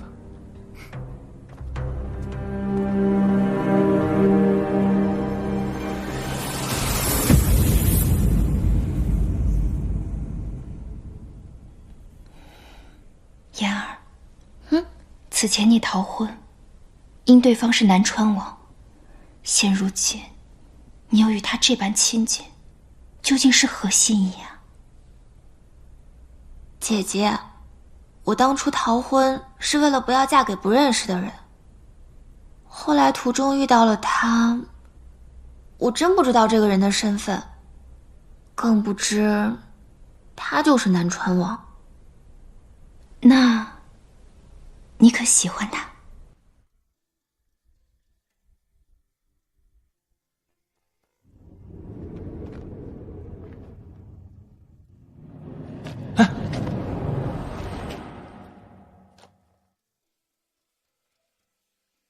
记住你的救命恩人雨渊，我会回来讨的。不讨厌，但我更喜欢姐姐。你呀，就知道耍嘴皮子。我们再也不分开了。好，再也不分开。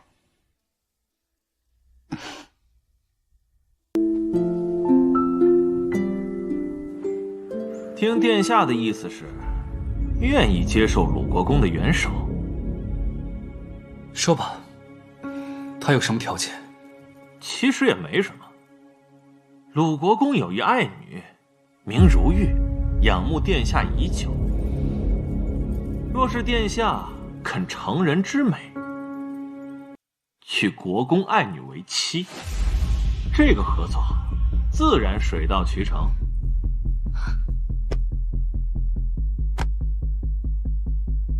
鲁国公怕不是糊涂了。本宫早已娶妻。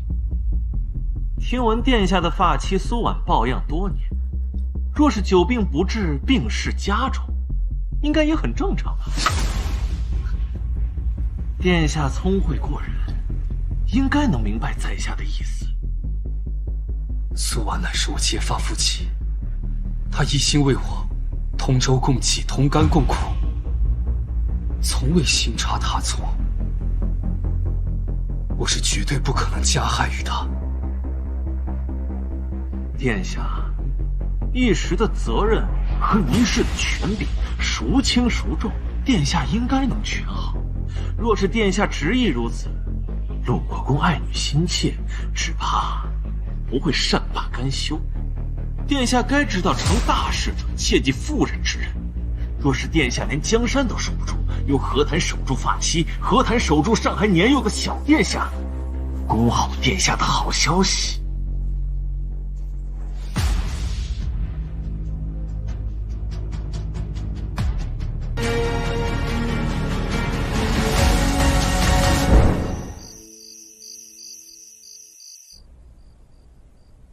鲁国公心思难测，便是分毫的逾越都不可以。你以为你上交部分兵权，你这太子之位就可以安枕无忧了？那可真是笑话！兵权护肤，天下人谁不知道？他要的是那皇位。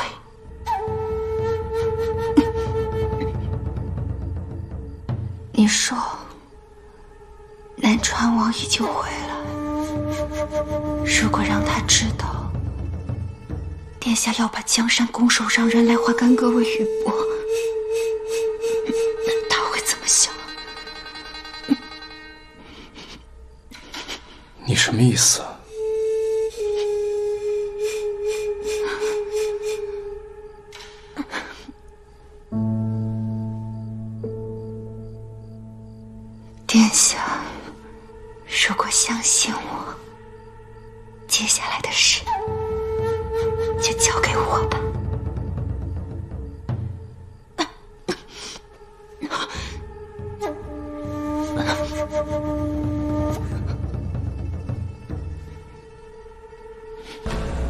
身体重要，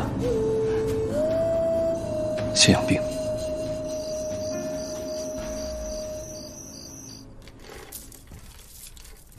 婉儿怕苦，记得给她喂药之时，让她吃最爱的桂花糖。太子妃，喝药了。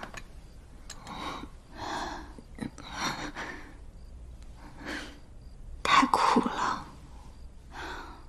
就知道太子妃要耍赖，殿下说让送了桂花糖来。给我拿纸。是。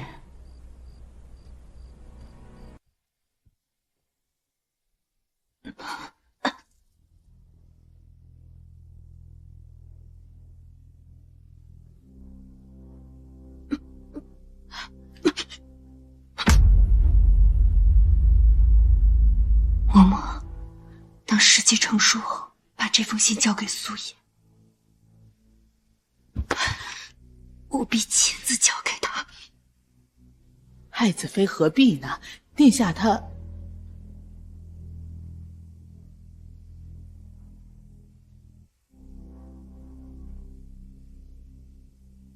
你是苏相嫡女，你当真愿意嫁与我，一个无权无势的皇子？近些年，陛下身体每况愈下，朝堂之上早已经分好派别。我若是不嫁，怕是也不行。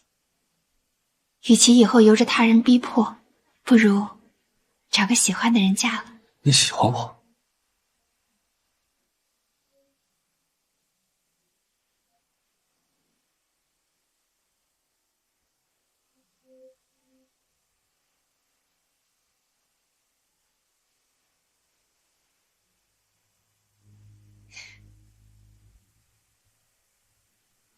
付出去的感情，不是三言两语就能收回来的。我都跟了他大半辈子，嫁给他，我不会。太子妃，嬷嬷，没想到这糖这么